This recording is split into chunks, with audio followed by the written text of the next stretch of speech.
co-stream, or if you're watching the past broadcast, it's going to be my reaction to the Game Awards nominees for 2023. I'm sure there will be a hot debate whether or not certain titles do get nominated or don't get nominated. I'm sure there will be people angry in either direction. I have my own predictions in the description below. You can see how my predictions meted out. I'll actually say those here right at the start so that you guys know what I think. I'm going to end the previous stream. I did a stream about Call of Duty Modern Warfare 3, The Truth Comes Out.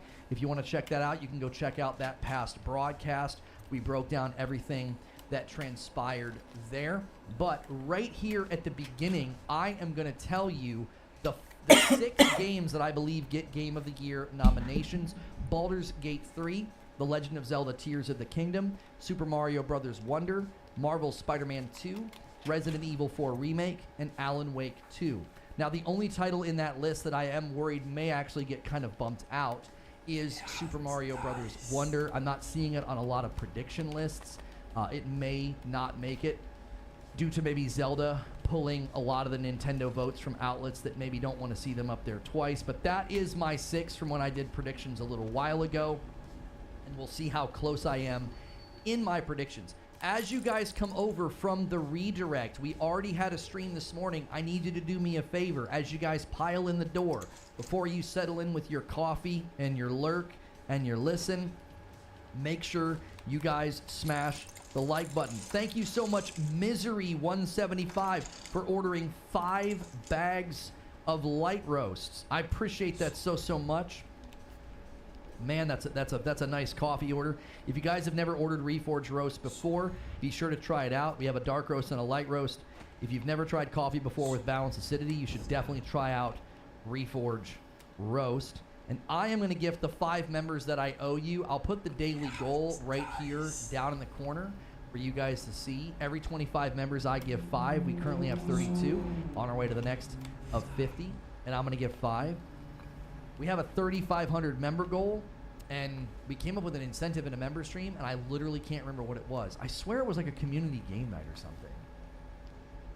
Can't remember what it was. You guys have unlocked so many member incentives. We had so many that you guys have unlocked. And there's the 5 that I owe. Goes to Jake, Austin, the Turk. Rockin' Robin decides to gift 1. Thank you so much, Rockin' Robin. Gifted a member. Tacking on there with me and getting us a little bit closer to the next milestone. If you guys get a gifted membership, thanks so much for being here. Welcome on in. Okay, we can have this discussion now, all right? Was 3,500 Kong? You guys already got Gollum and Kong. You guys unlocked everything last month, and I didn't come up with anything new for this month. I was like, I don't know what we should do. Like, I'm serious. I'm serious. Like, it was, you guys went so crazy at the end of October, I wasn't really ready and prepared with new incentives because I thought we were going to carry some over into the next month.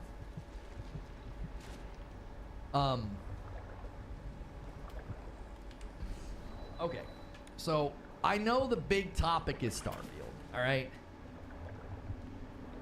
There are people that think because there's going to be 6 nominations that automatically means Starfield's going to get to sneak in. There has been 6 Game of the Year nominations since like 2018 or 2019. So I don't think the fact that Jeff said there's going to be 6. Now, they did say there can be more than 6 if there's a tie. If there are 7 nominations, I think that's when we would likely see a Starfield nom. Personally, and I argued this in my Game Awards or my Game of the Year 2023 prediction stream, I argued that the 6 that I listed and are in the description below, and then I said here's 6 honorable mentions, those are 12 games that are more deserving. So I'm not gonna be like angry and like rage out. I'm sure people will call it like pony salt or whatever. I mean, all the weird terms they come up with to talk about things like they're on a playground.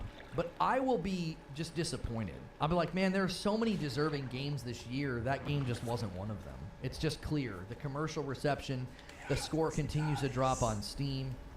I just don't think it's deserved.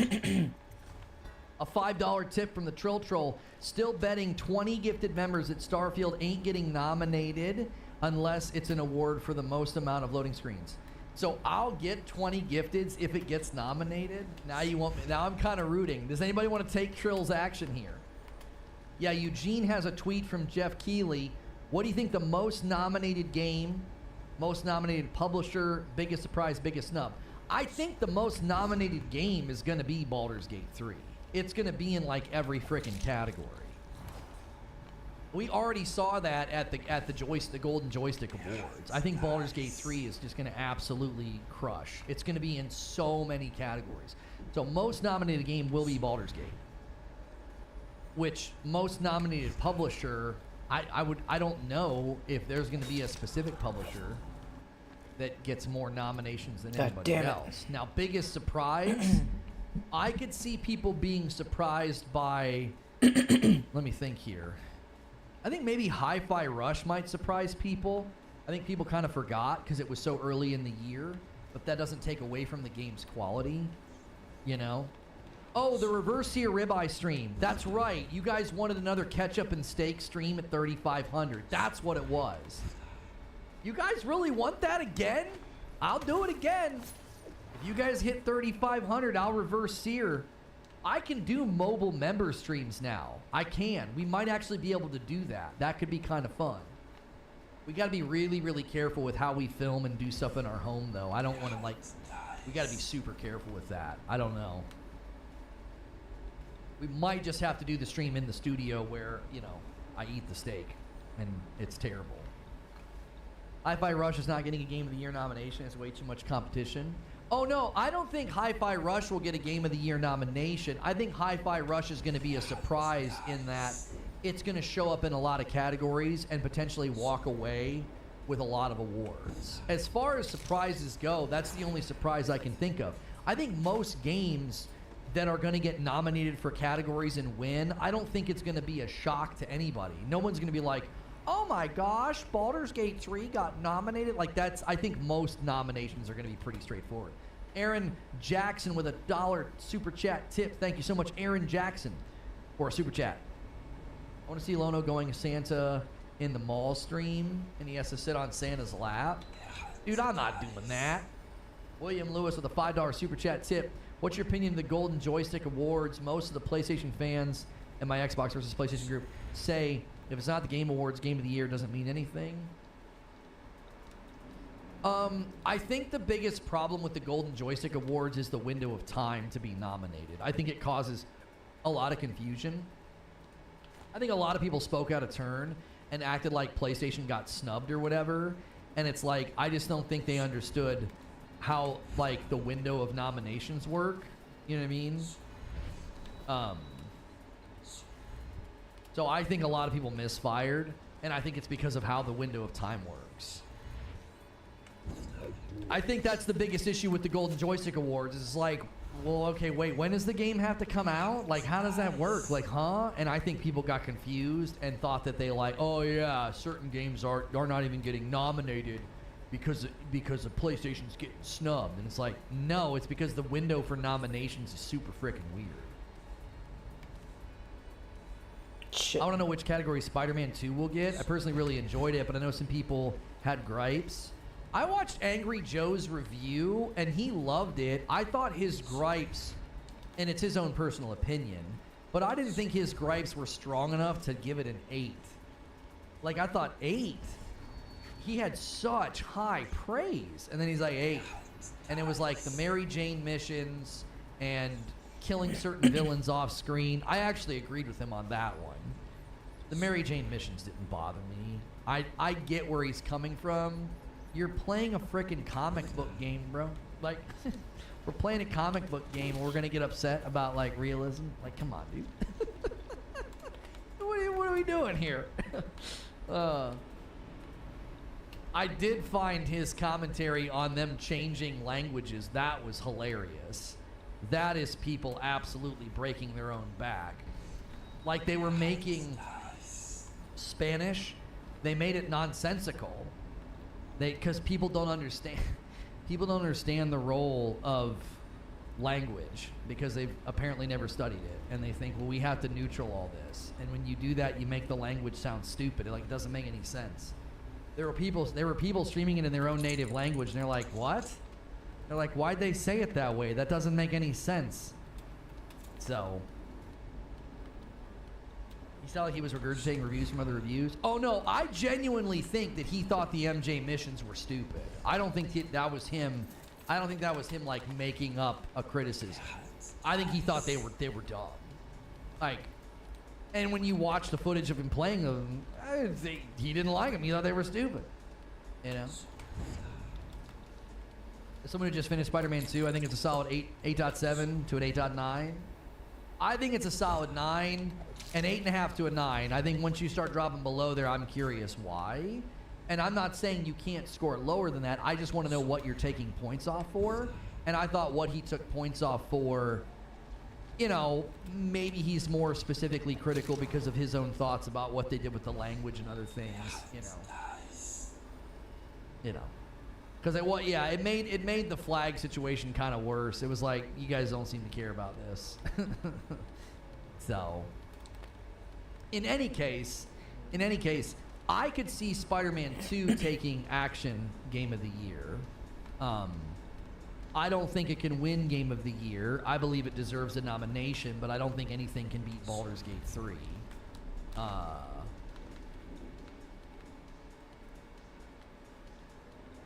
Yeah, they were changing how the language is supposed to work. Like, yeah, it's a language that's been around for thousands of years. It's basically people, it's an attempt to virtue signal, and you're breaking your own back. You're literally ruining a language. Like, it's just stupid. It's totally ignorant. They don't understand language is what it boils down to. They've never taken a course on language, its development. They probably don't know what the word etymology means, but they're like, yeah, man, we're going to completely change the way this language functions because we don't want to upset anybody. And it's like, well, you just upset a ton of people because you made their language sound stupid.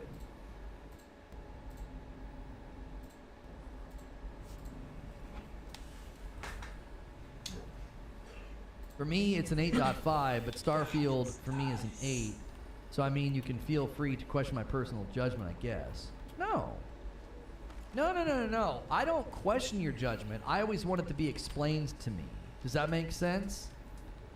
I'm not like, how dare you? I'm always like, oh, why'd you take points off? Does that make sense? I'm never going to be like, how dare you give that game that score? If you give a really bad game, like if somebody gives Redfall like an 8.5, I would like to know why, right? It does make me question them a little bit. Like, I don't know if I can trust you, man. Everybody's giving this thing a pretty bad score. Like, if somebody walks out and gives Modern Warfare 3 a 9, I'm going to be like, what the frick, huh? Based on what? Like, what scoring metric got you there? Like, how'd you get there? And if somebody gives a game that's getting, like, universal praise, they give it like a lower score. I'm like, wait, what? Why? Like, how did you get there? What'd you take points off of? You know, I've seen Joe hand out a lot of 7.5s and 8s, and I'm like, dude, Spider-Man 2 is well above a lot of the games that you've given 8s in the past, and that's why I felt like his criticisms were so small in comparison to all of his praise. He spends most of the video heaping praise on the game. As a comic book fan, as a video game fan, he heaps all this praise on. There was another guy and up he gives here. it an 8. I'm like, your criticisms were pretty minor. It didn't seem like your criticisms were that strong. He can give it whatever score he wants. I'm just not connecting the dots, is what I'm saying. It's like, I'm not connecting the dots here. You can give it a 7. I don't care. I just would like to know why. I want to see the logical thinking of, well, I took off points for this, and this. And it's like, those are pretty minor. In the grand scheme of things, like the MJ missions are incredibly minor.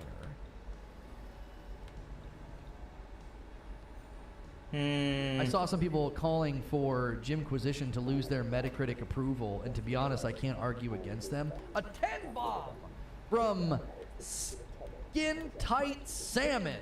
Thank you so much. I don't know if you've ever gifted members before. That might be the first time. That's so kind of you. Your name is fun to say. Skin Tight Salmon. Taking us super close to 50 members on the day. Every 25, I give 5. You guys continue to be super generous. Thank you so much for doing that. I want to try something. I guess The Spider-Man Blink Solid 9, Assassinate. personally at least, I thought it was great, and it hits a lot of my personal check boxes. I do have my criticisms still, but they're nothing compared to the good parts. Yeah, I have my own criticisms. I have my own Whoa, criticisms. wow. Works great. I agree. I thought Holy the MJ shit. missions were stupid. It's amazing. They feel so forced. They do. Where's They Dowd's feel key? so forced. It's like, okay, and I agreed with Joe on this. It's like if you wanted to have her doing a mission where she's like doing reporting and she's finding out some like information for Pete, okay? I'd have been totally fine with that. Yo, another 10 from Kraos. Thank you so much for 10 more gifted members and takes us to Now it's 53. keys. That's an Agents of Chaos. You just push past the 50 mark.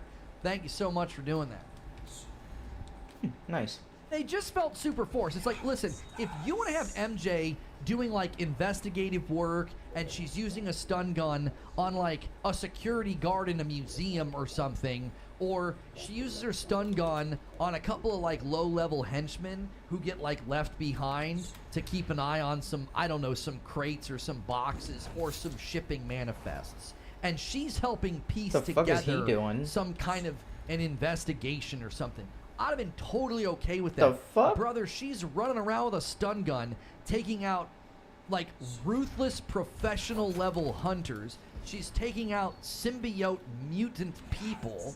It's The kind of fuck? like, I come wasn't paying attention. on. What are we doing here? This is dumb. It doesn't translate. It was almost like they said, we need MJ missions, but we need them to play better. Right? We need them to play better. We can't have them be so bad. Ruin, we gotta look for a spot to go downstairs. So instead of doing MJ missions where like everybody's kind of annoyed, they were like, well, we're gonna do MJ missions where she can stop everybody. Like they're calling her Mary Jane Witt, you know, like John Wick. Like, come on. All right, here, I'm gonna do the 5 members that I owe you instead of keeping a tally.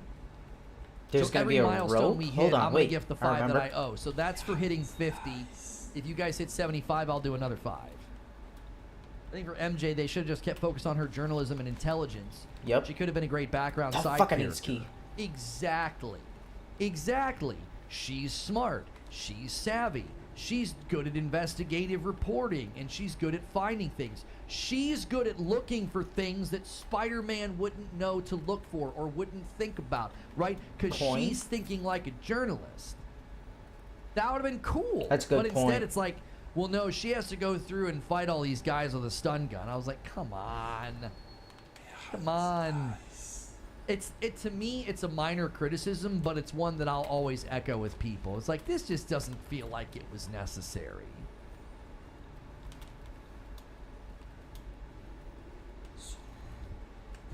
The dev said he doesn't care what gamers think of MJ. That's clear. They made her missions completely silly. Like, I said this in response to Angry Joe. I was like, it is a comic book game, so we can have some unrealistic situations, but it just comes across as super silly.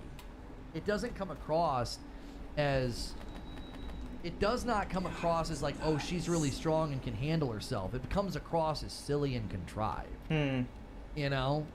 It comes across as silly and contrived. It's like, you could have had her sneaking around the bases. She could have been sneaking around shipyards and truck yards and factories, gathering intel and giving it to Pete and Miles to be like, I think I know where their next big hit is, or I think I know where they're going.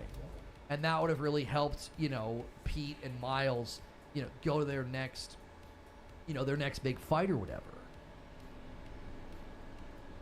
Steal his key. Optional, either blood I'm for gonna go blood back to Arkham or Knight. Those games non-lethal. believe the player wouldn't get sick of playing as Batman. Steal the for the sake pouch of and leave pacing. him unharmed. No. Here's why I would be That's okay what he looks like? with slower paced Alright. MJ missions, because Fuck him up. in this game, I feel like they did more of like a Naughty Dog style of storytelling. The You're fuck like does he riding on a see me? bike with your buddy, you're walking around a school, you're taking a trip down memory lane, you're walking around your house, right? You're walking around as Miles. I felt like it was more of this injection of a Naughty Dog style of storytelling. It wasn't like a Naughty Dog game. It just felt inspired by how Naughty Dog will slow things down, okay? And that's why it's like MJ didn't need to be like this. I know why they did it. It was because we didn't like the MJ missions in the first game because it was this huge record scratch and it was really slow. So, but to me, it's like either do them like that or don't do them at all, because now it's like, oh, okay, you know. Change of topic. Thoughts on the new Garfield trailer? Nah, we're good. I don't like when people come in and try to do that. That feels kind of hijacky. You know? That feels kind of hijacky. Like you're just trying to hijack things and be disruptive. We're having a great conversation. So many schemes you don't have to like it. You don't have to even join in. How many people did I kill for you? MJ missions were way better in the second game. Unlike her, I had fun with them, but I'm saying it's totally fair to criticize them. Does that make sense? I'm not saying that they Where's like his ruined boys the at? game for me or I'm lowering my score. I had fun with them, but I definitely see why. Like, yeah, it's totally fair to criticize these. These are kind of ludicrous. The second act was phenomenal. The third was good, but the second was so strong. The third was never going to top it.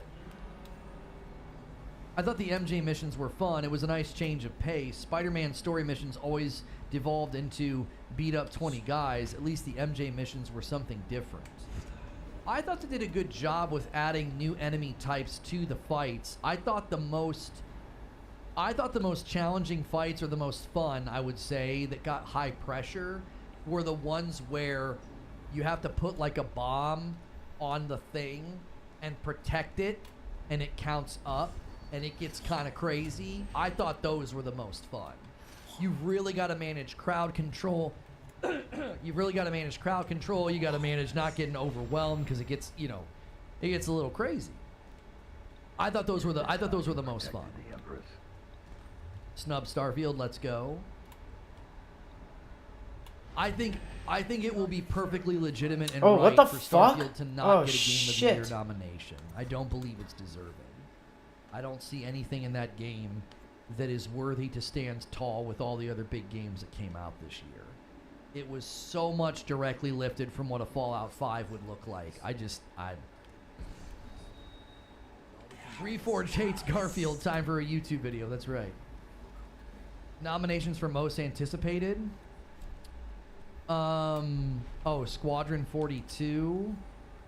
No, we might. Someone said another one the other day for most anticipated. Come on, and I we can can't make remember it. them, and now I can't remember what it was. We've been talking about so many games this morning, it's like completely left my brain. The Hunter bases were really fun. Yeah, the Hunter bases were pretty challenging. That was actually, I liked how they did that. I genuinely felt motivated to go stealth in the Hunter bases. You know? Lotus says the same about Jedi Survivor. What did I say about Jedi Survivor? Come on, get your fucking ass over here. Hey guys, do me a favor. Holy moly, there's a lot of people here. Smash that like button for me. We have almost 800 people. Let's set our sights on 300 likes. Take a second. You might have to minimize chat on mobile. Give that like button a press. My money for anticipated is Kill the Justice League and Wolverine. Yeah, Starfield will get a music nomination. I think that's fair. They'll get an RPG nomination, but they'll lose to Baldur's Gate 3. Why is everybody posting names? For most anticipated. Modern Warfare 4. Oh, god damn it. Bloodborne 2. I don't think so. Black Myth is my most anticipated. Oh, GTA 6. Yeah, if GTA 6 is on the list. I don't think GTA 6 will be on the list because they haven't officially announced it yet. I believe their official announcement will be at the Game Awards. Yo, another gifted member comes in from Joker Quinn, taking us to 54. One away from the layup. Yeah, the music category is going to be tough because Final Fantasy 16 had amazing music. Lies of P had amazing music. It's a tough year, dude. It's a super tough year. It's a tough year to try to win any category, man. It could honestly go to any one of those. I wouldn't have a problem with Starfield winning on music or Final Fantasy 16, or Lies of P. Yeah, Hogwarts had really good music. Good night. Yeah, such a great year. William Lewis with the layup. There it is. We'll see if anybody takes the 20 bomb bait to smack it home to 75. There are some big boys in chat. You better How do I watch get out, to that guys. chain? Yeah, Hi-Fi Rush had some good music. DK Bager, ever faithfully gifting singles, sets up a 20 bomb Agent of Chaos. Thank you so much, DK Bager. You could call this the announcement. I don't think, well, Sven, the problem is if Jeff Keighley put GTA 6 in a vote for most anticipated, that would be like him passively announcing the game. I don't think that they would do that. Do you understand what I'm saying? If GTA 6 is announced at the Game Awards, it'll overshadow the rest of the reveals. They'll do it at the very end, I would think. It'll be there one more thing. Keith will be like, oh yeah, we got one more thing. And it'll fade to black. And then the Rockstar logo will come up and everybody's going to lose their frickin' mind. Remnant 2 for best co-op game. Phantom Liberty will win the category for add-on content. How do I find it? For ongoing game support. Outside? I would imagine that'll go to Fortnite because of what they pulled off with the OG map and the sudden surge of players. If not them, No Man's Sky.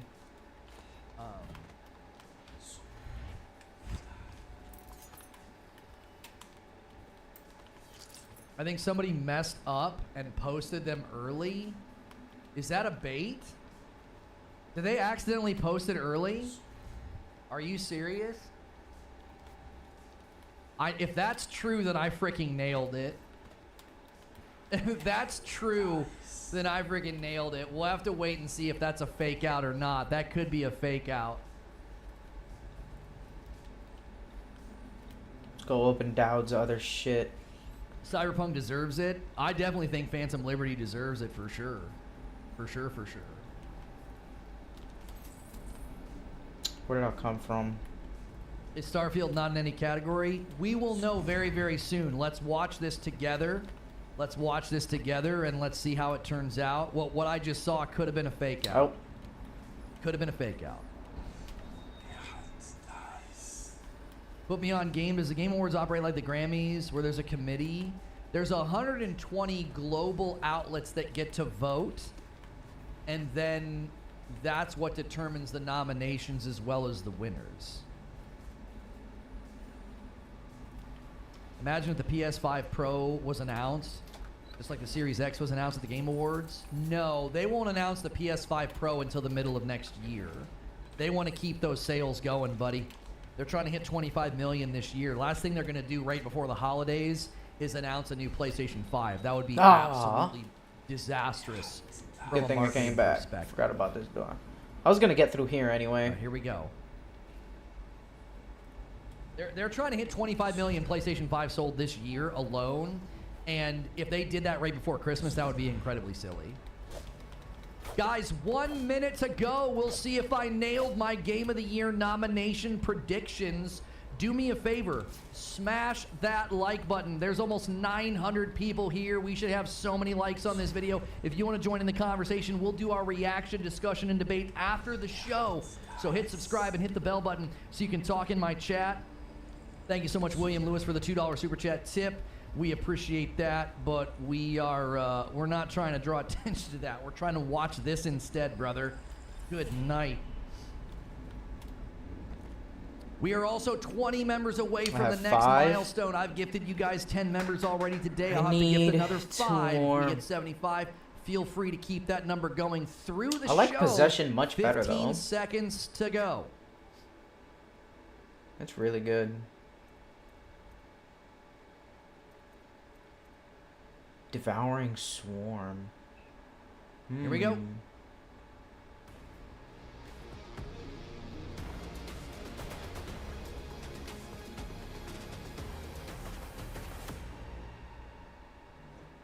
There have been so many great games in 2023, And on Thursday, December 7th, we will celebrate Let's try that the best out. of the best at the 10th Annual Game Awards, streaming live everywhere from right here at the Peacock Theater in Los Angeles. I'm Jeff Keighley, Oh, and it is shit. finally time Not to in. reveal the nominees across more than 30 categories. How much magic And did to it help select use? the winners, you can Oh, vote a in lot. all categories starting now at thegameawards.com. Hey, boys. This is going to be a very You can get some special white rats for day mana. filled with new game announcements Oh, you from don't teams attack me. around the world, and in Alright. the coming weeks we will have much more to share. But now, I am honored to get to the task at hand. Here Oh, are Doubt's the Key. nominees as selected by our voting jury for What the is Game this? Awards Wait. 2023. What? Yeah, the For volume's best low. I performance, pushed the it. nominees are End Star as Clive, Final Gateward Fantasy 16. Tunnel? That's our boy. Cameron Monaghan as Cal Kestis, Star Wars Jedi Survivor. That's good. Idris Oh, Elba use as the Solomon Reed, tunnel Cyberpunk under his- 2077. Yes. Oh, this is the objective. Yes. Melanie Liebert as Saga Anderson, Alan Wake 2. Neil Newbon as Oh. Astarion, Baldur's Gate 3. Great year. And Yuri Lowenthal as Peter Parker. Our Marvel's boy. Kill the rest of Spider-Man these 2. guys. For What a best great year, ongoing dude. Game, the nominees are That's a lot of Apex talent. Legends, Cyberpunk 2077, Final Fantasy 14, Fortnite, Yep. Genshin Impact. No. In the category of Best Multiplayer presented by Discord, Baldur's Gate 3, Diablo 4, Party Animals, Street Fighter 6, and Super Mario Bros. Wonder. Baldur's Gate. The nominees for Best Art Direction are Alan Wake 2, Yes. Hi-Fi Rush, Yes. Lies of P, Yes. Super Mario Bros. Wonder, Yes. and The Legend of Zelda Tears of the Kingdom. Surprise, no Hogwarts. For I best thought score Hogwarts and was going to music, be in the there. nominees are Alan Wake 2, composer Petri Alonko, Baldur's Gate 3, composer Borislav Slavov, Final Fantasy 16, composer Masayoshi Soken, Hi-Fi Rush, audio director Shuichi We Kimura, said that. We fuck said are that these one. The Legend guys? of Zelda They're Tears just of the extra? Kingdom, composed by Nintendo Sound Team. No Starfield. The best all audio right here. design nominees are Alan Wake 2, Dead Space, Marvel's Spider-Man 2, and Resident Evil 4. Resident Evil 4 will Best take that. adaptation recognizes excellence in authentically creating.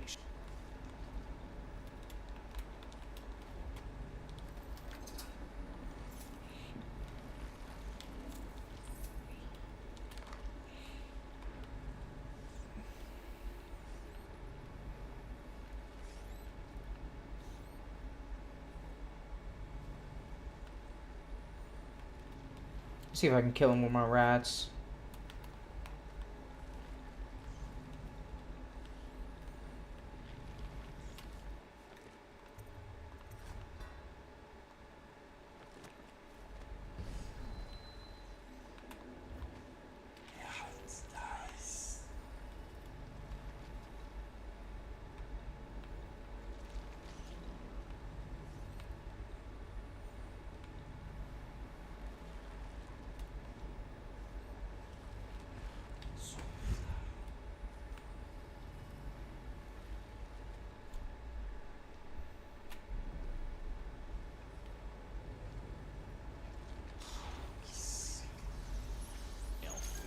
Hello Kitty Island Adventure, Monster Hunter Now, and Terra Nil. Best Eat 'em up, community boys. support Good acknowledges the shit. game for exceptional support, transparency, and responsiveness to players. The nominees Holy are shit. Baldur's Gate 3, Yum, win. yum, yum. Cyberpunk Delicious. 2077, Agreed. Destiny 2, No. Final Fantasy 14, Yes. and No Man's Sky. Yes. Okay, now it's time for Best Debut Indie Game, which recognizes a development team that hasn't been on the TGA stage before. In fact, these teams published their first game in 2023. The nominees are Cocoon, Was it just this guy here? Dredge, Oh. Pizza Tower, Benba, and Viewfinder. Come on, Best Viewfinder. VR/AR game. Come the on, nominees baby. are Gran Turismo 7, Is that a platform? No. Those are just Humanity. pipes. No. Horizon pipes. Call of Yes, the Mountain, that'll win. Resident Evil Ah, Village shoot. VR mode, Never mind. and Synapse. Oh, come on. Content Synapse creator was of so the good. year It's going to go to nominees Resident Evil. Iron No Mouse, doubt. People Make Games, Wackity, Spreen, and Cypher PK. What's your most anticipated upcoming game? Remember, this has to be a game that's officially announced. There you go. The nominees are Can't beat GTA Final 6. Fantasy VII Rebirth, That'll win. Hades 2, Oh, maybe not. Like a Dragon Infinite Wealth, Star Wars Outlaws, and Tekken 8. That's a tough one. Your nominees for Best Action Adventure Game are Alan Wake 2, Marvel's Spider-Man 2, That'll win. Resident Evil 4, Oh, shoot. Star Wars Jedi Survivor, and The Legend of Zelda Tears of the Kingdom. For Dadgummit. Best Role-Playing Game, the jury selected Spider-Man won't win that Baldur's one. Gate 3, Final Fantasy 16, Lies of P, Sea of Stars, and Starfield. There it is. You made it, In the category Starfield. You Best got one. Fighting Game, the nominees are God of Rock, Mortal Kombat 1, Nickelodeon's All-Star Brawl 2, Pocket Bravery, and Street Fighter 6. There's no way anybody takes the Nominees for RPG Best Action category Game away from are Baldur's Gate 3. Armored Core 6, Fires of Rubicon, Dead Island 2, What? Ghost Runner 2, Hi-Fi Rush, and Remnant 2. Good for Remnant. Innovation and accessibility celebrates games that are making our industry available and enjoyable to more people. Selected by a special committee of accessibility experts, this year's nominees for innovation and accessibility are Diablo 4, This is a good category. Forza Motorsport, Hi-Fi Rush, Forza Motorsport got a Marvel's nom. Spider-Man 2, They did it. Mortal Kombat 1, and Street Fighter 6. Next up, Best Family Game. Here we go. Nominees are Disney Illusion Island, Party Animals, Pikmin 4, Sonic Superstars, and Super Mario Bros. Wonder. Super Mario win that The one. Best Sim Strategy nominees are Advance Wars 1 and 2, Reboot Camp, Cities Skylines 2, No. Company of Heroes 3, Fire Emblem Engage, and Pikmin 4. City Skylines 2 deserves nothing. It's in terrible state. For Best Sports Racing, EA Sports FC 24, F1 23, Having your weapons Forza out doesn't Motorsport, slow you? Hot Wheels Unleashed 2 Interesting. Turbocharged, and the Crew Motorfest. I wouldn't be surprised if the Now crew we'll wins look at that our one. esports categories, starting with Best Esports Game. The nominees are Counter-Strike 2, Dota 2, League of Legends, PUBG Mobile, and Valorant. Counter-Strike 2 will For win Best that. Esport Athlete nominees are Demon 1, Faker, Hydra, Imperial Hal, Ruler, and Zywoo. I would love it if one of those guys' name was just like Dave. Evil Geniuses, Valorant, Fnatic, Valorant, Game and Gladiators, Dota 2, They're like Hunter, the Master, Wizard 2020. Dave. The Best Esports Coach nominees are Oh, here the objective all the way over there. What the fuck? Homie, Gumba, Ecstasy, and Zonic. And finally, the nominees for Best Esports Event are 2023 League of Legends World Championship, Blast TV Paris Major 2023, Shit. EVO 2023, I don't think I can go up there. the International Dota 2 Championships 2023, and Valorant Champions 2023. All right, you ready? It's time Yeah, for our nope. final Can't go up two there. categories. Best Game Direction, which recognizes extraordinary creative vision and innovation in game direction and design.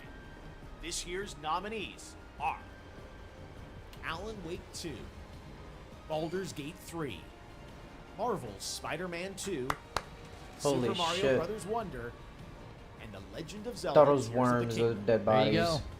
Okay, finally, Let's on see. behalf of the jury, Did I nail my 6? the 6 nominees selected for outstanding creative and technical excellence.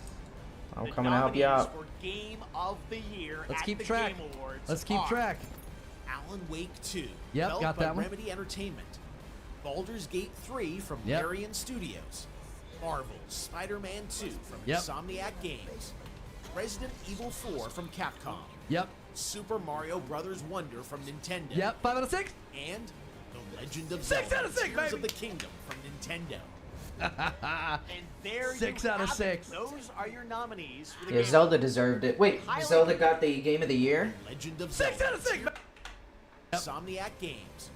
Resident Evil 4 from Capcom. Yep. Super Mario Bros. Wonder from Nintendo. Yep. 5 out of 6. And The Legend of 6 Zelda out of 6, Tears baby. of the Kingdom Yeah. from Nintendo. Okay, no, nominee. And there 6 you out of have 6. it. Those are your nominees for the Game Awards. A highly competitive year Need for sure. 4 But who will come out on top? for the next you can help upgrade. select the winners by voting now at thegameawards.com and on our Discord server. I hope you can join us live on Thursday, December 7th for the Game Awards. The TGA Orchestra will be back on this very stage, and as always, we'll pay tribute to our Game of the Year nominees. And yes, you can expect lots of news and updates on what's ahead for games in 2024 and beyond. So lock in your votes and get ready to celebrate 10 years of the Game Awards. We'll see you live on Thursday, December 7th.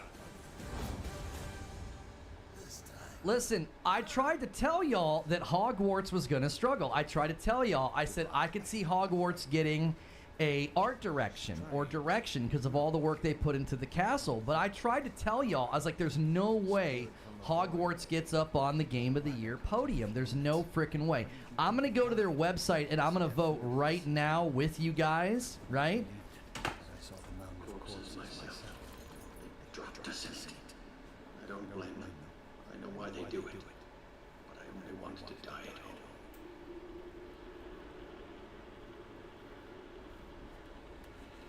Man.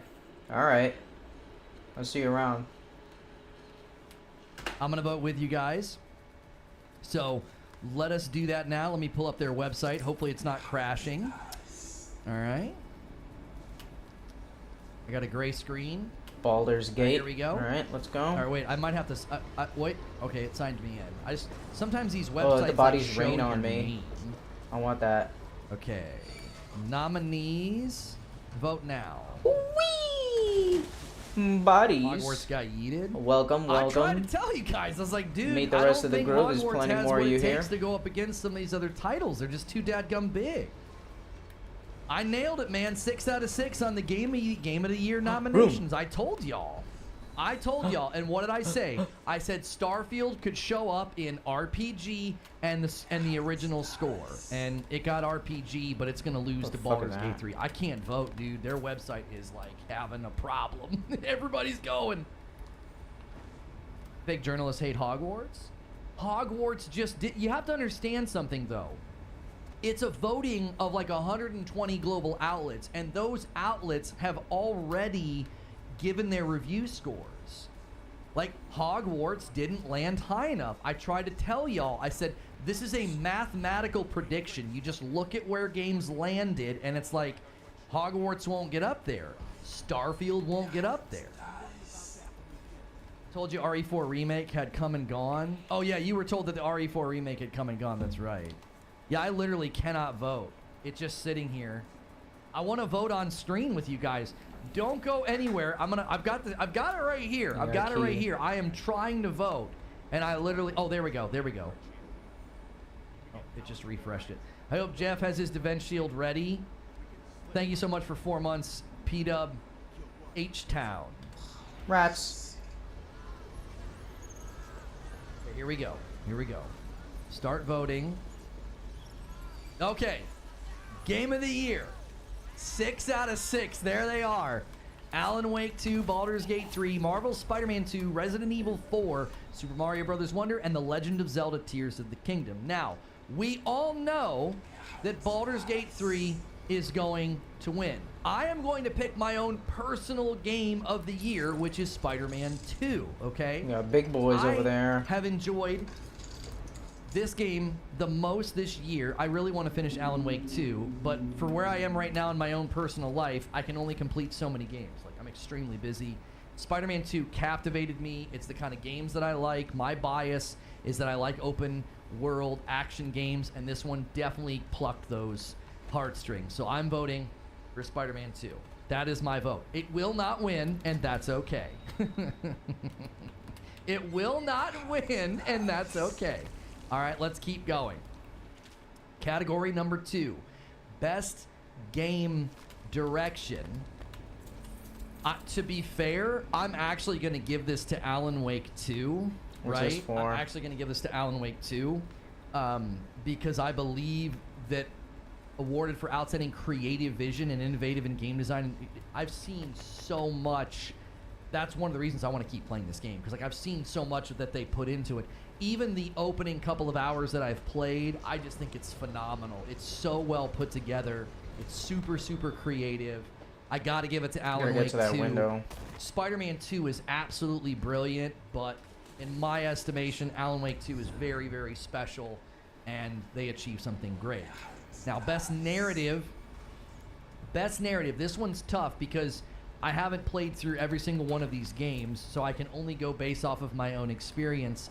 I actually think Final Fantasy 16 has the best narrative out of the games. I finished Phantom Liberty. I finished Spider-Man. What's the objective? I have not finished 16, but 16 this guy. still to me No, I'll leave feels him. like a freaking like Game of Thrones HBO show. I absolutely love it. I could be compelled that Alan Wake 2 will win this. I could be compelled that might happen. I think it's going to be hard to beat Baldur's Gate 3 in any category that it shows up in. But for my vote, my own personal experience and my own personal opinion, Final Fantasy 16 story is absolutely phenomenal. I was hooked from the demo. Excellent characters, excellent pacing, the cutscenes, all of it. Best art direction. Fantastic category here with a fantastic lineup of games. Outstanding creative and or technical achievement. For my judgment of what I've played and seen, this is basically a tie between Lies of P and Alan Wake 2. Hi-Fi Rush could run away with this because of the creative and or technical achievement, because of what they had to do with like the rhythm mechanics. But I definitely think this one's going to go to Alan Wake 2. I think Alan Wake 2 will steal this one. Maybe not steal this one, it'll take it. But I'm going to give it to Lies of P, because I think Lies of P had to do something that's more challenging.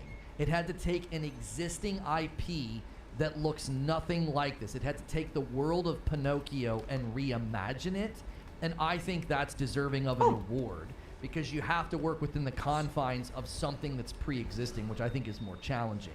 Zelda, no way. Mario, maybe. But I think these three here are your three front runners, and I'm going to vote for Lies of P.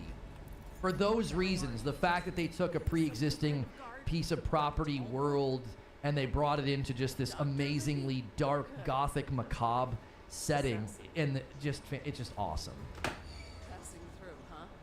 Hoping to catch a ride on the plague wagon. A few come through here trying, and they fall and break their necks. That won't stop you. Who are you? Almost there. It's pretty easy to get to the rooftops from here. You'll see the way. Thanks. What do you want from me? To rob me? Looking for a quick roll in the mud? To rescue me? Yeah, all that. Well, I am not going anywhere. I came here all on my own, and I'm staying right here. Absolutely awesome. Okay, shut That up. profile pic, though, that's a good-looking dude up there. Okay. Hang on. It didn't advance me. Let's try. Okay, best score and music.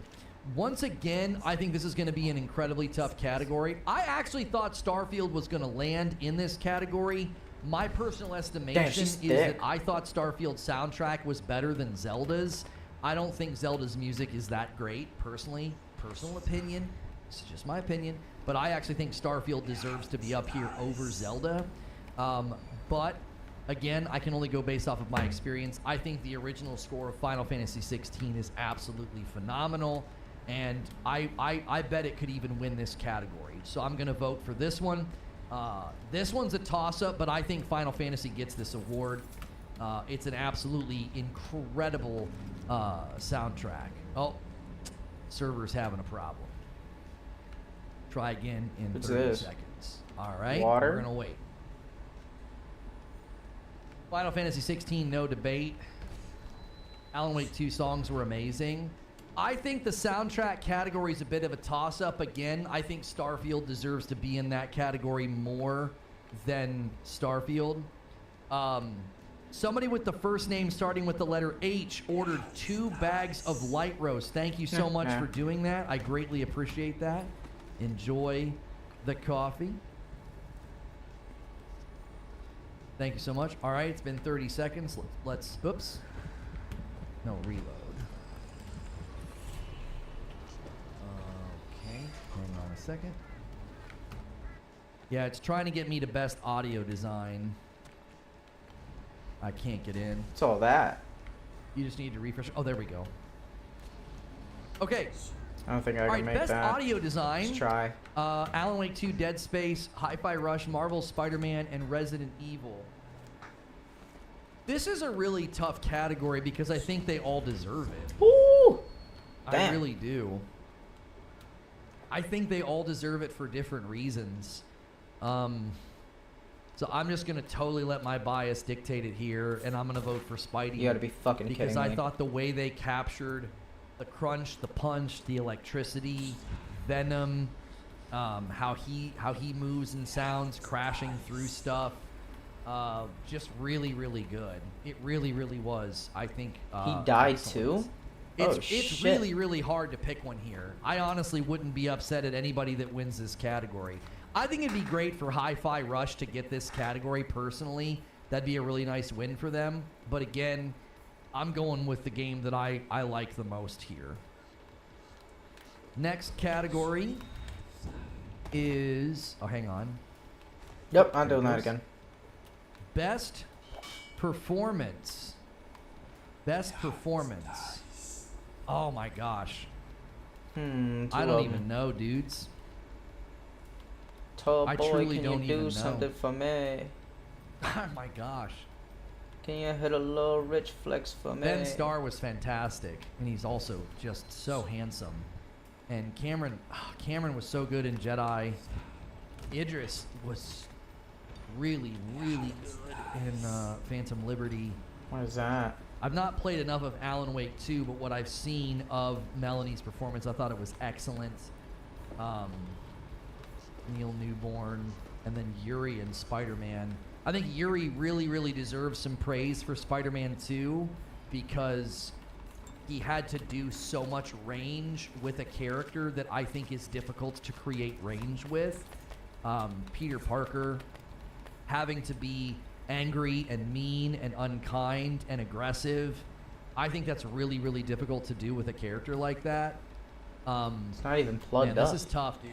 I'm gonna go with Ben. Because I want to snuggle him a little bit. You know, maybe he'll see this clip and, you know, we can go on a date or something. But yeah, Nothing I'm even gonna go in with it. Ben. Oh, shit. I'm gonna go with Ben. This is a tough category. Anybody that wins this category, I'll be excited for. Let me see They if I can all assess. deserve There's a it. perfect opportunity to see. This is literally like this I gotta feels like blink a six-way assassinate tie. this This tall is just boy ridiculous without having to how jump. good this year is. Now, innovation and accessibility, it's tough for me Gotcha. to vote on this because I am not somebody that needs this. But recognizing software and our hardware that is pushing the medium forward by adding features, technology, and content to help games be played and enjoyed by an ever wider That's audience. nice. Now, this one's tough because in the past, you could get that actually one on the left. measure this by who did the most. See if there's any loot I on the don't floor actually here. know. I've not looked into any of these games in this category. Two of because them. I myself don't need those features. That doesn't mean they're not Oh, important. they're walking together now. But it means I don't have much to say here. So I don't even know. Forza should win this. Forza Motorsport. I think the racing How games many? in general, Yeah, it's I think two. try to They're do a together lot in this now. category, but how in the world is Final Fantasy 16 not in this? Diablo 4 does not deserve it. Just got here. Starfield didn't get a nom. Starfield got one nomination for Best RPG. It's likely going to get absolutely shellacked by Baldur's Gate 3. I don't think anybody could argue that Baldur's Gate 3 isn't one of the best RPGs ever made. Like, within the realm of RPGs and what they offer, like, it isn't really a discussion. Baldur's Gate 3 doesn't Gotcha. really have any Shut the fuck up. competition in that category. it just doesn't. It really doesn't. Beautiful. Forza probably That works wins so this. nice. I don't have a problem voting for Forza if they made good strides in this category. I think that's worthy of, you know, praise, celebration, admiration, and recognition. I think that's totally fine. To recognize games that are trying to do this, especially as it's becoming a growing sense of awareness that we're trying to have in general as a gaming community. So I'm just gonna actually give Forza a click because I don't have a dog in this fight. Because I don't Fuck. need the features or the controllers. Maybe one of So them has anybody the that key. does, Can I hopefully, reach him? these games have done good work for you. Okay, games for impact. I'm 100% going to vote my bias here. My daughter played Chia, and she loved it, and I'm going to vote for that one. I'm not familiar with these other games, so this is an easy vote for me. I'm actually really pleased that Hi-Fi Rush is in a bunch of categories. My daughter absolutely loved Hi-Fi Rush, and she beat pretty much all. One of you has to have the key. Best ongoing game is, in my estimation, probably a three-way race between Final Fantasy, Cyberpunk, and Fortnite. Just how far they brought Cyberpunk is worthy of praise. The overwhelming celebration and positivity surrounding Final Fantasy. But what Fortnite did with the OG map and the number of players that came surging back, I'm actually going to give this one to Fortnite, and I actually think Fortnite will win this category because of the number of people that came surging back was otherworldly. So I think Fortnite's going to take that category. Best community support. Destiny 2, absolutely not. This is an insult to even have them up here after what Bungie has done with their community management team, disengaging from the community, spreading toxicity, and then missing their targets, and then laying people off in a terrible way. This is disgusting. This is honestly a joke sitting up here. But to everybody else, I'm happy if anybody wins this one. No Man's Sky, crushing it. Final Fantasy, crushing it. I mean, Cyberpunk, again, similar to what we just said a moment ago. I think Baldur's Gate 3 is going to win this because of what the early access has led to. The years of early access and working with the community to get the game to where it was. I believe Baldur's Gate 3 not only deserves it, but they will win this category. I love No Man's Sky and would love for them to win, but I think Baldur's Gate deserves this one. Just from everything we've seen from community and the response and how excited everybody was. The response is amazing. Now, best independent game, I am going to vote for Viewfinder because I beat this game and loved it. It's special to me. I had a really just cool and unique experience with it, and I just appreciate everybody that was there for that.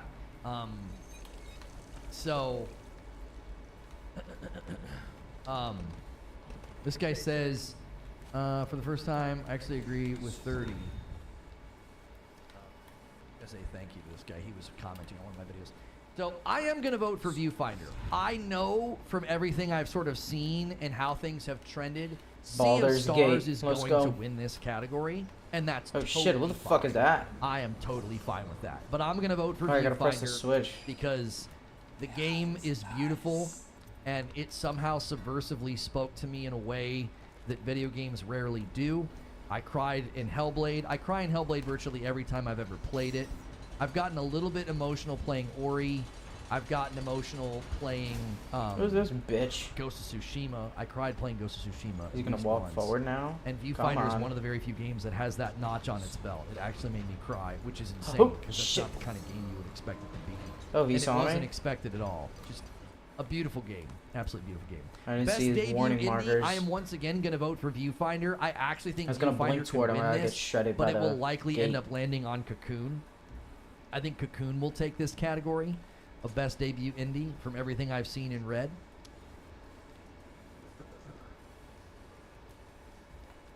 Dave the Diver couldn't be less independent. It isn't just a subsidiary of a big corporation. Mint Rock is a division of a multi-billion-dollar corporation. Oh, well, that's a joke that it's up there then. Best mobile game. I have no idea. I'm just gonna vote for Final Fantasy so that I don't really have a dog in this fight. Did he see me? Exactly. I'm trying to respond to some of the Call of Duty comments from the earlier stream. I can get it. Now let's keep going. Okay, website's having a little bit of trouble again. Come on. Come on. Get roasted.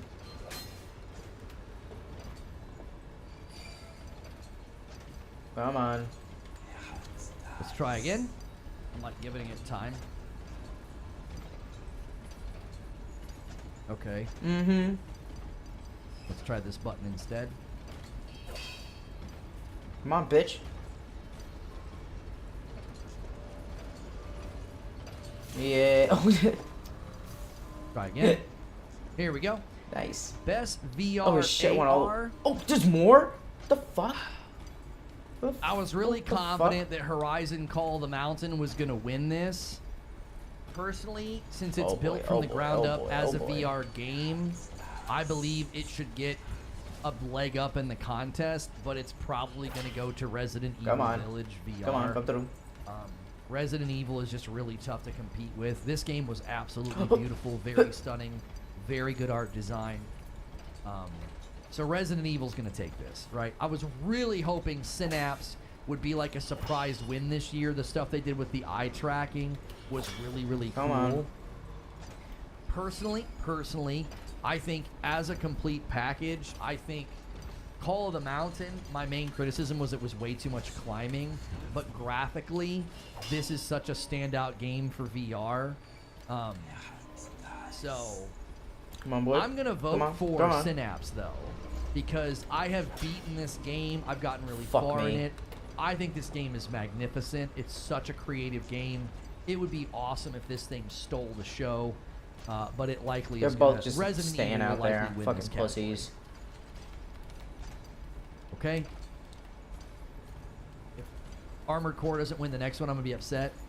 Best action game: Armored Core, Dead Island 2, Ghost Runner 2, Hi-Fi Rush, Remnant 2. I honestly don't feel like this is even a fair competition. I feel like Armored Core stands so much taller than these other titles. Not to diminish the other four. These are all unique and creative in their own ways. Dead Island 2 has actually had a lot of people saying, like, don't sleep on it. It's What the actually quite fuck? good. Ghost Come Runner on, 2 boys. is such an honor for them to be What's up going here. on I know here? that's a smaller. I know 505 is behind it, but I'm pretty sure the team behind it is a smaller team. Hi-Fi Rush, you know, this is great for them to be up here again. Hi-Fi Rush, I really hope they end up getting to make a sequel because of how much praise that game has received. Remnant 2, it's really, really, again, cool to see a game like this up here. Let me get this. So, but I don't think anybody stands tall enough to go up against Armored Core. The level of customization in Armored Core, this game is FromSoft is just so hard to beat, dude. I'm gonna vote Armored Core. This is more of a prediction. I've not played any of these games at length. I've played all of them in pieces. I've played a little bit of Armored Core, a little bit of Remnant 2, a little bit of Hi-Fi Rush. My schedule just does not allow for me to play the absolute armada of games this year. But I do think based on industry trends, I don't think you're going to be able to beat Armored Core. It's just really hard to beat FromSoft. Now, best action adventure. Sadly, as soon as Zelda enters the picture, I think this category becomes really, really tough to win. I think because it says this, combining combat with traversal and puzzle solving, okay? I think this makes some of these just fall right off the table, personally. So, as far as combat and traversal and puzzle solving, I think Spider-Man is standing really tall in combat and traversal. Now, puzzle solving, I think Alan Wake's going to come in and say, excuse me, and The Legend of Zelda is going to come in and say, excuse me, we're really, really good at this. Like, our puzzles and our puzzle-solving elements are super dope. And Alan Wake 2 could say that as well. Now, as far as combat goes, I don't know if it's necessarily fair to recognize Zelda for combat. So much is imported from the first game, but I think what they would say is, like, the weapon fusing was so cool. Traversal, it's hard to compete with Zelda because of Ultra Hand and how big they made the map and all of the freedom that they gave you. That makes it really, really tough to beat Zelda. The fuck? I think Zelda wins this one. Wow. But I'm going to vote my heart. I'm going to vote my heart. I think the traversal in the combat in Spider-Man makes it one of, if not the best, open-world action-adventure games I have ever played. I absolutely love it. The combat has so much depth. The traversal is so awesome. I've never played a game with traversal like this. It's where my heart goes. That's my vote. I think Zelda wins that. Best RPG. Listen, we all know who's winning this, okay? There's no way Baldur's Gate 3 loses this category. There's no way. There is absolutely no way. There's no way Baldur's Gate 3 loses the best RPG category, okay? Rich player customization, progression, right? Now, this includes massive multiplayer experiences. Nothing down here is in that, okay? So, Baldur's Gate 3 is untouchable in this category, okay? I don't even think Final Fantasy 16 is heavy on the RPG elements. It isn't. It's rather light on the RPG elements. So, I actually think Final Fantasy would potentially lose to Starfield in this category because there is more of an RPG element to Starfield versus Final Fantasy. So, Baldur's Gate wins this hands down. No doubt in my mind, right? No doubt in my mind, this is Baldur's Gate 3 is their category. Lies being on that list is weird. They classify those games as RPGs because of the level of customization and stats that you have. You can really, really customize your character. Richard Rodriguez with the $2 super chat. Just in, Starfield rightfully excluded. I think all is right with the world. Starfield landed where I said that it might land. I was like, it's either going to get soundtrack or RPG. And it got RPG and nothing else. And I think that's the right call. That's exactly where it belongs. Rats don't even attack them. It belongs in RPG and losing to Baldur's Gate 3. Best fighting game? It's obviously probably between Street Fighter and Mortal Kombat. I don't play fighting games, so I don't even know. If I had to guess based off of what I've seen and the response and the scores, I think Street Fighter gets this one. Just based on what I've seen. I think Street Fighter wins this I'm not missing anything out here. I don't think anybody would be like surprised if Street Fighter or if Mortal Kombat wins, but I'm pretty sure based on scores and reception, Street Fighter's outpacing Mortal Kombat. Here.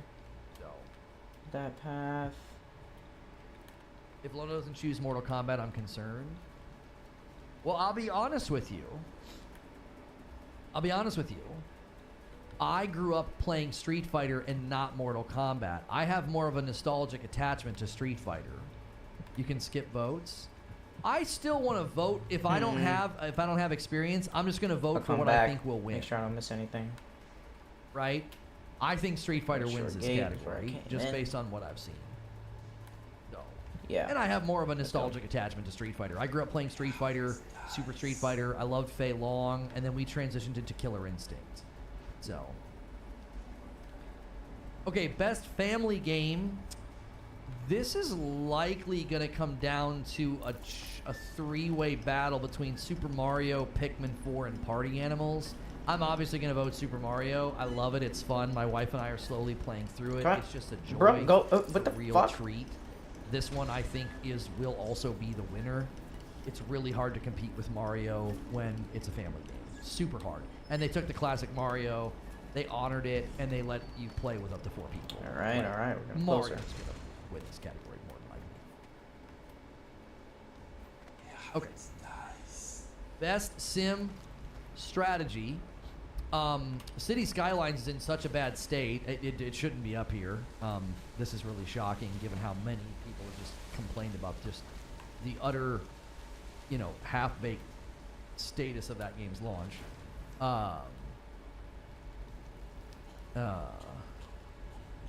So I actually think this one's going to end up going to probably Pikmin 4.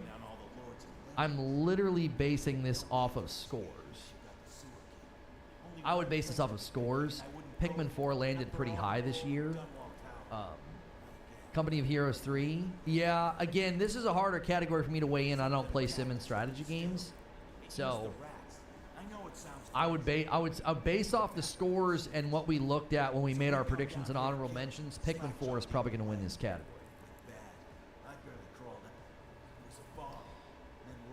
You can do local co-op. Return to the Hound Pits pub. And assassinate my old friends. Sports and racing. Woo, that's hot.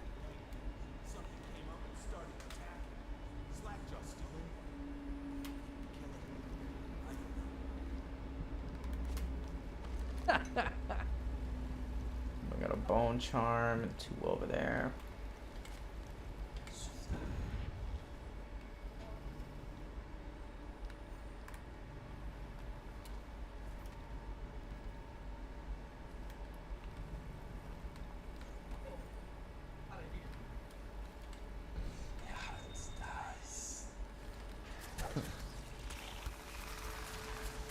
Oh shit.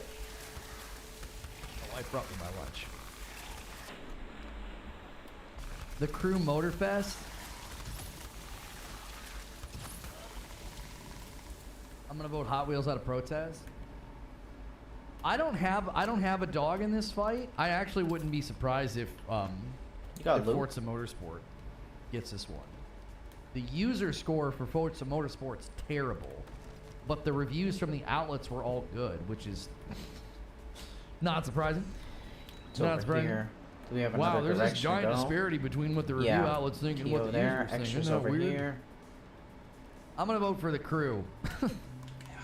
I don't have a dog in this fight, but oh, this is just backwards. Crew Motorforce is actually good. I saw a lot of good response to it. Now, best multiplayer, Diablo 4, absolutely not.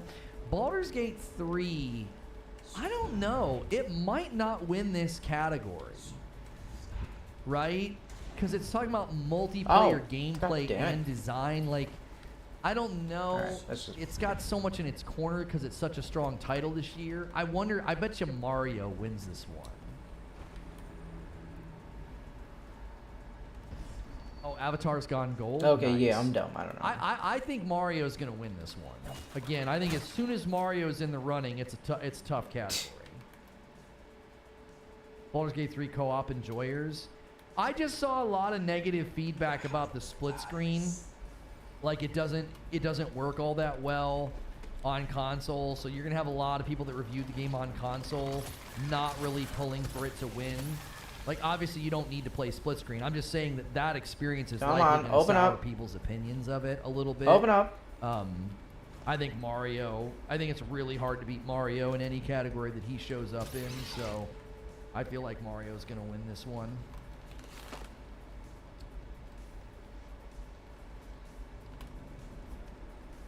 Best adaptation. Gotcha. I honestly think both my vote and the winner will be Mario. Now, The Last of Us may come in and steal it. I don't think Twisted Metal stands a chance. There it is. I don't think Gran Turismo stands a chance. I didn't watch Castlevania. This thing could come out of nowhere, right? I mean, sometimes these, like when Edge Runners was super popular, like this could be one of those things that just like comes out of nowhere as like crazy popular. But I really think Mario's taking this. I absolutely loved it. So many Easter eggs, such a joy. Me, my family, and friends of ours all went and saw this. It was just absolutely awesome. I wouldn't have a problem if Last of Us wins, though, because I loved this as well. But I'm going to vote for Mario. I think it's also the winner. Yeah, I'm not reading that.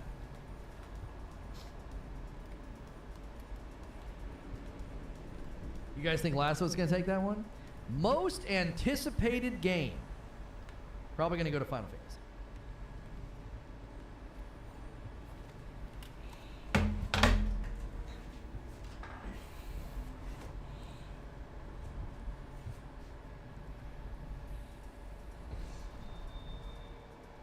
This is probably going to go to Final Fantasy VII Rebirth. But I'm going to vote for Star Wars Outlaws because it's my most anticipated game out of this group.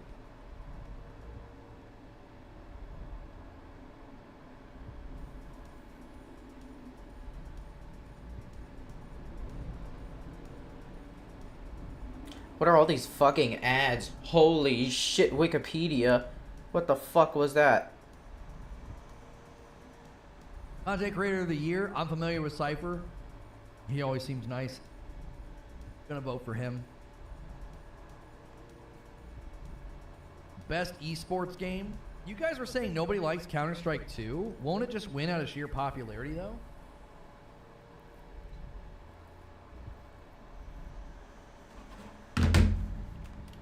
That it?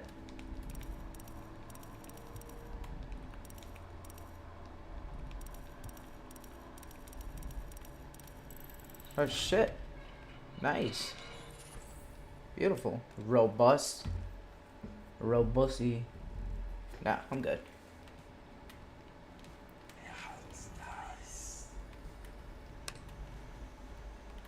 Valorant might win. I mean, I've seen some pretty good clips of Valorant lately. People seem to really be digging it. Counter or Valo? I mean, I liked Valorant back in the day when we played it. You're picking CS2? I'm just going to pick my prediction. I'm going to pick my prediction. I think the overwhelming popularity of Counter-Strike, I think it runs away with this one. You can lean and shoot nice. Halo snubbed again. That's a prediction vote. I think CS2 wins that one. Best esports athlete. I don't know. I can't make a prediction here. If I did it based off of the game, the guy playing Call of Duty probably stands to win because more people watch and pay attention to that, maybe? I don't know. League globally, though, probably potentially outweighs it as far as like I don't know. I'm gonna skip this category. I'm not gonna vote in these categories because I don't have any way to make a judgment call. Okay. Nope. Coin. Yeah. Yeah, that's the end. It's all green down here. Can't see shit. I won't vote. Go back through my votes now.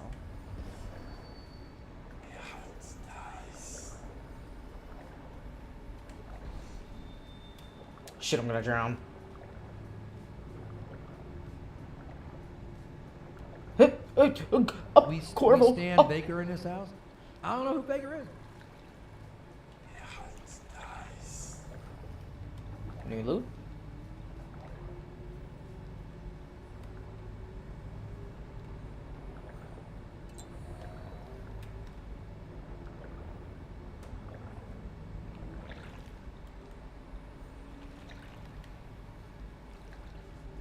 Okay.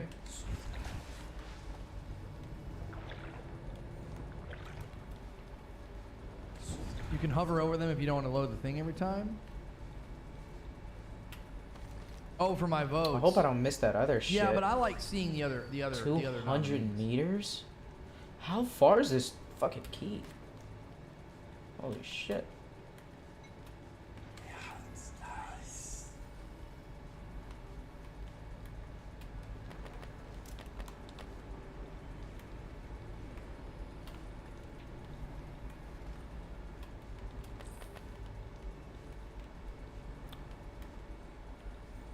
Granny? Granny Rags. I know there's a reason I kept you alive. Armored Core should be up there over. Holy shit. Kill this crazy witch! I could make her rich! Quiet now. Granny needs to concentrate. Go ahead, Granny, do your thing. Shoot me. Granny Rag, stop! Stop what you're doing! Can we at least talk about it? My knife's gotta be nice and sharp to cut into your skeleton, Slackjaw. Ooh. Nice and sharp. There's my love. What up, babe? Are you ready to help get Slackjaw's bones? Granny has some birthday gifts for you. I've been saving them up in case you ever came back to me.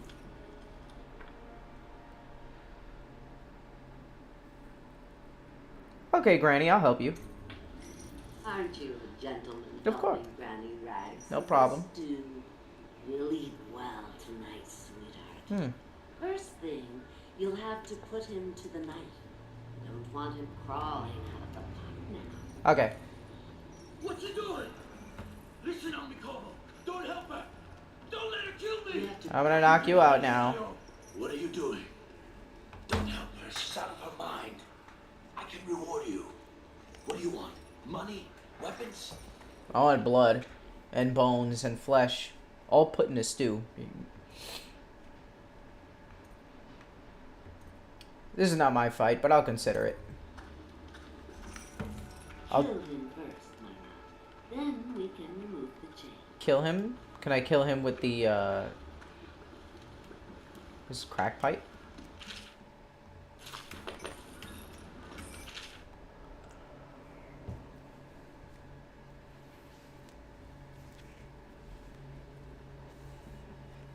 Cool, we can be a cannibal.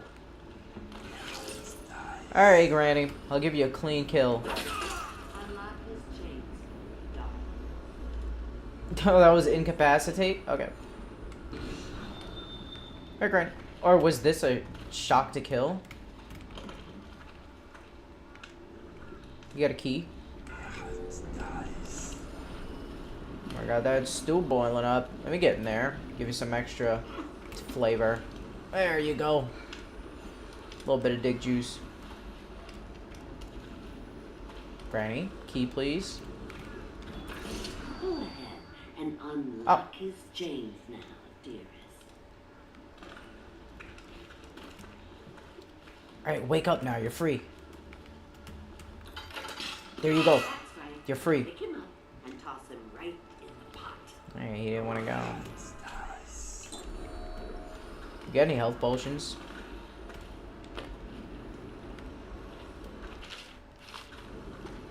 Throw them right in there. You are so strong, dearie.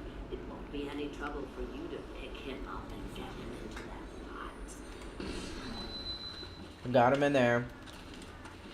Oh, thank you. What a fine help you've been. I'll just let him stew a while now. Okay. Go ahead, darling. Take your presents and go. Granny's got things to do. You got any bone charms?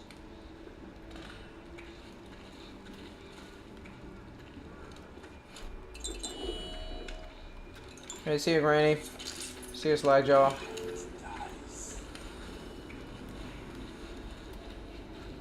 Nice, I got my key.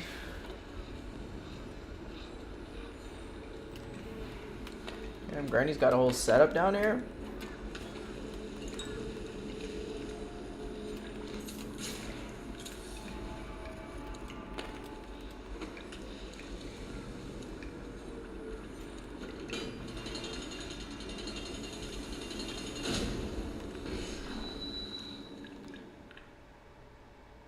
Granny's cameo in the furnace.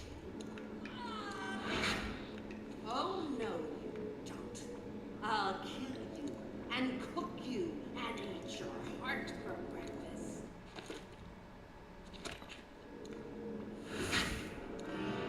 Hide me from his view. Hide me. What, Granny? What?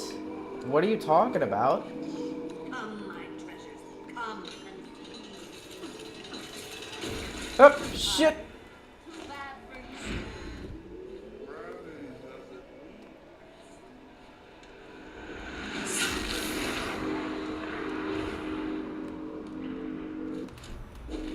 Granny, you're going to sleep.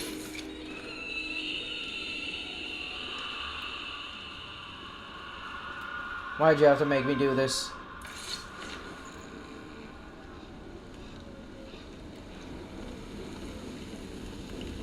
Alright, open it up.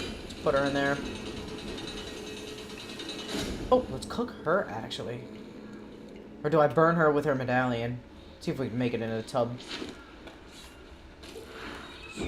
Ah, she dead.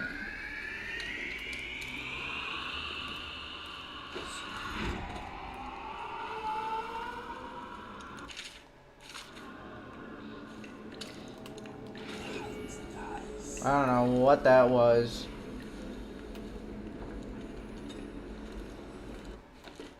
I'm gonna load back. I don't want to kill Granny.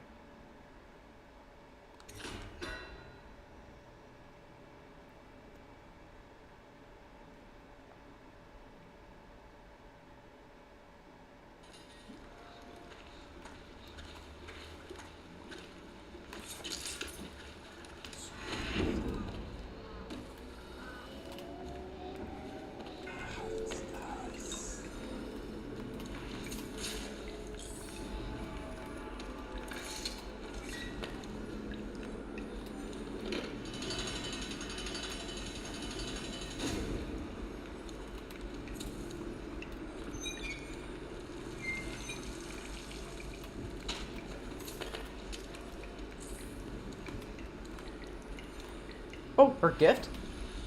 Hey. Find your way into such Oh, now we can kill her. places, Corvo. Crawling out of those flooded ruins, winding your way back to the pub where you last saw him. I want to see what the... What is...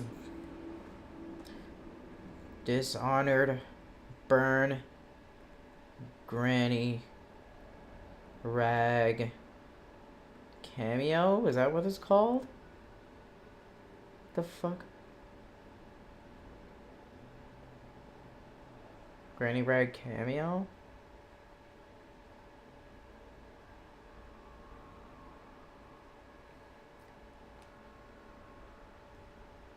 What's the point of this?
Where is she? Shut the fuck up. And,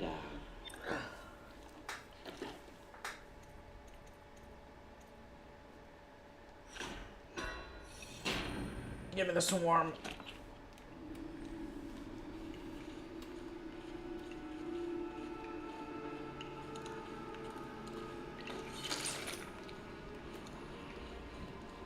Does she have an entrance?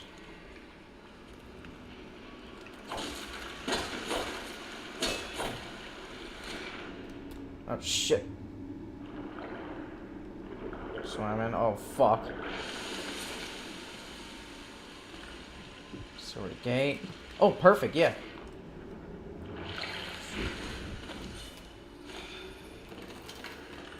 Get the fuck out of here. Hey, you bitch.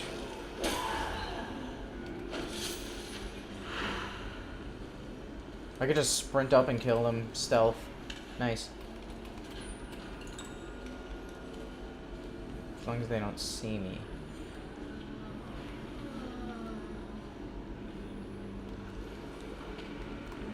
Holy shit, there's a lot of them.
fucking spitting on me? Get the fuck out of here, man. What the fuck?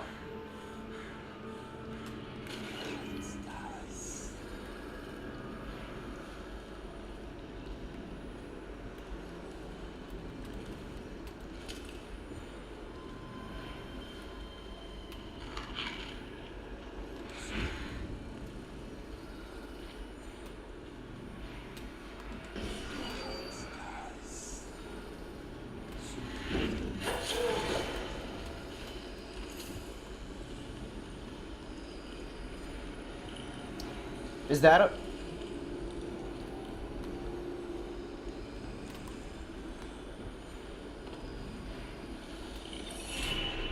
Yes.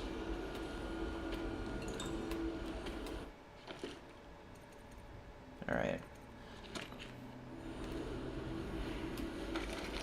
So I got one more bone charm on the way out.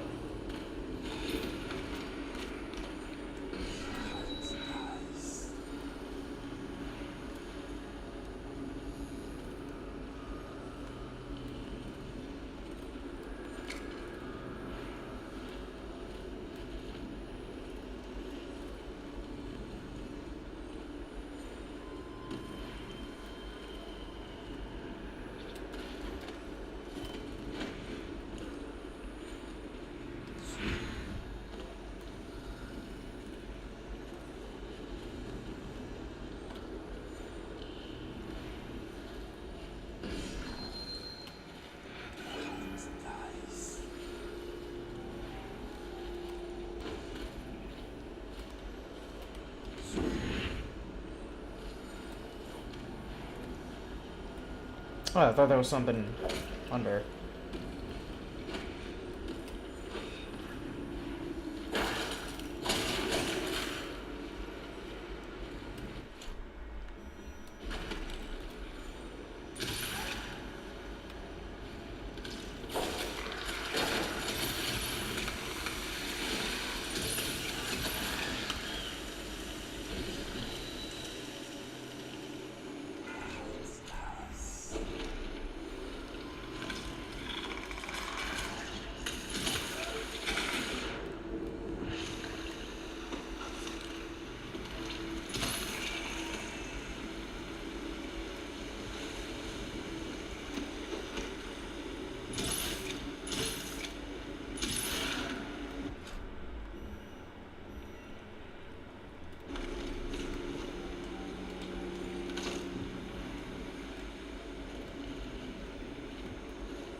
The fuck?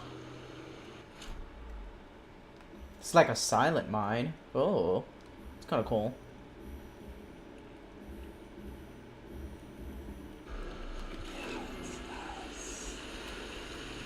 Send that bitch flying.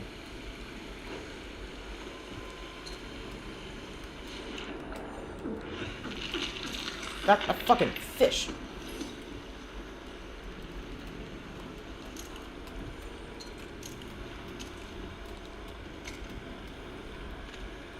Oh.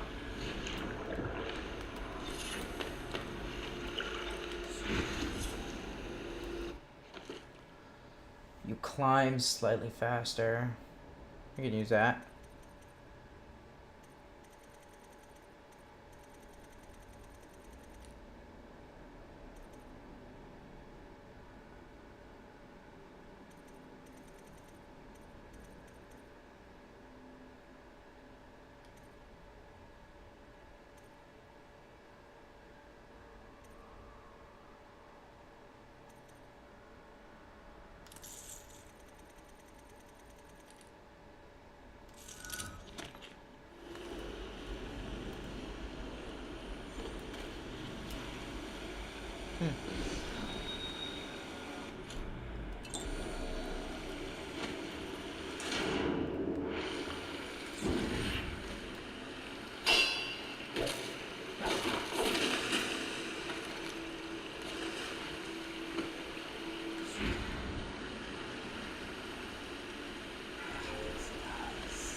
This actually feels kind of peaceful.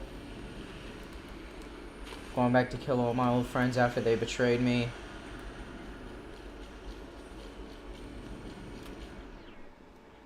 To the Hound Pits pub. Woo! Chaos High? Oh. Recovered your weapons and gear. Oh yeah, that was such a long mission. One outsider shrine. I don't even know what that is.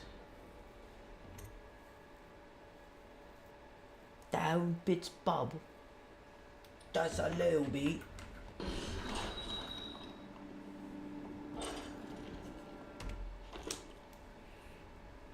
Escaping.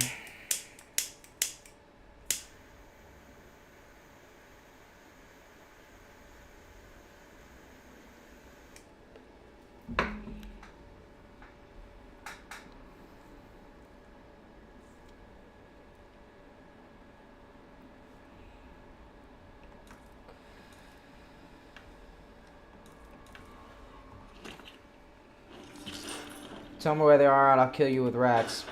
Please, Tell me where they are no. or I'll kill you with rats. Oh, it's you, Corvo. Thank the stars. We all thought you'd been killed. Except for Samuel. He seemed sure you'd survived. I saw him on the river shortly before the killing began. He was smart enough not to come ashore. But I'll bet he's still out there. Looking for you is my guess. Havelock called us into the yard. But I wasn't feeling well. I just watched from the attic. The Admiral brought his cutlass. He stuck Wallace through the eye with it. Then he did Lydia. Calissa he shot in the back with his pistol. Emily saw it all. Havelock kept yelling something about the things he'd done and how no one could ever know. Pendleton wouldn't even look anyone in the face. They said it was time for Sokolov and went off to his cage. I don't know what happened after that.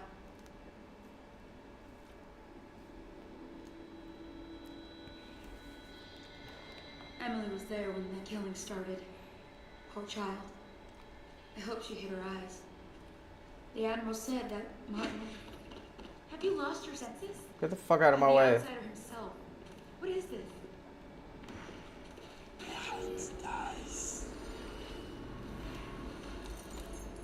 Big boys. Oh shit.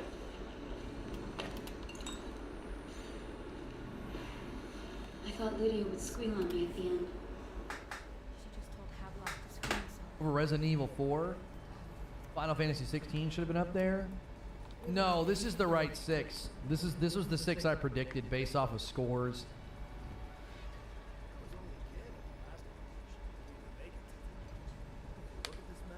You and I had the exact same 6 nominees.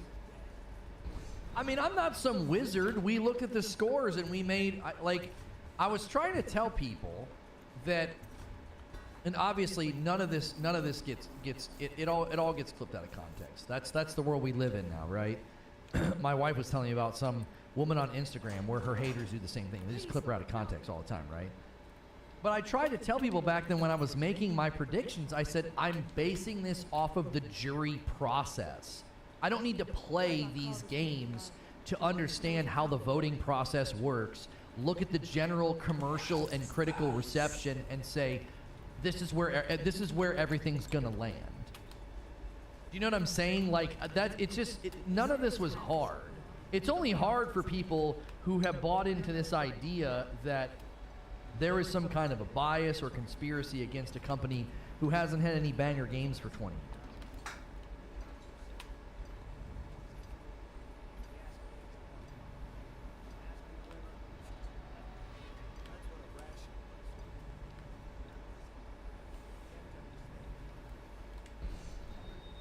Like, I grew up cheering for the Cleveland Browns. There's no media bias against the Cleveland Browns back then. They sucked and lost all the time.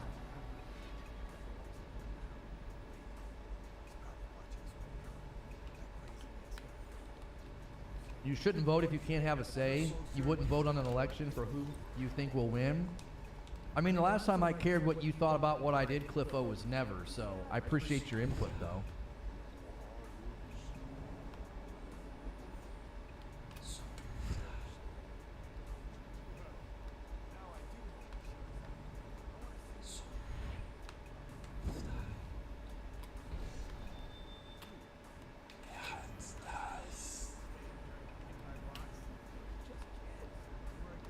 I'm glad we didn't make that Browns wager. I'm also glad there was no NFL football this weekend.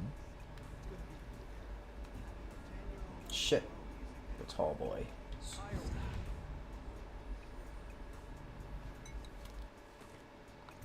This is a dangerous move.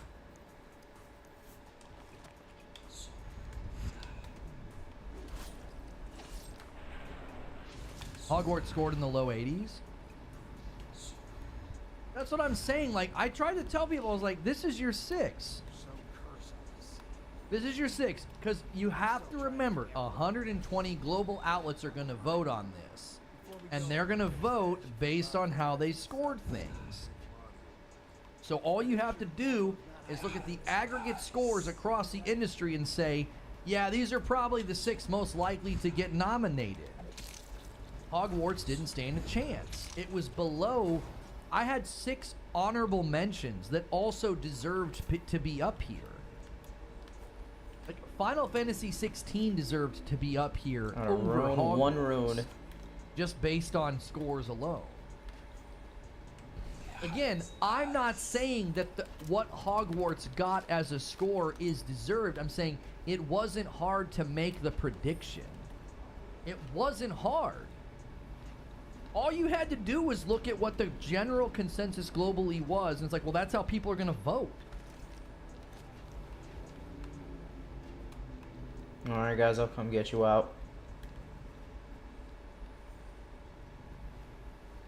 From the top. Did the I backlash got loot up affect there, the too. score? I don't know. Listen, I played Hogwarts, bro. I put in close to 40 hours in Hogwarts. Somebody's like, well, you didn't finish the story. I don't need to finish the story to know the quality of the game. What, have you ever played a game that was like an 8 out of 10 game, and then you ran the last like 3 or 4 missions, and you're like, well, it's a 10 now? Like, that's just ignorant. Emily's Tower. I literally sat next to my wife and saw the final story missions. I saw how the story played out. It wouldn't have changed my score at all. It was a good game. It was an 8 out of 10. Hey, it was super creative. They really honored the castle and the lore and the a lot of guys world around here. of Harry Potter. Stuff But on the it wasn't inside. better than any of the titles up there right now. Hogwarts wasn't better than anything up there. Not even close, dude. Oh, sorry, boy. Excuse me. And there were other games that ranked higher.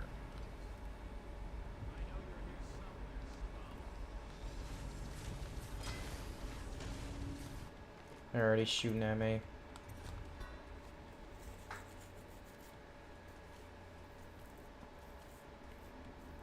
You got to finish the game to fully get a grasp with the story from start to There's finish. a lot of guys around here. Me holding the controller as the final 3 missions that I didn't play. I got really close to the end, and I had to start playing other games because my schedule is limited. Me holding the controller instead of my wife isn't going to change my opinion of the story. The combat did not dramatically change. She was doing the same style combat and the same style fights from the entire beginning of the game. Do you know what was different? The cutscenes were different. That was the only thing that was different. Nothing dramatically changed at the end of Hogwarts Legacy. It wouldn't have changed my opinion. Oh yeah, I held the controller when I went, for those final missions of Hogwarts. My opinion's completely changed now. It was every time you've played a game to that point, the content loop is not going to dramatically change at the end. You're finishing out final story missions. The boss fights were the same. She went in the same areas that I had been in every time. The boss fights were copy paste. They didn't change anything dramatically at the end.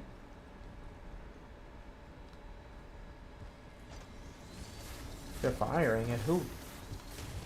Oh, that's who they were firing at. Somebody else down there. They're firing at rats.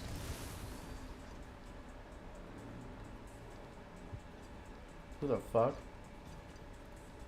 Why not Street Fighter 6? Well, based on score alone, Street Fighter 6 could have ended up here. But you have to remember the jury process. Global outlets are going to Inoperable. Global outlets are going to not vote for fighting games and racing games for Game of the Year. They just typically don't do that. Does that make sense? I'm not saying they don't deserve to be up there. I'm just saying that's how the outlets typically vote.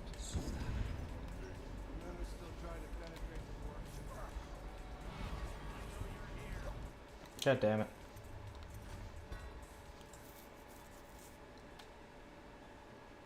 Parries just some different buzzes and patterns. That's not true. I watched my wife play the end, bro. It was the same set piece, same boss fight, same animations. I literally told her what to do in the fights because I had done so many of them. They weren't different, bro.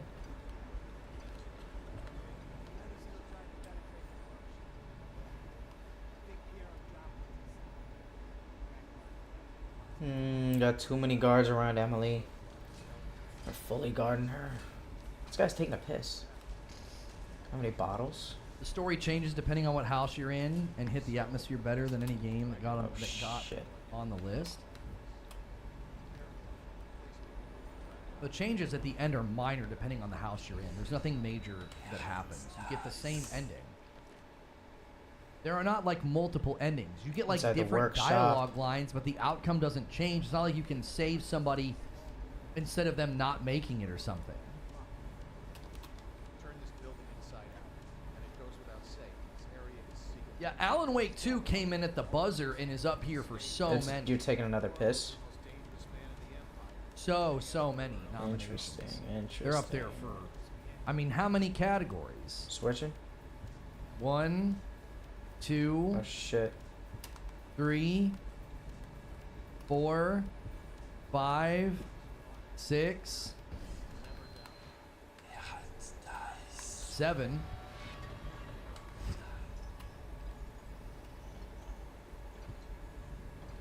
I think they're in every category that they could be nominated for. I really do. I think they're in every category. They got 8 noms. Yeah, I think if it's a category that Alan Wake could be nominated for, it's in there. Like, you can't nominate them for like an esports game. I'll take those.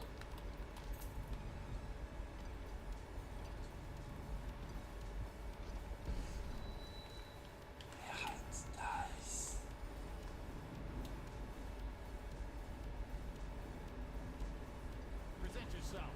Don't make me find you.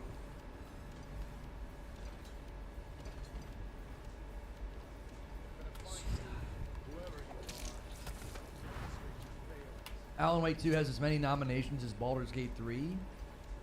Wow.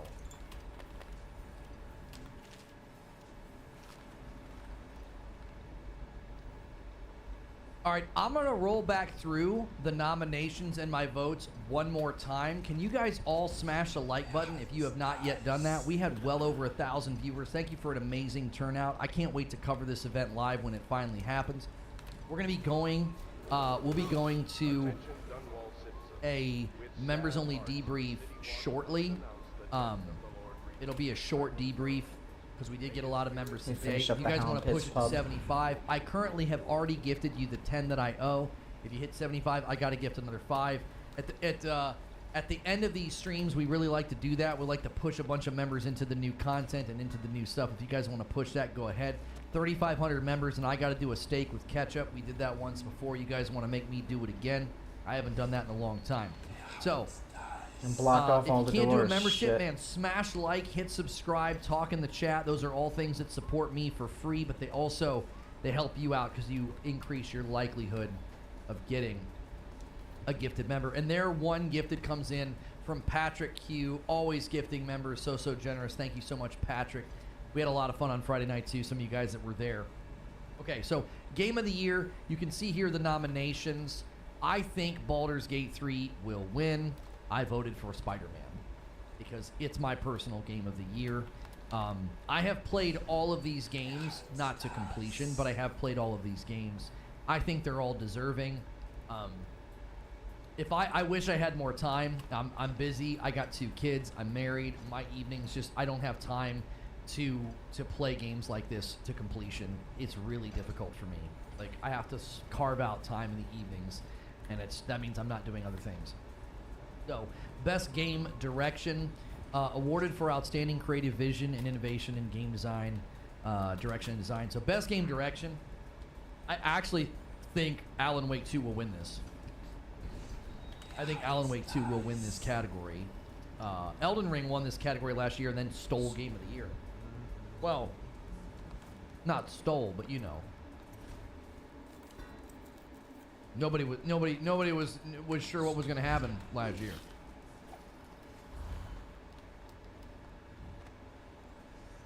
Hey, vlog.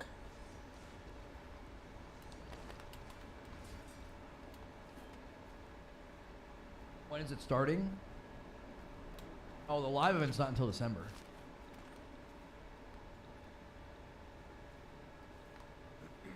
Oh, you coming in?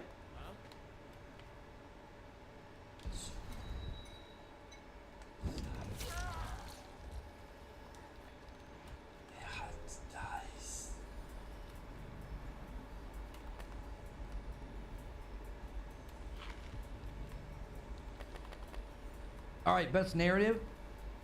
This is a tough one. I think every single one of these is deserving. I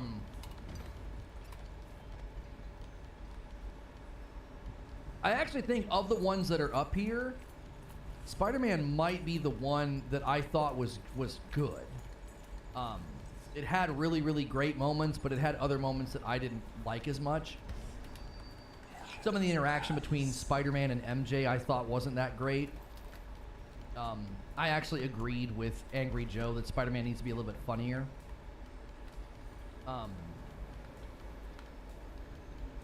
Doc is triggered that RE4 made it, but not Starfield.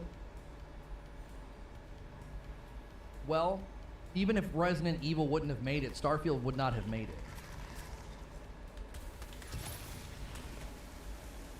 Starfield would not have made it. There were way too many games this year that hit high levels of quality. Starfield ranks so low compared to all of them. Something else would have taken Resident Evil's place. Sorry. In the realm of story, I actually do think that Final Fantasy 16 can win this. But I actually could see Alan Wake taking it. I could see Alan Wake taking this one. From everything we've seen and heard. Art direction, I see this one going to Liza P. I'm honest. I'm going to be honest with you.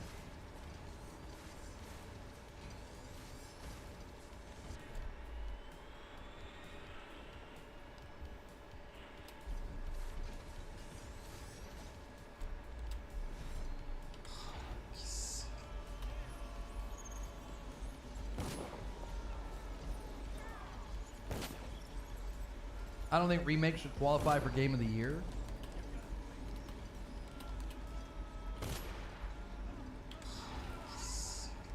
I could be compelled that remakes shouldn't be up there. I could be compelled. That doesn't mean Starfield would have been up there.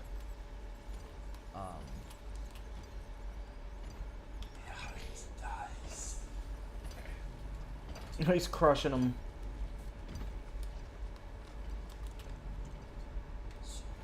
Yeah, they're talking about a different person though, creature. I could be compelled that a remake shouldn't be up there. Doesn't really matter. Starfield wouldn't have been up there anyway. Fuck out of here, bitch. Oh shit. I'm going for a double stealth kill. Fuck that. Yeah, I mean, did anybody get upset when Resident Evil 2 Remake got nominated? You know what I mean?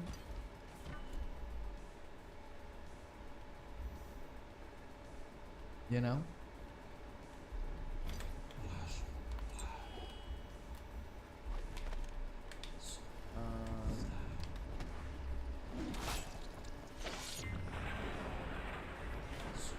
This guy's saying, please look. Gotcha. Get a Salty Game Awards tweet. I like Doc. He's, you know, Ooh. he's gonna argue for from his position and his side. And Listen, I Callista? told you guys that it was an unfalsifiable position. If Starfield got nominated, they'd all be like, see, it's deserving. It deserves to be up there. When it doesn't get nominated, they just retreat to media bias. They'll retreat to some weird convoluted argument about media bias and Resident Evil doesn't deserve to be up there. Right? We're going to ignore the fact that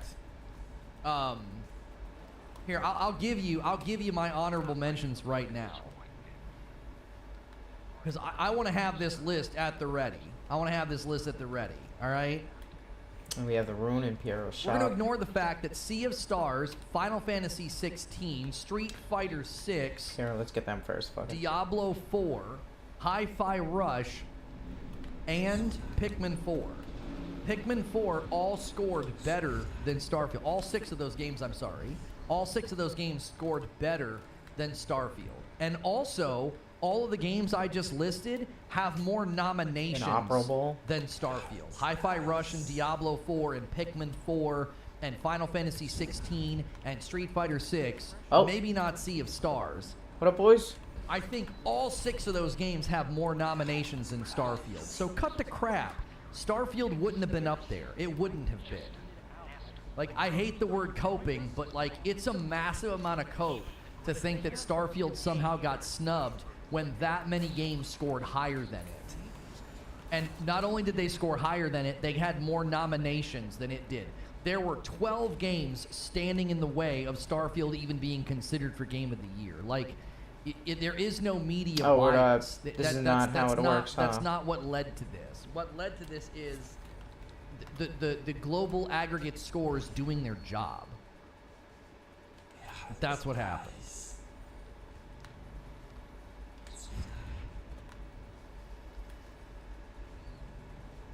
I gotta move through this, and we gotta Hey guys, get, gonna loot. we gotta get to members.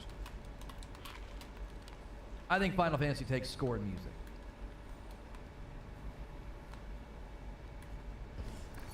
Anybody could win. Hey, this how do I category. get that shit open?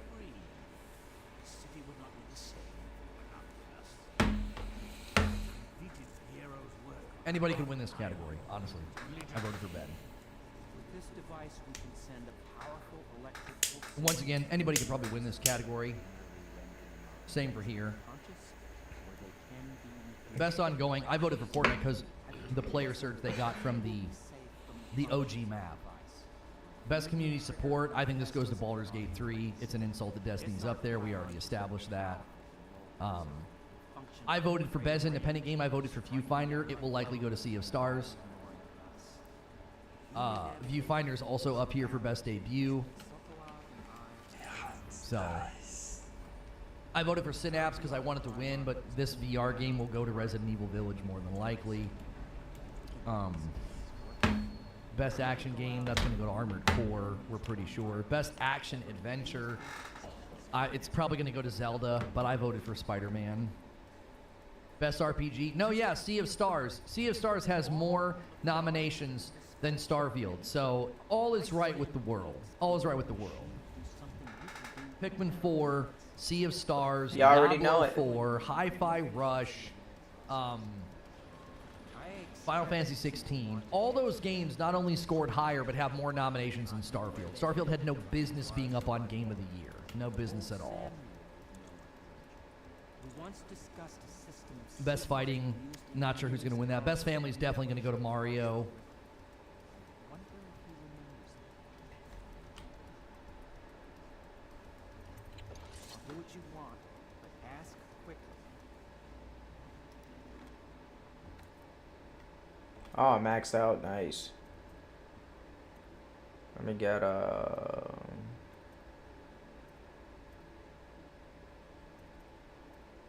I'm good. A reminder that your Thanks. quality of work does not matter. In the end, you're just a number. Adds to resume.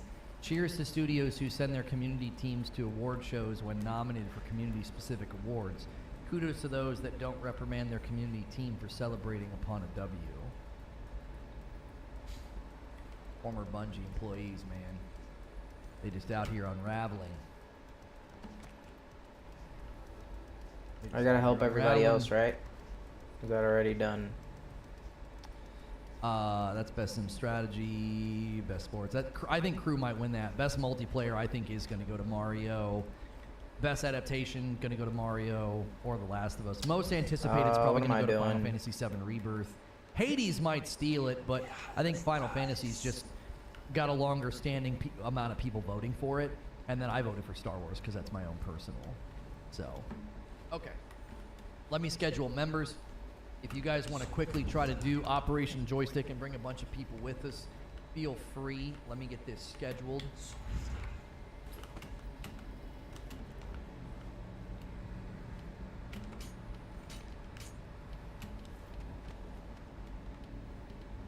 Okay.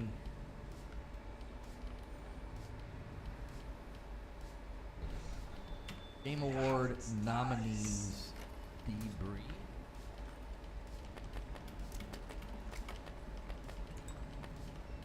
Uncle Kurnow, I hope you find this. I'm devastated. The girl I've been caring for is gone.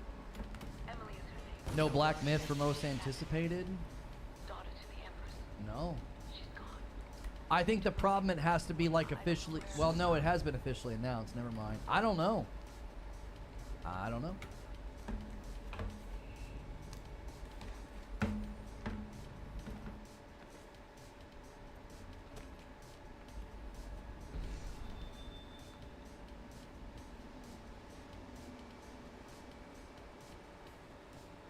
What up, bitch? Okay. Guys, what a stellar day for the channel. Stellar turnout. So many likes, so many new subscribers, so many viewers. Give me a brief second. I'm going to run upstairs and use the restroom before we switch gears. I don't like switching to members and then having to immediately leave. It's better to do it here at the end. So I'll be right back.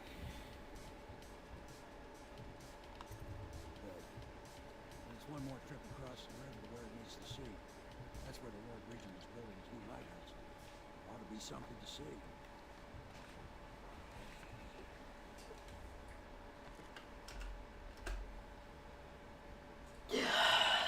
Nice.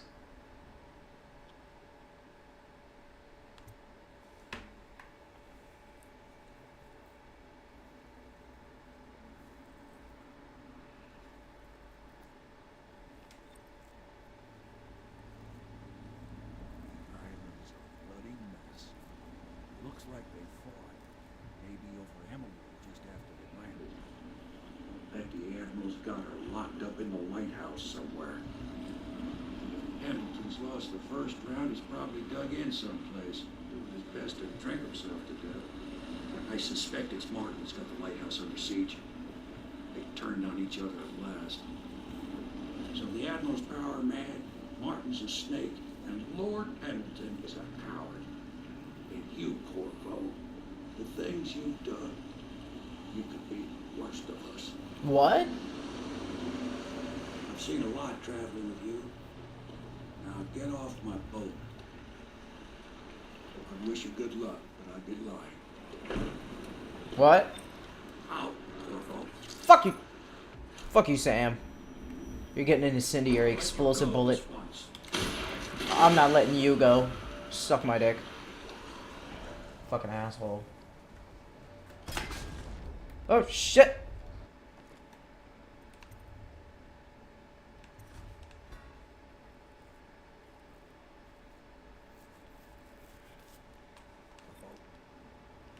I'll let you go this once. Fucking bitch.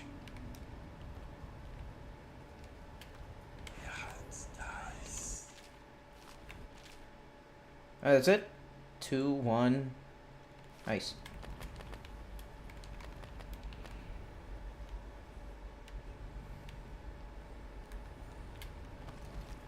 You got 1 rune. Nice.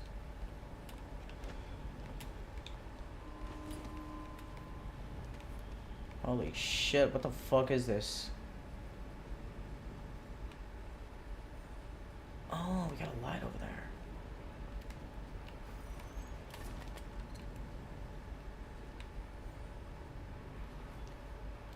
Think I could make that jump in a blink.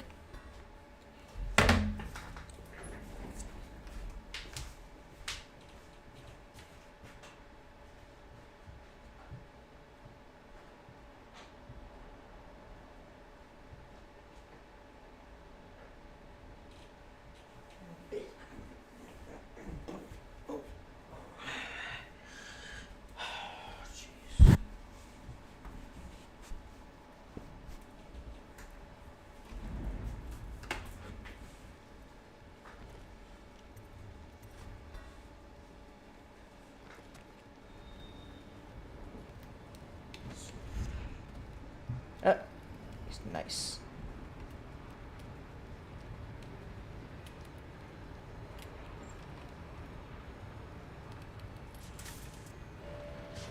I'm gonna fire at him.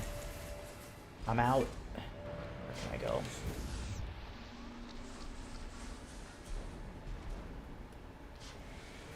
Gotta get him.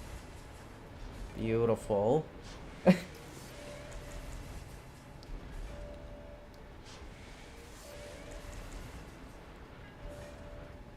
Holy shit, it's fucking him up.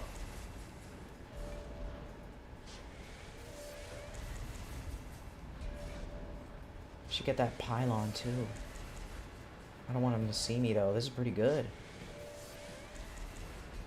Well, it's just shooting missiles.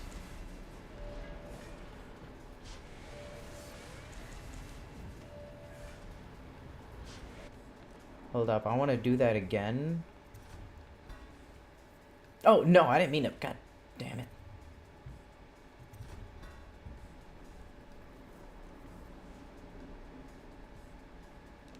Alright. Sam. Let you go. Shut the fuck up.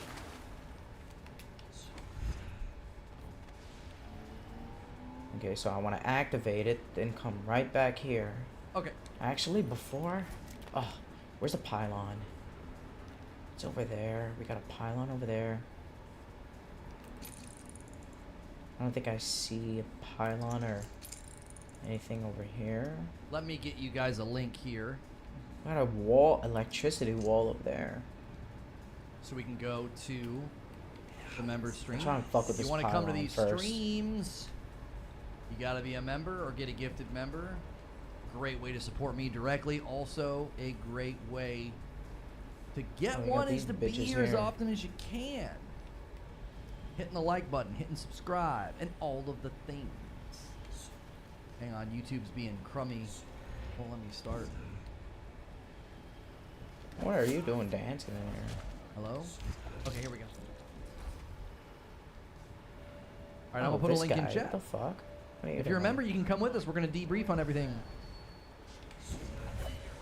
Ah, fuck that. What'd you do the tower?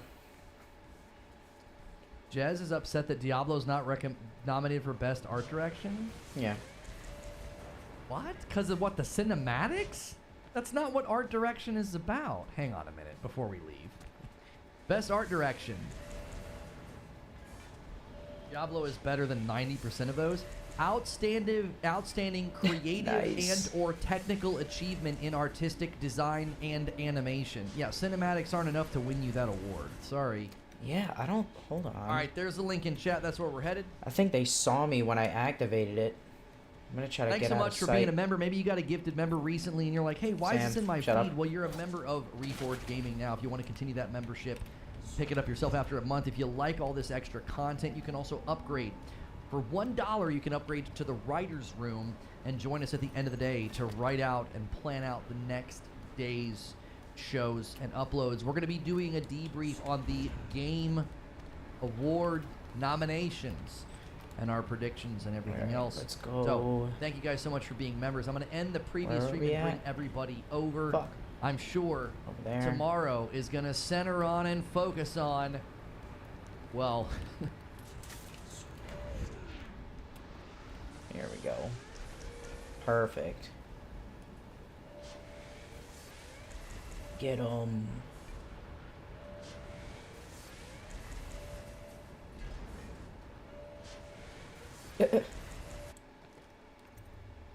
Just keep looking.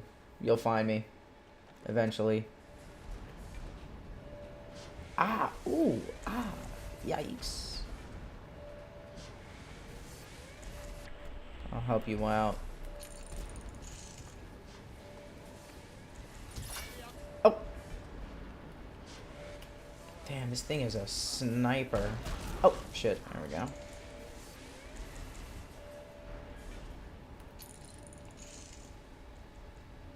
me get this guy. But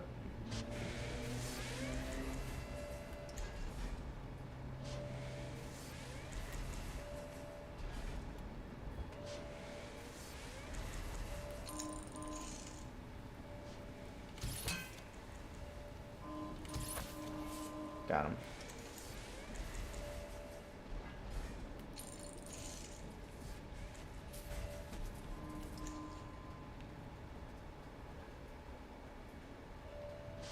Get him.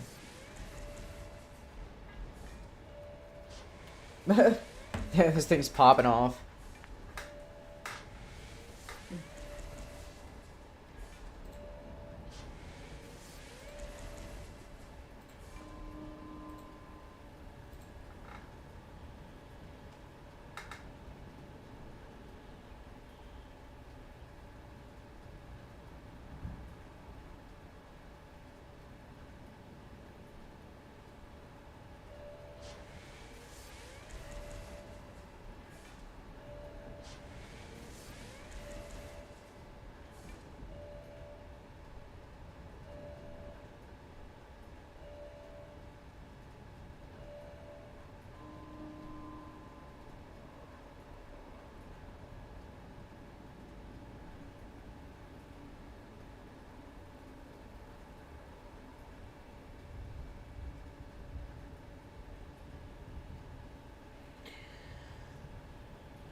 What's going on, everybody? Mortem here, this time bringing you my re-review of Cyberpunk 2077. Still to go got along with some the guys many left there. changes and the recent DLC that Cyberpunk How about that? 2077 has You gonna received. shoot 'em? That in many ways make it a much more enjoyable experience. So I thought it would be a good time to just completely take a second look at the game, as this particular game was one of the first reviews after 100% that I ever did. What about which is it, something Tower? I'm a little more known for, though back then I certainly wasn't. Did they so in some ways, rewire? more than just this game have changed since then. Though, given this game's It's not pretty shooting infamously anymore. poor launch, you can guess that that prior review wasn't exactly glowing. But that was then, and naturally, I think a lot of people want to know how the entire game is now, given Update 2.0 and the recent DLC. So let's actually dive into that a little bit. I want to kick this off with a sort of overview of the past couple of years of updates. I think for the most part, everyone kind of knows what Cyberpunk Get is 'em, at this boys. point. First-person action adventure in the Cyberpunk tabletop setting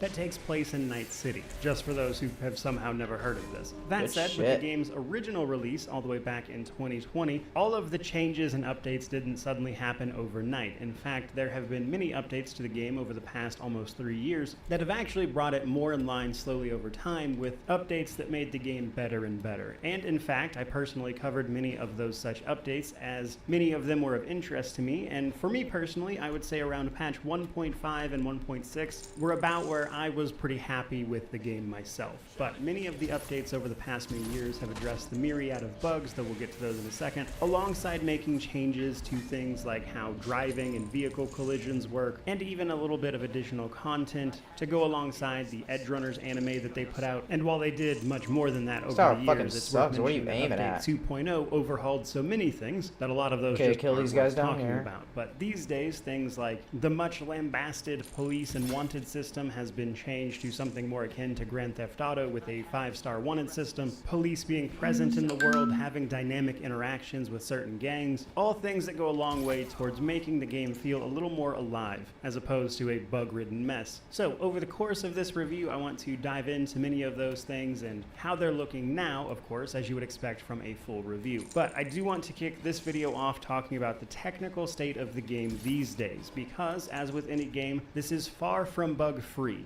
Now, I cannot speak for every level of hardware, as I am playing this on a very high-end PC, so people with mid-range systems have encountered more problems than I have, which is especially important to mention because Update 2.0 specifically there's a lot of them. PC requirements to go alongside the game, and Update 2.0 and the DLC in particular, I believe, dropped support for prior console generations, things like PlayStation 4 and I believe it was Xbox One, which isn't a huge surprise as that is where the game had its biggest issues. Having played this game on PC with a good PC at the time this game launched, I didn't experience most of the issues a lot of other people ran into. The vast majority of what I ran into was almost non-stop visual glitches, especially with the UI, which isn't as bad and makes the game playable, but it is nonetheless annoying. And occasionally I would fall through the map. Having played through the game again with 2.0, I didn't experience anything game-breaking at all. I have seen some reports of people who have, which may be down to changes to the PC requirements, etc. It's hard to nail that down, especially as someone who is not a tech channel. But things like the game not loading at all, save files being corrupted with the DLC actually. So I have seen reports of things like that.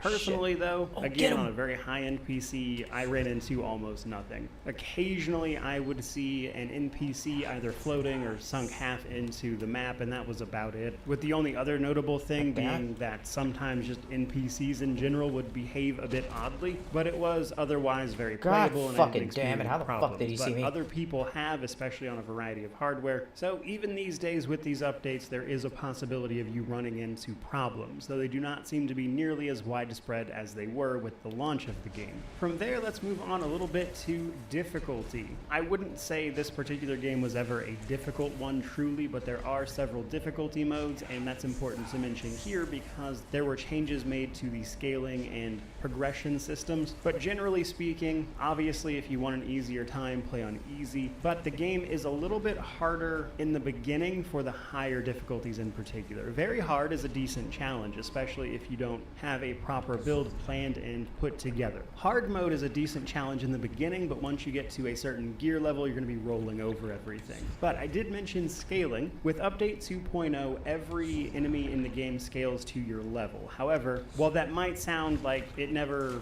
amounts to a power curve for you, like I just mentioned on hard, when you get to a certain point with gear, you're just going to be destroying everything, one-shotting enemies, etc. So there's still very much so that power progression to it, but what enemies drop and the experience they offer never goes down. Enemies, based on their faction, as well as a couple of tiers of enemies, can have more armor and more health and be harder to deal with, but the vast majority of enemies, if you are geared up, you're going to just be walking through as long as you have good gear. We'll talk a little more about that in the progression system though, but do be aware if you want a challenge, just go straight for very hard, unless of course you're looking to power fantasy a cyber psycho. From there, let's talk about the story setup and my thoughts on it. This game's a few years old, so I'm not really worried about spoilers, and while I'm not going to be going over the entire plot, there are almost certainly going to be spoilers throughout this video in some degree, so do be mindful of that and use the timestamps to jump around down below if that's an issue for you. But with that out of the way, as many people are aware, Cyberpunk 2077's story revolves around our character V. After an introduction to the game based on your origin choice, we ultimately wind up becoming a merc in Night City, someone who takes on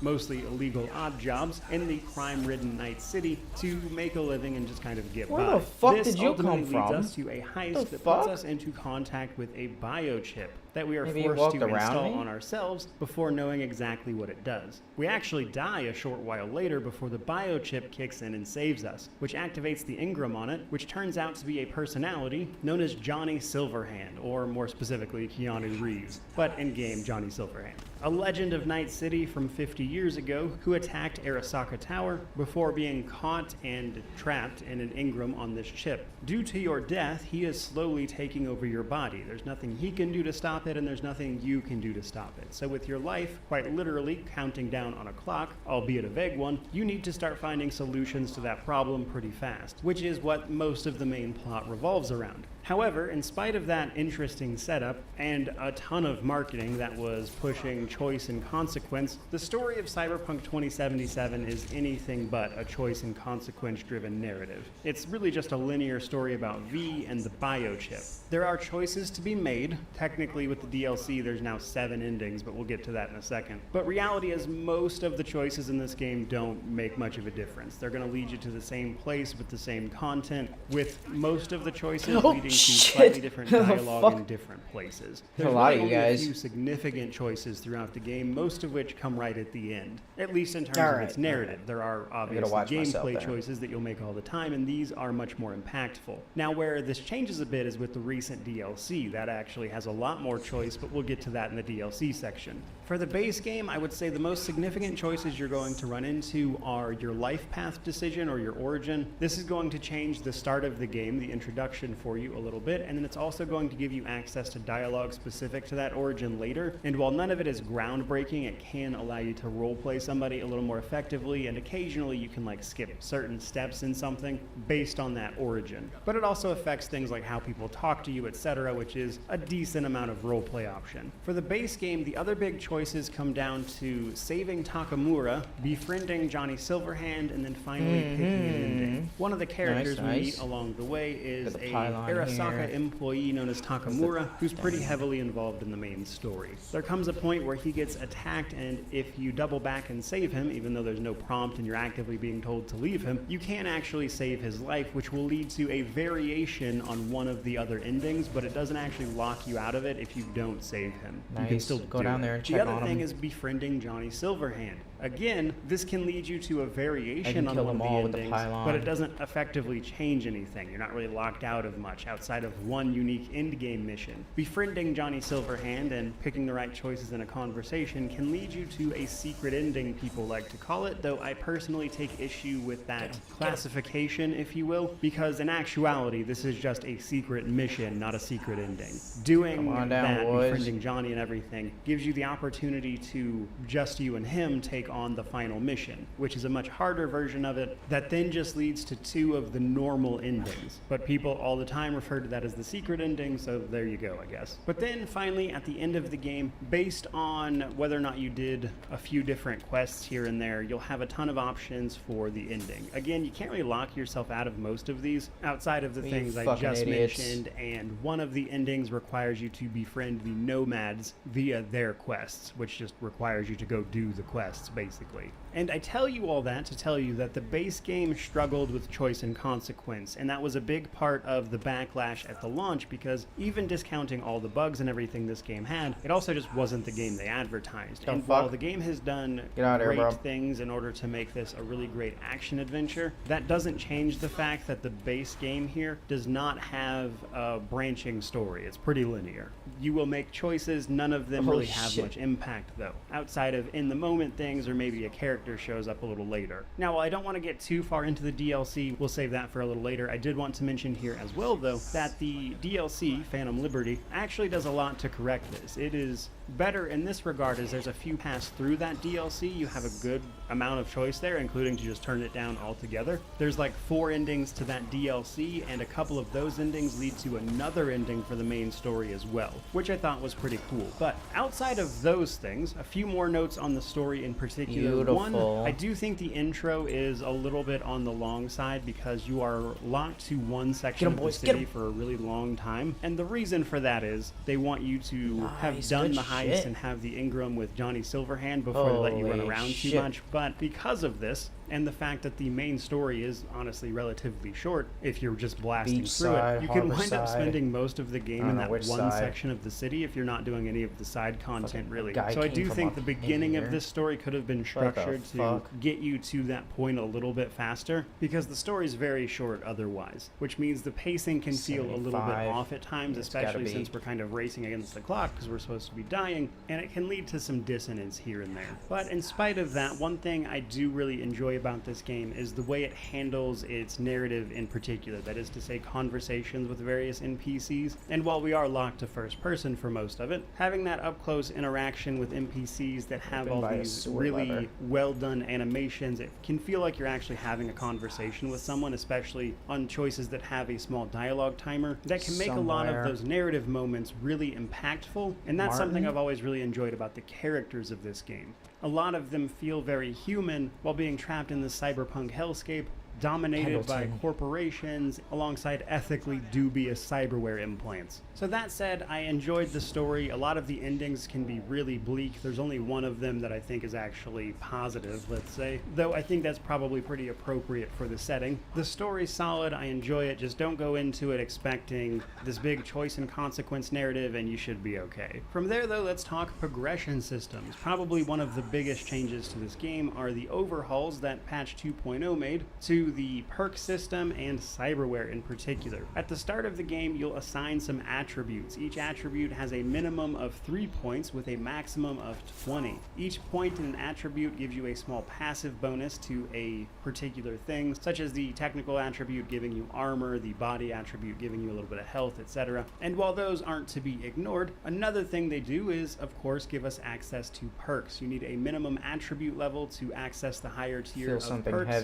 that will then, of course, enable various playstyles, though attributes do also come up outside of combat-related things, as you will have the occasional dialogue check and environmental interaction gated by these. Oftentimes you can open up extra paths if you have a high particular attribute, such as body allowing you to force doors open, technical allowing you to fix a problem with a path, or tear something down, etc. So there's a little bit of that out in the world, and the gameplay part of that is pretty impactful, but the choices in dialogue are usually just for fun. For instance, having a maxed out cool stat of 20 opens up a lot of dialogue options that will give you a little extra context in a lot of situations, but won't really change anything. Now, every single time our character levels up to the maximum of 60 with the DLC, 50 or otherwise, we earn an attribute point and a perk point. Because we get so many attribute points, you can actually max out or close to max out many of our attributes. You won't get quite all the way there, but you'll get pretty close to it. Perks, however, tend to be the more defining factor in your build, as each attribute has a large amount of perks associated with it that lean into the various playstyles. Every single attribute has a car combat perk, alongside perks for playstyles more associated with that thing. So intelligence will open up things like net running and hacking via the environment as well as combat itself. Cool gives you access to a lot of more stealth-oriented gameplay, that is to say things like sniper rifles, precision rifles,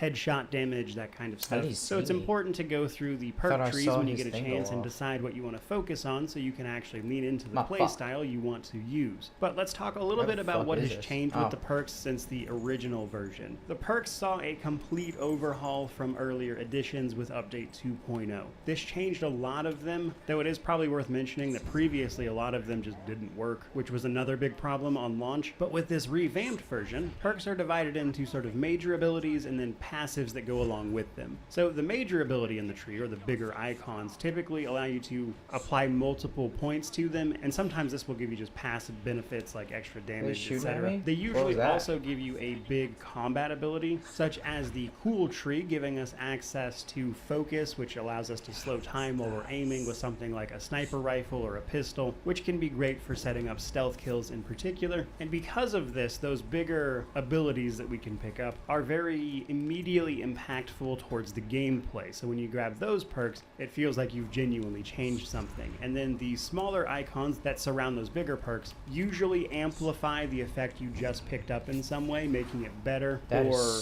giving you little tweaks to that playstyle that make it a little more approachable. That said, while you will be able to come close to maxing out most of the attributes, and you'll definitely be able to grab the ones you want, perks are a little more limited. You're going to get 60 from leveling up and a few more from other sources, mostly the skills skills, which we're about to talk about, that allow you to lean into a playstyle. But ultimately, there's a lot of perks, so focus on the perks that amplify the thing you want to use. Be that throwing weapons, blunt weapons, melee weapons, bladed weapons, or just all sorts of guns such as assault rifles, etc. Or in an almost seemingly mandatory pick, we have the cyberware perks that will amplify your ability to install cyberware and use that, which we'll talk about, granting you extra options and slots for them, which can make a huge impact on your character, kind of regardless of your build. But more than anything, focus the perks on what you want. You can refund them pretty freely, so it's not like a locked-in decision. He can see me when I but peek? you won't be able to do everything, which means builds are a little more defined, and how you approach combat is important. Another big part of playstyles, though, is the skill system. This was heavily changed from the original version, which had several skills per attribute previously. Now there's only 5 skills, and they essentially are ways you play the game.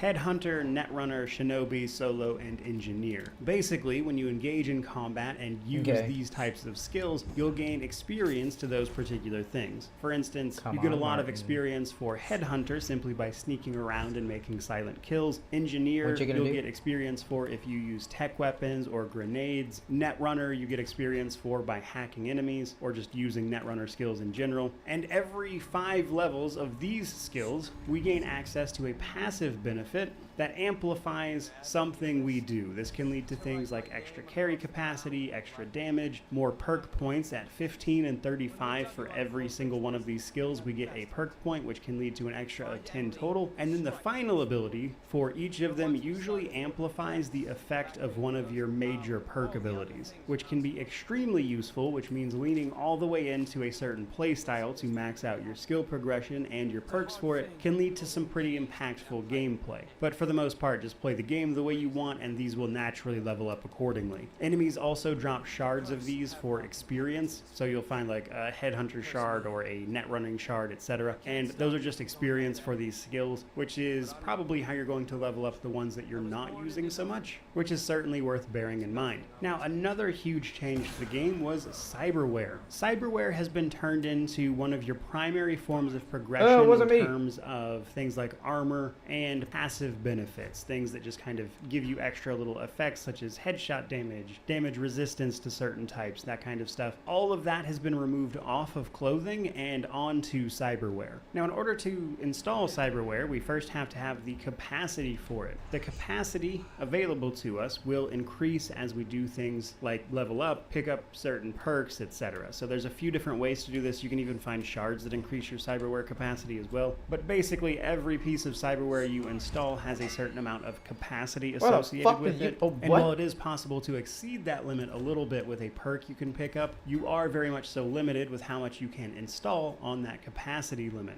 Each little bit of cyberware comes with a passive amount of armor, alongside performing all sorts of functions. For the most part, they didn't change too much of the cyberware abilities, so we can still pick up things like Second Heart, which just revives you once if you die every, I think it's 5 minutes. You can pick up the Gorilla Arms, the Mantis Blades for a more cyberware melee approach. This is also where you can install a cyber deck in order to perform hacking. You can also install things like the Sandevistan, which will slow down time around you. There's a Berserk one you can put on. If you want to use smart weapons, you need some amount of smart link capability via cyberware, which is usually the hand slot, etc. So in addition to just providing us armor and extra little benefits, they can also provide very substantial gameplay changes. But to go along with the new scaling, both cyberware and our weapons in particular have a tier system now. Normal through legendary. It's all color-coded as normal, so white is the low tier stuff. Then we have green, blue, purple, and orange for legendary.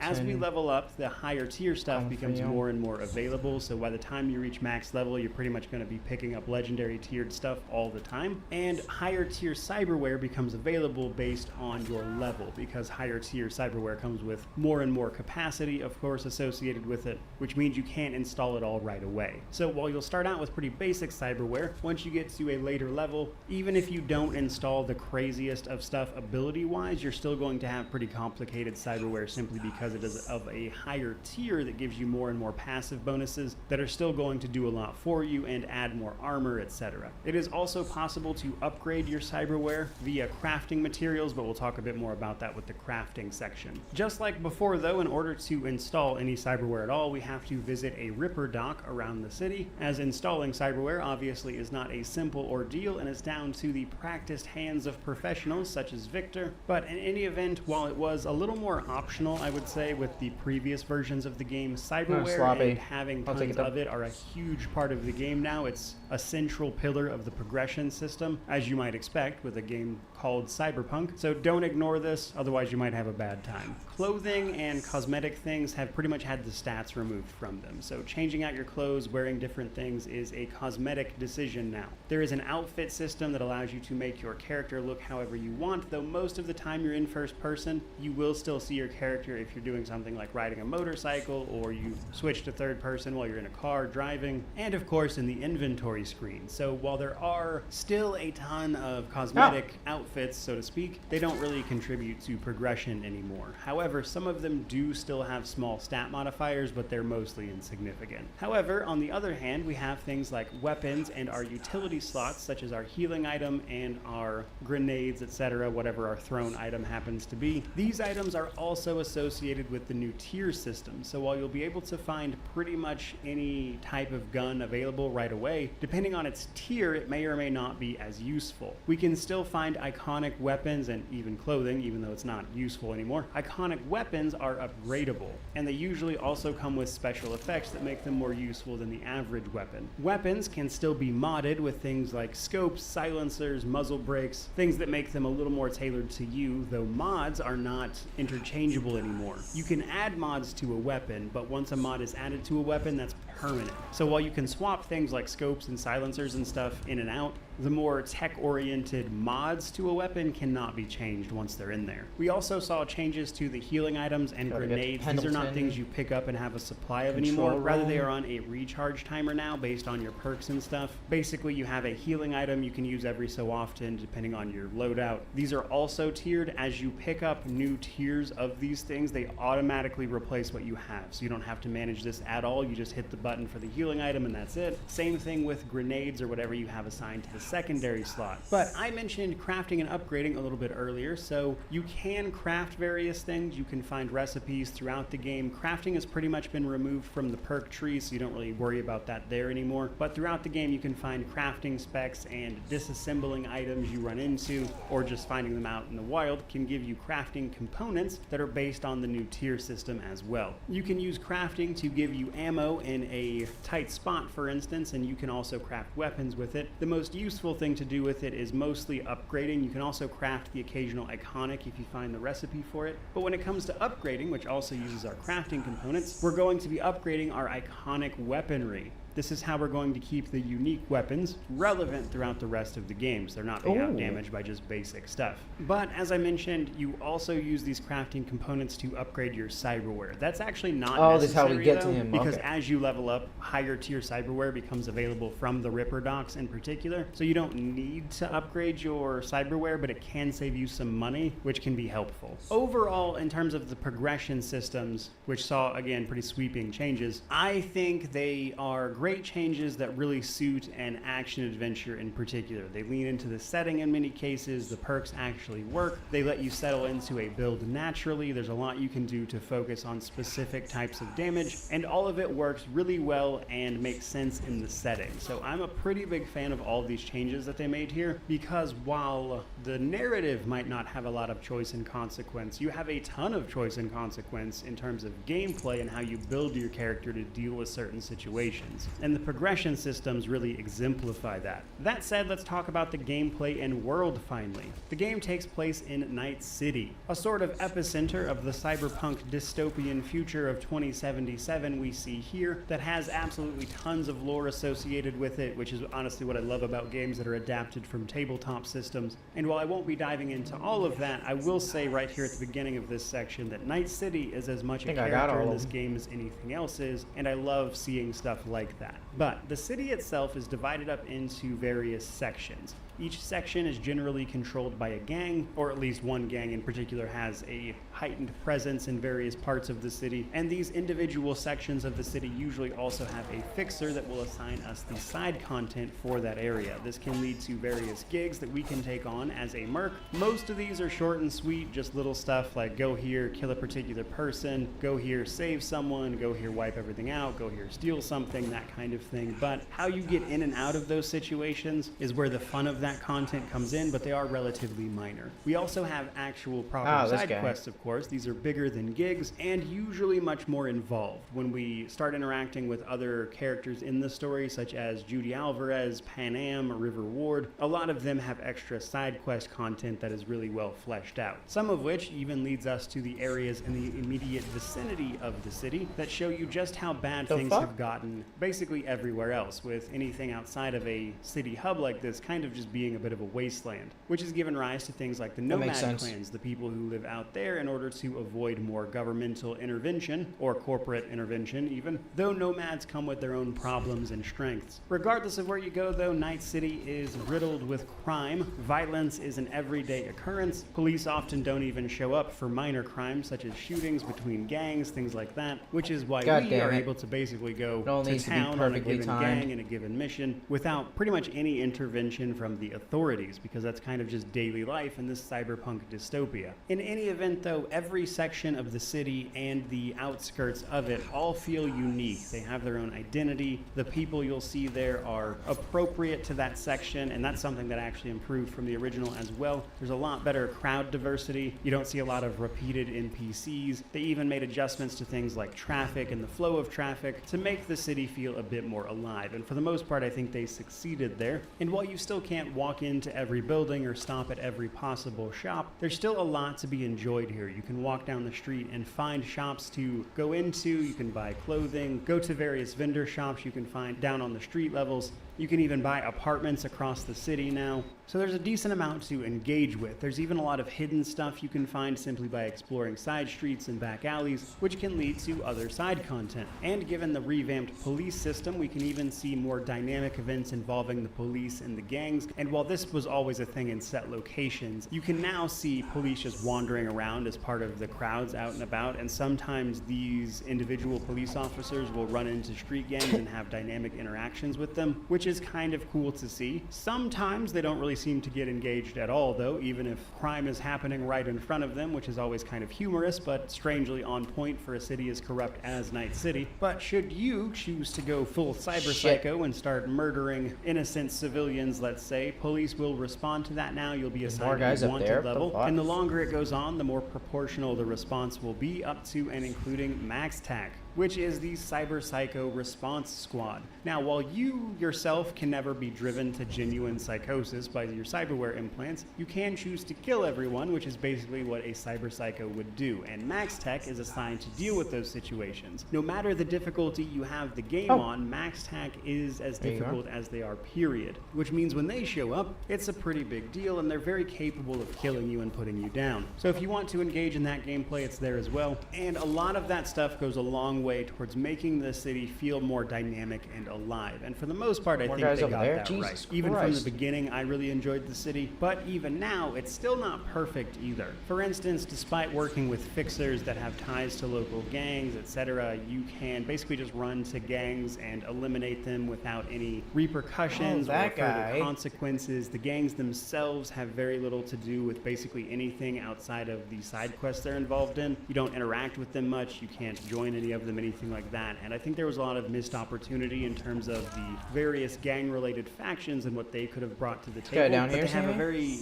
limited interaction with the rest of the game outside of just being an enemy to kill in various gigs and side quests. It does feel like they could have done more there with like a reputation system or something, but we're definitely never going to see that at this point. In order to get around the city, you can of course drive around in vehicles, but there is also a fast travel system. We know at one point there was a planned tram system that's still not in the game or anything, so don't expect that. You basically just go to a fast travel point and then fast travel to other points you've already been to. That shit It is- works. There's nothing wrong with it. A little uninspired maybe, especially when we know we could have had that fully functional train system that would have been cool to see, but basically it is what it is at this point. Another thing that is a little bit of a Jesus, letdown is a lot of there's guards a here. lot What of the water fuck? around Night City, and exploring any of it is a waste of time. You Probably can just the technically wind. swim. There's even a mission that will see Yeah, you it's just doing the some wind. diving, but there's very Ghosts. little to find underwater, and it's mostly just a waste of time. There's not a point in doing that, and it's just weird that Just they the added wind. that context while not putting anything at all in there. And while I'm fine with that conceptually, it would have Oh, been cool this if guy- there was what the- like just are you one or guys two little fucking things spawning happening out of in a or around fucking the water. burrow Not really a hole? criticism so much as an observation, really. But all of that says nothing of the new car combat system. With Update 2.0, you can purchase vehicles or Jesus. find vehicles with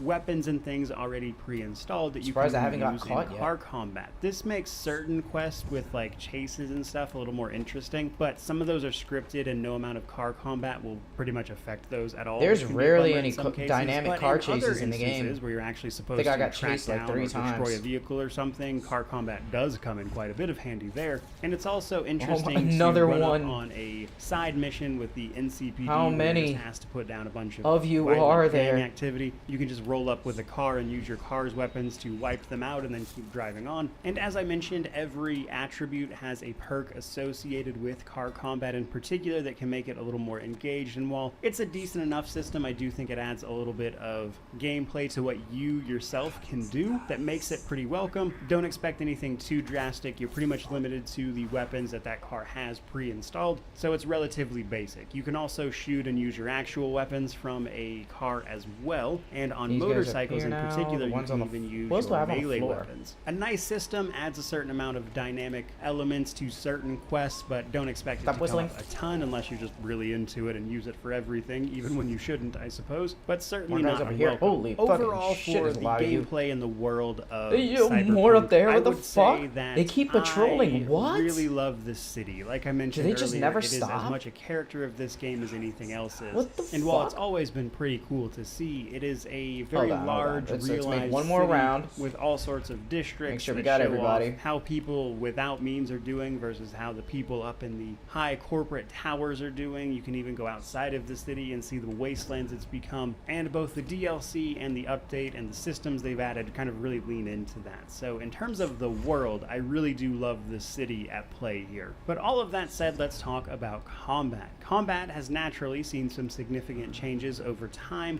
which is most recently down to all of the perk changes and cyberware changes they made, but fundamentally it still works the same way. You might have a different ability or two here, passives and things like that have changed. They've made some changes to net running that make it a little shit. less powerful. They to keep be honest, but respawning. still very usable. Alongside changes to melee weapons, Go like up, giving up, you certain finishers that make the melee portion of things more impactful. It's still important to Fuck remember off, that man. because of the progression systems, combat largely comes Why the down to fuck the are build there you have so set many up and guards? how Where you are are they coming approaching it. from? In any event, it's pretty much down to guns, I think they melee, just keep or spawning. net They're running. unlimited. And of course some stealth They mixed just in keep there, but repli- that I'm can be used with making all the of these same approaches. loops. In fact, you can completely go Let's in just as a kill, ghost in many Pendleton. instances Fuck 'em. where people never knew you were there to begin with if you are good enough. And they even added the fuck over here. Shut optical up. camo that was missing from the base game as well. You can equip optical camo to make yourself semi-invisible to Fuck really me. lean into that stealth play style, which again is applicable to everything else. But beyond that, we have all of our various guns and melee weapons, which are all available as iconics as well, which have their own unique abilities that can add a lot of dynamic elements to the combat as well, on top of all the various weapon types. For guns, we have things like power weapons, smart weapons, tech weapons. Smart weapons can be linked with your Smart Link cyberware to allow you to shoot things automatically within a Bro, certain you almost range felt without horrible. having What the to say fuck was perfectly that? line up or aim anything, which can be a nice buffer for people who aren't so great at lining up headshots. We have tech weapons, which can let you charge up a shot for as much as like 1.5 times the damage, which combined with something like a sniper rifle can be really effective, especially if you have a perk that slows down time to allow you to line up a headshot, for instance, which is a playstyle I leaned into pretty heavily. So doing, even just Pendleton? from that, you can see there's a lot of diversity in the guns at play, but that's to say nothing of the melee side of things, where you can pick up things like katanas or blunt weapons that, combined with abilities like the dash function that allow you to quickly dash with a katana to attack all sorts of enemies in melee, opens up all sorts of other play styles with weapons in particular. And with the changes they've made to all the perks, all of those playstyles feel really, really impactful. They're fun to mess around with, and the gameplay of it just feels great. Net running is a little bit different. They made some sweeping changes to this in terms of like RAM cost and everything, but basically if you have the CyberDeck cyberware installed, which comes with a default, but it can be changed if you're not using it. CyberDecks give you access to various slots to install quick hacks, as well as access to the RAM, which is our resource to use them.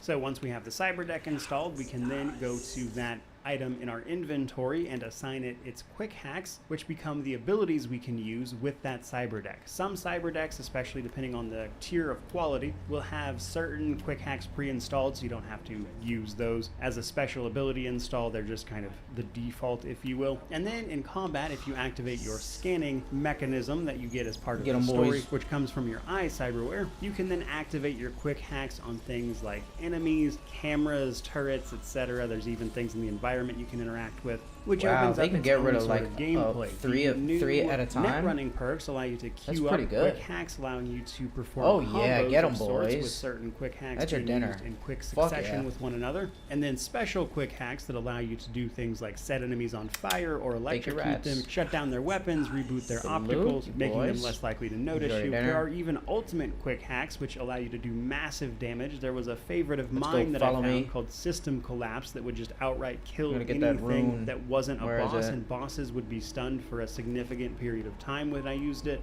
And while that came at a massive RAM cost, it was obviously worth it. However, doing a lot of that will now open you up to being traced, especially if you're using the stealth route. Basically, some quick hacks will allow enemies to start tracing your position to see where that hack came from. So you have to be a little bit careful about this if you're actively trying to be stealthy. Obviously, mid-combat, it doesn't make much of a difference. There are perks and things you can do to mitigate that, but it's something you have to watch out for, which means if you're doing this in stealth, it can be a sort of cat and mouse game, which has its own little dynamic element to the gameplay. And all of those things I just mentioned make combat a real blast to play around with. I really enjoyed the changes they made to combat. The gunplay feels great. The things they've done with net running and stealth make it really interesting. Net running, I think, technically saw a little bit of a nerf, but it's still really fun to play around with. And for combat, it really kind of feels like they leaned into the action-adventure side of things, and it makes for really smooth, solid gameplay, depending, of course, on how you built out your character. But more than anything, it's fun. That, though, brings us to the DLC. Very recently released, we have the Phantom Liberty DLC, the only paid expansion this particular game is getting. And as this particular video is coming out after my own review of that DLC, most people might know that I'm already pretty positive on it, and because I've already covered that in a separate video, there's no need to go over it in great depth here, but I will say, for those watching this review, the Phantom Liberty DLC does Choice and Consequence better than the main story. I think the story of that DLC is frankly better than the base game story. There are things I prefer more from the base game, but by and large, it's just better. It also opens up a little bit of extra progression via the relic abilities that can enhance a given playstyle that much farther. It also gives you access to a new area of the city called Dogtown, which itself is pretty small, but it's packed with a lot of really great content, especially with the gigs and the side quests they did there. Almost all of it is better than anything in the base game. The gigs have more impactful choices, are more This area is perfect to get a lot of assassination kills or trophies. It usually has a full little story attached to it, and then the actual side quests. Oh, the rune! I never got the rune. All of those really interesting, but ultimately the DLC details the conflict between the leader of a section of Night City known as Dogtown, which is a former member of the new United States who set up a military hub there before kind of being abandoned by the new United States, who just so happens to shoot down the president's mode of travel, Space Force One, above Night City, forcing a crash landing, and you get involved and deal with the drama and fallout of that situation, which gives a lot of context to the broader happenings of the world outside of Night City in particular, which, if I had to guess, given that we know they're already working on a Cyberpunk 2, so to speak, likely has implications for what they're setting up there. I imagine they might be getting a little broader than just Night City there. Either way, though, Phantom Liberty is a great bit of DLC DLC, arguably better than the base game in many ways, and it's a very solid add-on to the rest of the game. That brings us to our Steam Deck compatibility, however, and even with the recent changes and updates to the PC requirements, you can still play this pretty handily on the Steam Deck, but you do need to adjust some settings. You're probably going to be forced down to the lowest settings possible, and even still have to use some upscaling via FSR. I believe 2.1 is the recommended one for this, and with those settings, you might be able to get about a stable 40 that's some FPS, fucking give or take. bullshit. So even with the 2.0 changes, the Steam Deck is still very much so playable. The game itself has a verified rating, which is still the case, and it comes with the usual things you would expect, such as Steam cloud saves, and this type of game does play pretty well there for the most part if you like playing with a controller. But the main thing I wanted to mention here for this section is just that the update 2.0 and the graphical stuff that they did to the game does not render this unplayable on the Steam Deck by any means.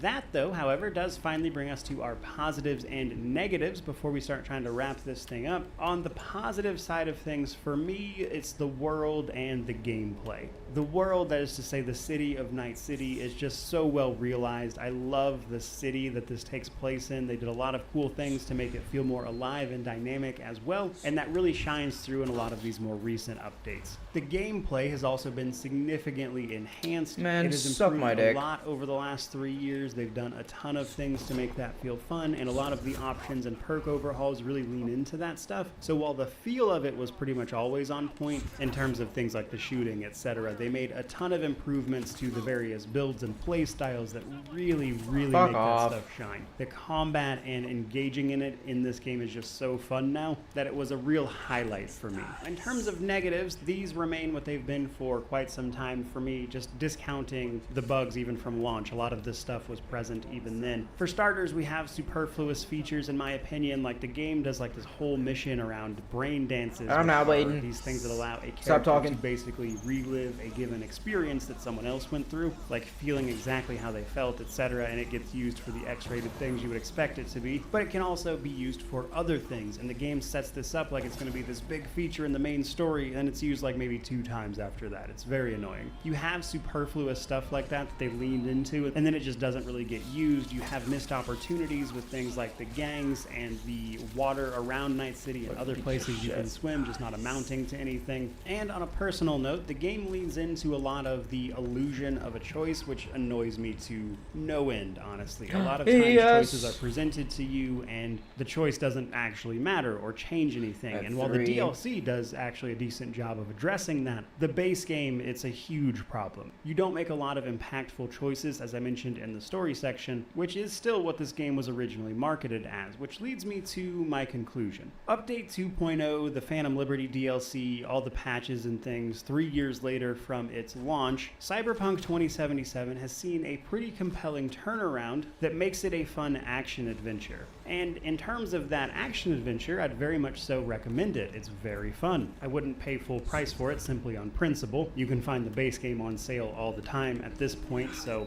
personally I wouldn't buy it for less than like half off just because of how long it has been. If you're looking to jump into this game and experience it, I think it's a blast from that perspective. But at the same time, especially for a video like this, I think it is worth acknowledging that this game and the turnaround and changes they've made are not, nor are they ever going to be at this point, as this is essentially the final update for it, going to be the game that they advertised and marketed it as, which was this big choices matter RPG with a huge branching narrative, and not to mention several other features they marketed that never made it in. And that to me is frankly a little disappointing. For starters, just from a more business level, I think they very obviously flubbed the marketing on this very hard. I think if they had marketed this game as an open world action adventure more akin to what it is, they wouldn't have ran into as many problems. They obviously still would have been lambasted for all of the bugs and just unplayable nature of it on last-gen consoles, for instance. But I think a lot of this game's initial problems come down to the fact that the game we got is not the game they marketed, and that hasn't changed. I love a lot of these changes and what they did for the game. I think the game is fantastic if you look at it as an open world action adventure, especially when you start looking at some of the really memorable characters and moments that this game can set up and give you. So because of that, I think a lot of the story around Cyberpunk and its place in gaming history is going to wind up being one about marketing than it is anything else. Because after all these changes and the bug fixes, Cyberpunk 2077 is a great game now, but it still isn't the game that they marketed it to be, which is a lesson I hope they take to heart for the next game, because while I would very much so like to see more of the Cyberpunk world, I could do less with the, let's say, very meta corporate dysfunction that CDPR put on display for it. But to bring this fully to a close, He's gonna be nothing yes, up here. it's a great game, it's worth playing. Do be mindful of some of the technical issues I mentioned towards the very beginning of the video, but otherwise the game is very much so worth I checking could come out. in the All sneaky of way, that said, nice, I like a certainly true hope you enjoyed assassin. this video. I hope you found it informative. So if immersive. you did, please remember to like, comment, subscribe, all that YouTube jazz. Let me know how you are feeling about this game and its updates down in the comment section below. But regardless of Holy any of that, shit. truly, just thank you so much for watching. I really do appreciate it. May you wander in wisdom and have an amazing day. Alright, let's rescue Emily.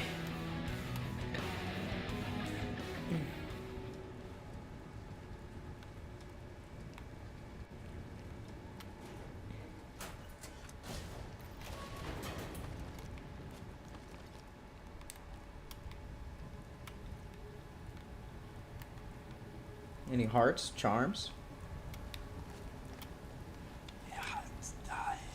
Oh no, pure combat. Nice. Oh, fuck.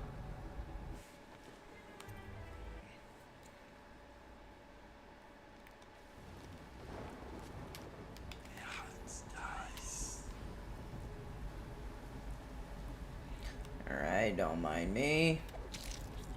Got my wine, got some stuff to do, assassination stuff, you know how it is. Excuse me. Excuse me. Excuse me. Gotta get Emily. Oh, help. Where'd I go? Burroughs Lighthouse. I still don't want to get caught.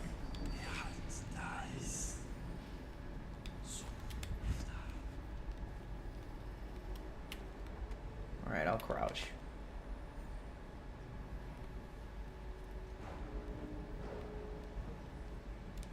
I don't know why I always like to rush endgame.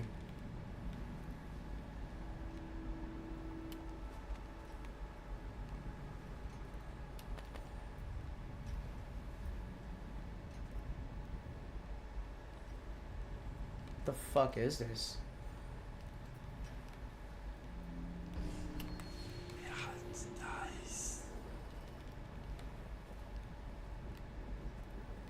The doll has blood? Somebody just got killed here and the doll isn't fucking bleeding.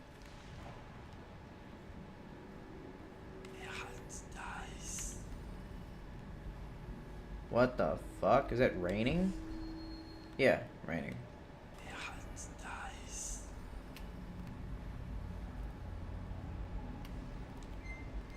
Drink.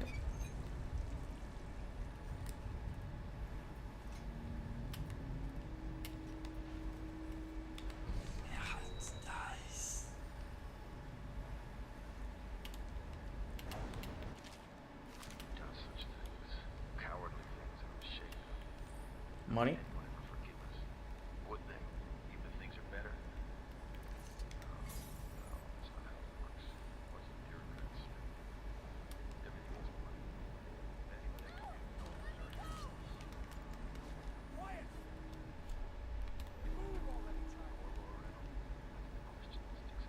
I'm coming, Emily. I'm trying to find loot though.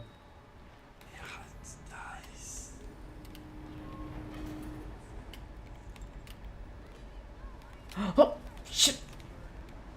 Fuck. Fuck. Oh.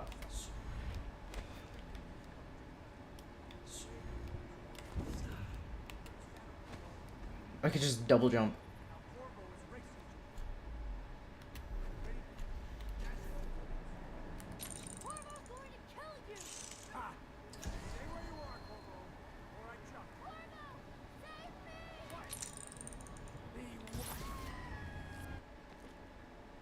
Oh, Emily, my bad.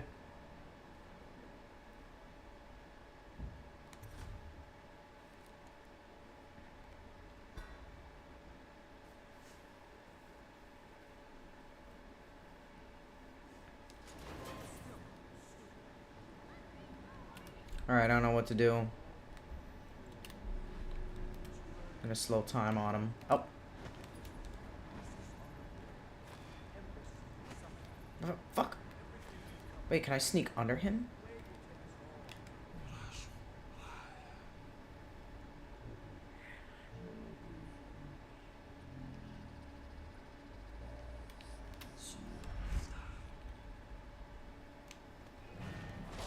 I got you, Emily.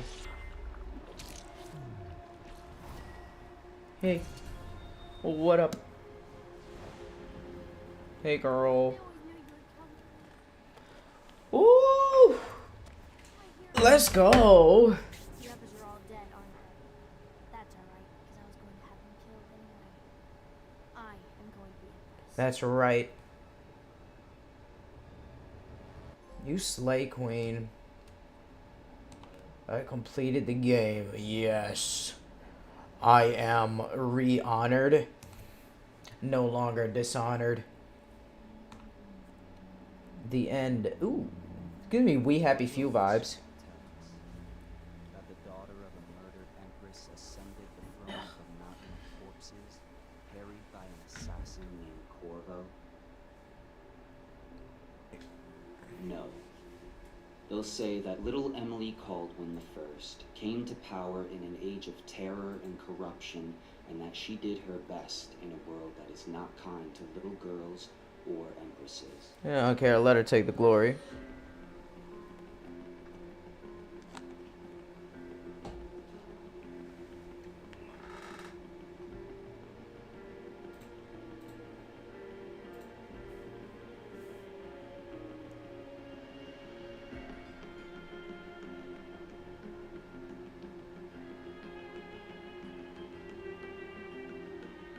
Whether the stories told mention you by name or not, she will remember you were there.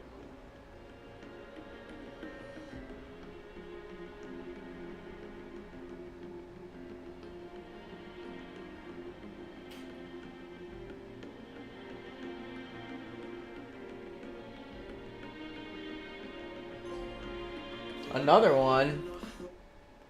In high chaos. Nice.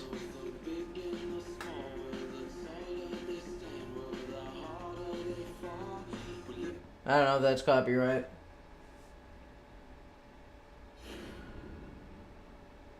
Alright, what do I do?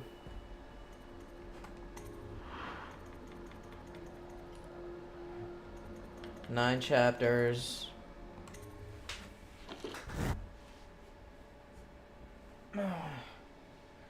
$736.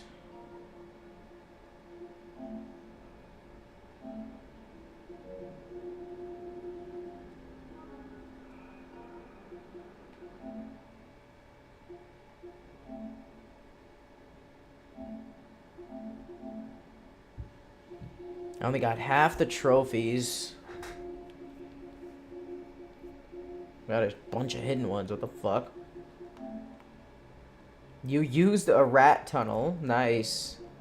I think I've used one before. I could use another one. You took possession of a fish? What? Neutralized all key targets using indirect means? Ah, nice. You killed Morgan Pendleton with steam? You got the art dealer's safe combination for Slackjaw, but robbed the safe first. Oh, that's smart. I like that. All the Slackjaw side missions. Grabbed a live grenade and threw it back. Killed 6 enemies in less than 1 second. Holy shit. Alright, let's do some... I still want to do some trophy hunting, but... let's start at the beginning.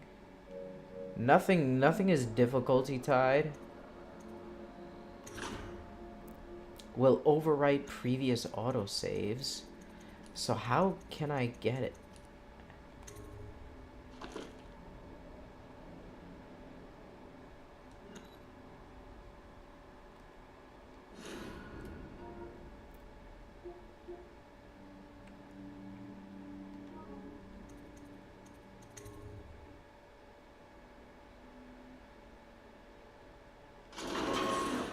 Ow. Damn, that sucks. You can't restart the missions with all your skills. Let me see. I don't know. Which one should we go for first? The rat tunnels? I don't know where there's a rat tunnel. Kind of just want to look them up on YouTube. Creepy crawly.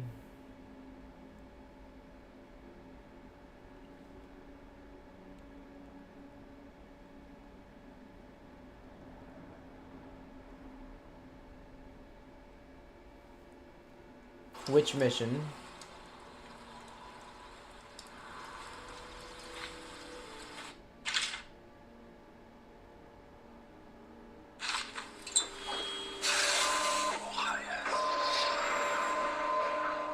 Oh, and control a rat.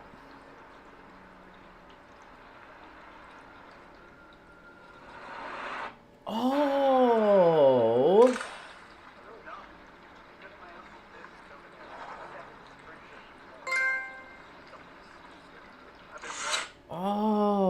Okay. All right. So let's start from.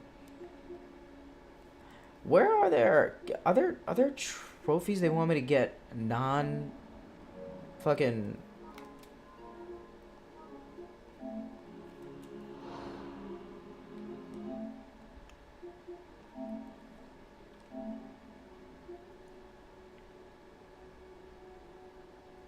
by alerting or killing no one but key targets.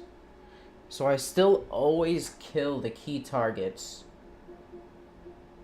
You completed all missions after the prologue without alerting.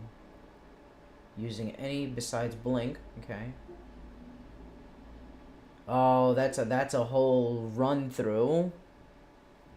Kill an enemy with the wall of light. I could have sworn I did that. I guess not.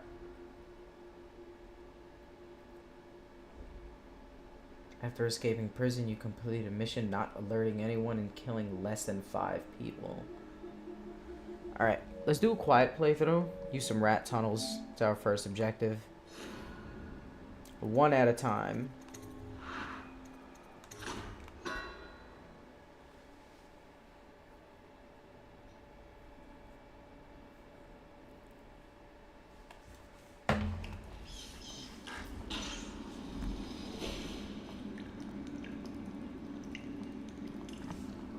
Without alerting or killing anyone, but I could still knock them out, right?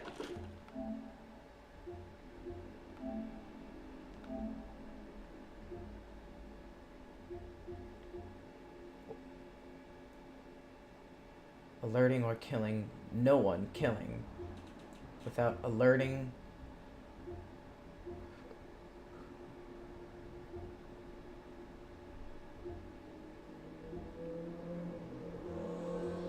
Five unintentional suicide. So I can get a trophy for an unintentional suicide. Nice.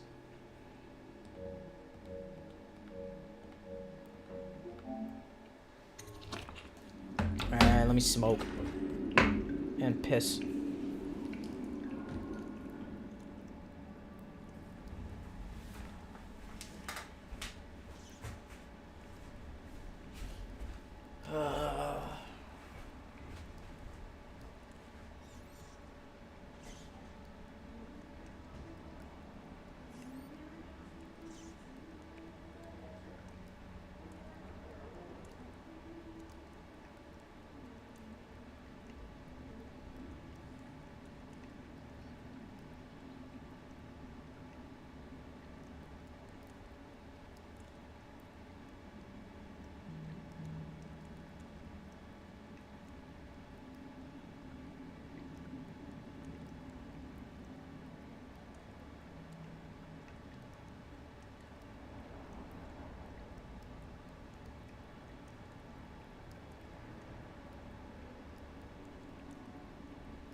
What game is it? Which Shadow of Mordor game is it that I have?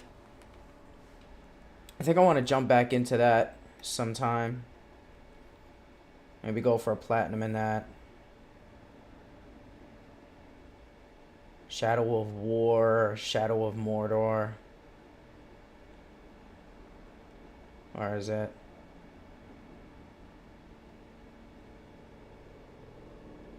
Eternal. Nah, it's gotta be in here. I know I have it.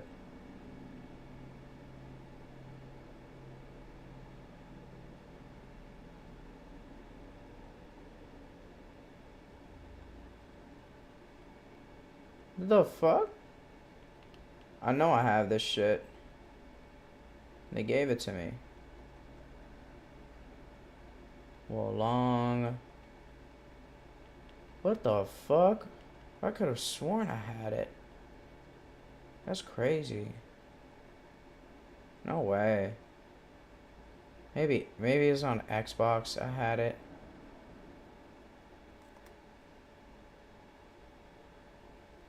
Let me see.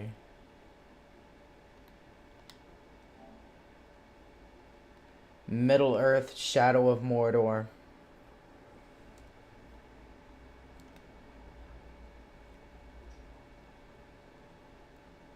Oh, it's on Extra. That's where I remember seeing it advertised. Fuck. I could have sworn I had it though. Shadow of Mordor or Shadow of War? I could fucking swear I have that shit.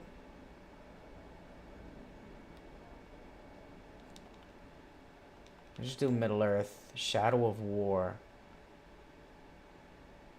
$7? They don't have a PS5 version? Shadow of War Definitive Edition PS4. The Shadow Bundle. Shadow of War and Mordor for $70. What the fuck? Must be for $70 with a bunch of DLC. Includes all downloadable content. Okay, that's a pretty good price.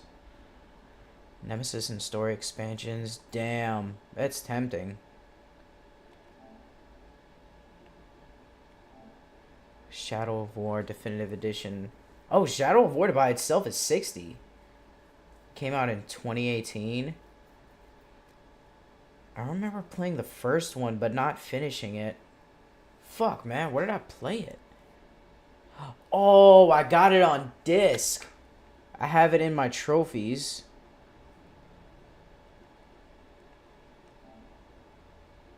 Where is it? It's got to be way at the beginning. I'm gonna pass it.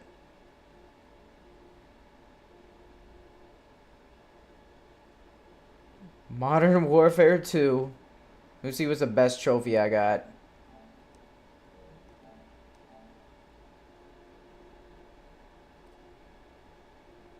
Yeah, I downloaded it back on...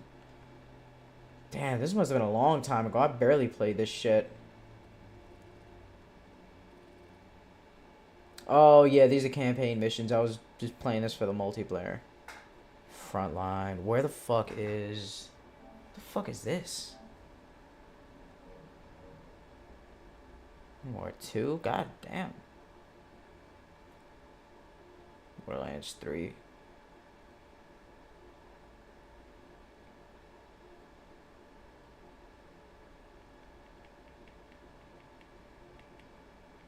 Hitman. Dishonored. The fuck?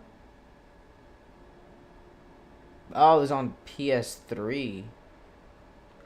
God damn.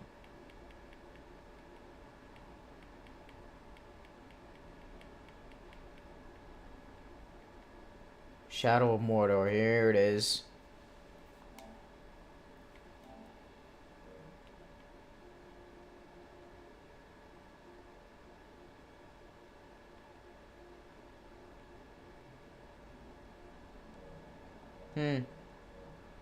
I'll think about it.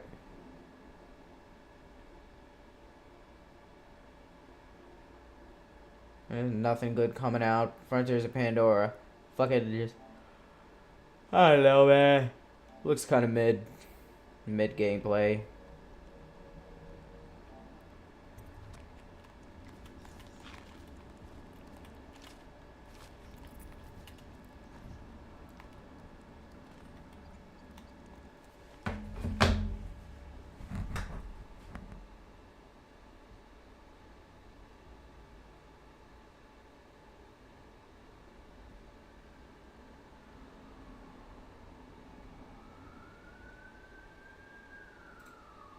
It's been a while since we gave Assassin's Creed Valhalla a chance to win us over. And that's mostly...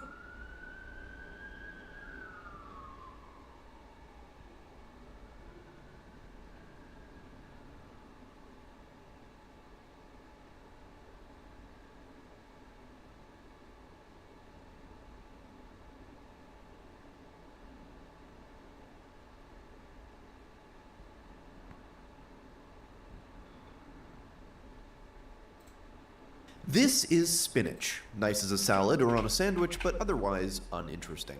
And this is spinach.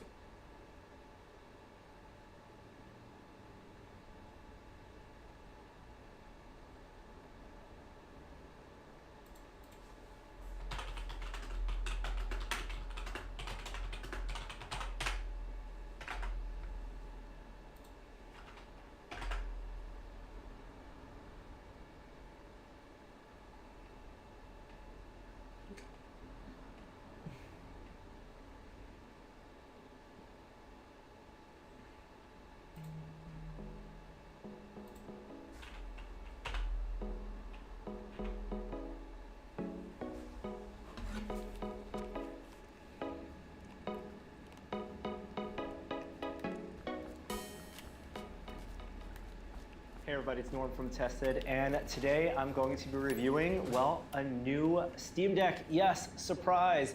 Valve today has announced the Steam Deck OLED, and I was lucky enough to visit Valve to get briefed on the device and have been testing this, reviewing it for the past week. So the Steam Deck OLED lives alongside the Steam Deck LCD, although there is a new lineup now. If you're looking to buy a Steam Deck, it's available for pre-order today and shipping next week. And in this video, I'll be diving into all the differences between the original and the new models and I can what drag it him might back. mean Nice. for a future Steam Deck actual 2.0, a second generation version, because this is actually not that. But let's dive in. So Steam Deck was announced 2 years ago and it started shipping in early 2022. Kind of hard to get early last year, but by late last year, by the holidays, you could order one and get one. The supply chain stuff had figured itself out. So in easy supply for, let's say, the past 12 months. And really one of my favorite God damn it, you devices fucking from asshole, the pussy past piece of year. shit. What the fuck are you doing Really turning surprised around? me in God damn how it. capable it was as a handheld PC gaming device and how well Valve designed SteamOS and the Steam Deck system to play games seamlessly. The Steam library, thousands of games being verified and compatible, running through SteamOS and the Proton compatibility layer, so there's no need to install Windows on a device like this, even though that's something you could do. And since then, the landscape for handheld PC gaming has really changed. There have been new devices on the marketplace, from dedicated streaming-only handhelds like the Logitech G Cloud to full-fledged competitors using newer chips and the latest versions of AMD's APU, like the Asus ROG Ally and its versions, as well as the Lenovo Legion Go recently released as well. Both those outperform the Steam Deck using the latest architectures and higher clock speeds, more power consumption, but the Steam Deck's still extremely capable of playing games released What the this past fuck, year. man? Games like Armored Core still run very well here. But Steam Deck OLED. So let's run down the differences, starting off with this display. Original Steam Deck has a 1280 by 800 LCD panel, maximum brightness of 400 nits.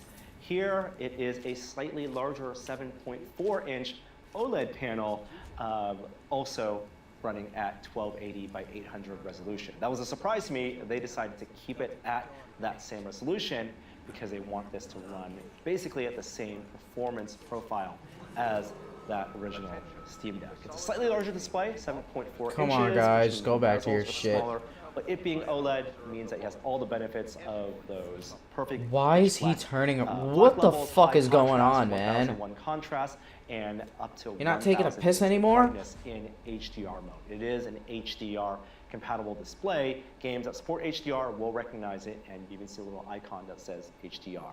SDR games run at 600 nits, which is still 50% brighter than the 400 nits of the original one. The differences when using this are glorious. The colors are extremely vibrant in HDR mode. The bright levels, those looking at the sky when playing Red Dead Redemption, playing Spider-Man, looking at neon lights when playing Cyberpunk 2077. It looks so incredibly gorgeous on this panel, even though it's actually the same resolution as the original Steam Deck. One of the best things for me, though, was with that new lighting system, because the OLED doesn't have backlight, the pixels are individually lit, you don't have that kind of garish backlight bleed that I saw on the Steam Deck. On loading screens, when the screen was pitch black, I noticed uneven lighting around the edges. This is just almost a perfectly evenly lit, vibrant screen. I could not be happier with how games look here. It feels like I never need to plug this into an external display or use something like the X-Real glasses plugged into the USB-C port for a better visual experience. I'm super happy playing games on the Steam Deck itself now. Kind of like the difference when going between the Switch and that Switch OLED. It really was a night and day in terms of just the screen quality. It's also now a 90 hertz panel. Now this is not a variable refresh rate panel, so it's not like the ROG Ally, which at 120 hertz can change, dynamically change while you're playing a game, but you can adjust the refresh rate manually, even on a per game basis. And what that allows is new opportunities for frame doubling or frame tripling. With the original Steam Deck, we found that you can run games at 30 hertz, 30 FPS max, or 60 hertz, 60 FPS max. Fucking There's a really nice sweet spot at 40 hertz, where you get the response time benefits closer to that 60 hertz screen. Perfect but autosave. Tax the system as much, and the games running at that frame rate would look incredibly smooth without maybe killing the battery life as fast. Here, you can run games at 30 frames per second, then frame triple. Fuck off, so man. Still have that screen Suck at my 90 dick. hertz. Or you can run it, for example, at 40 FPS, doubled then for I can't 80 see hertz, shit, he's coming. Or a new sweet spot for me, which was 45 frames per second, then frame doubled to 90 hertz. Games looked and played super smoothly with the faster response times on this OLED at 90 hertz with the frame rate capped to 45. I can't see a goddamn thing. Now, one of the other also awesome benefits that I found of this new display is the touchscreen itself, much more responsive.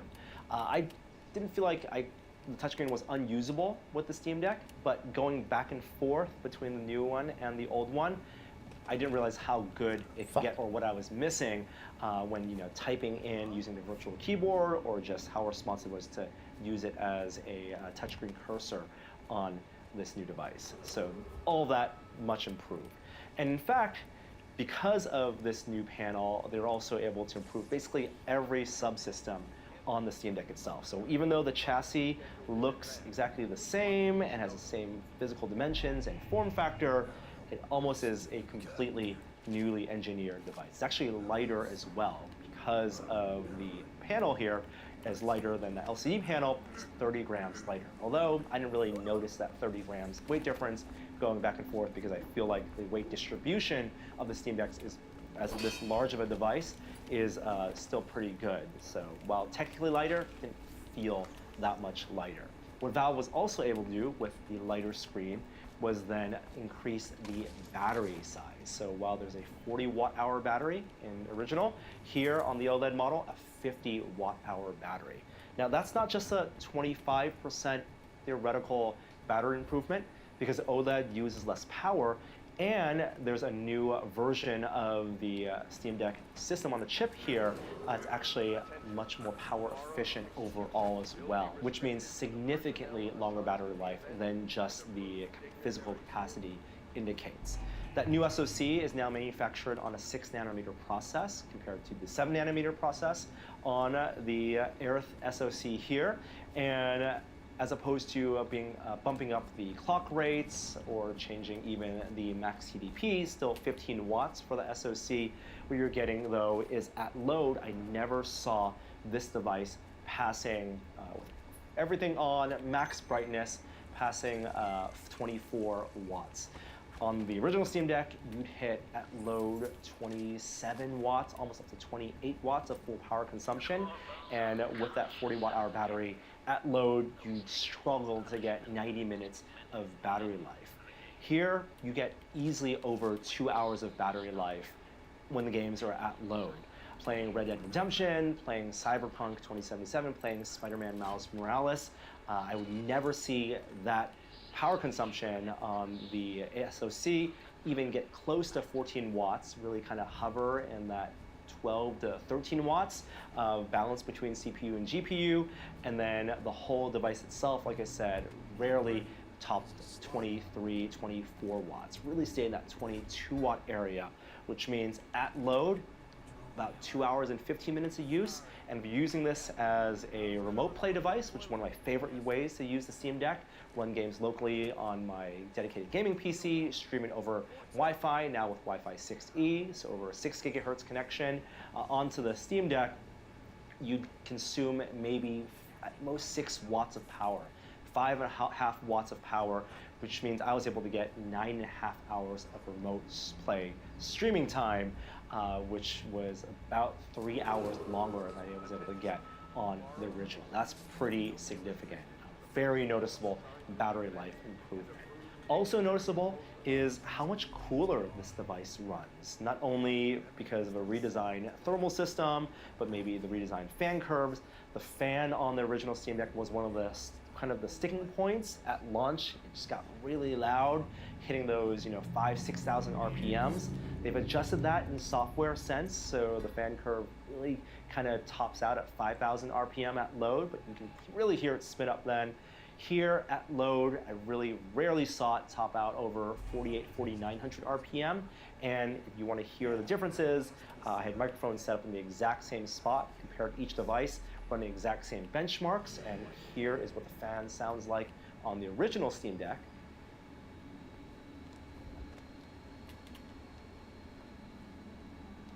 Versus what it sounds like on the Steam Deck OLED. Did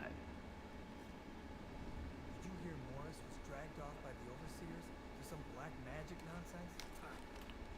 Much quieter, noticeably quieter when you're playing it, and you actually noticeably cooler as well, using an IR heat sensor, testing the hottest spots on the Steam Deck original. You'd see up to 110 degrees Fahrenheit at the hot spots. You actually really feel it getting hot behind where the SoC is.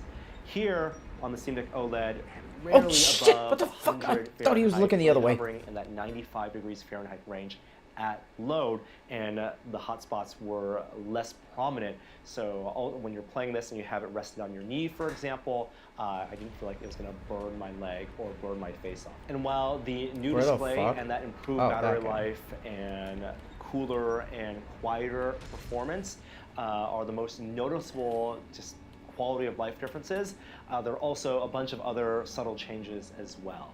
They've changed the color of the power button, of course. That's the new visual indicator that this is the Steam Deck OLED version. But next to that, that new LED is now an RGB LED, and so it changes from blinking white to solid green when it's fully charged, and that may be even user customizable in the future if you want to tweak that.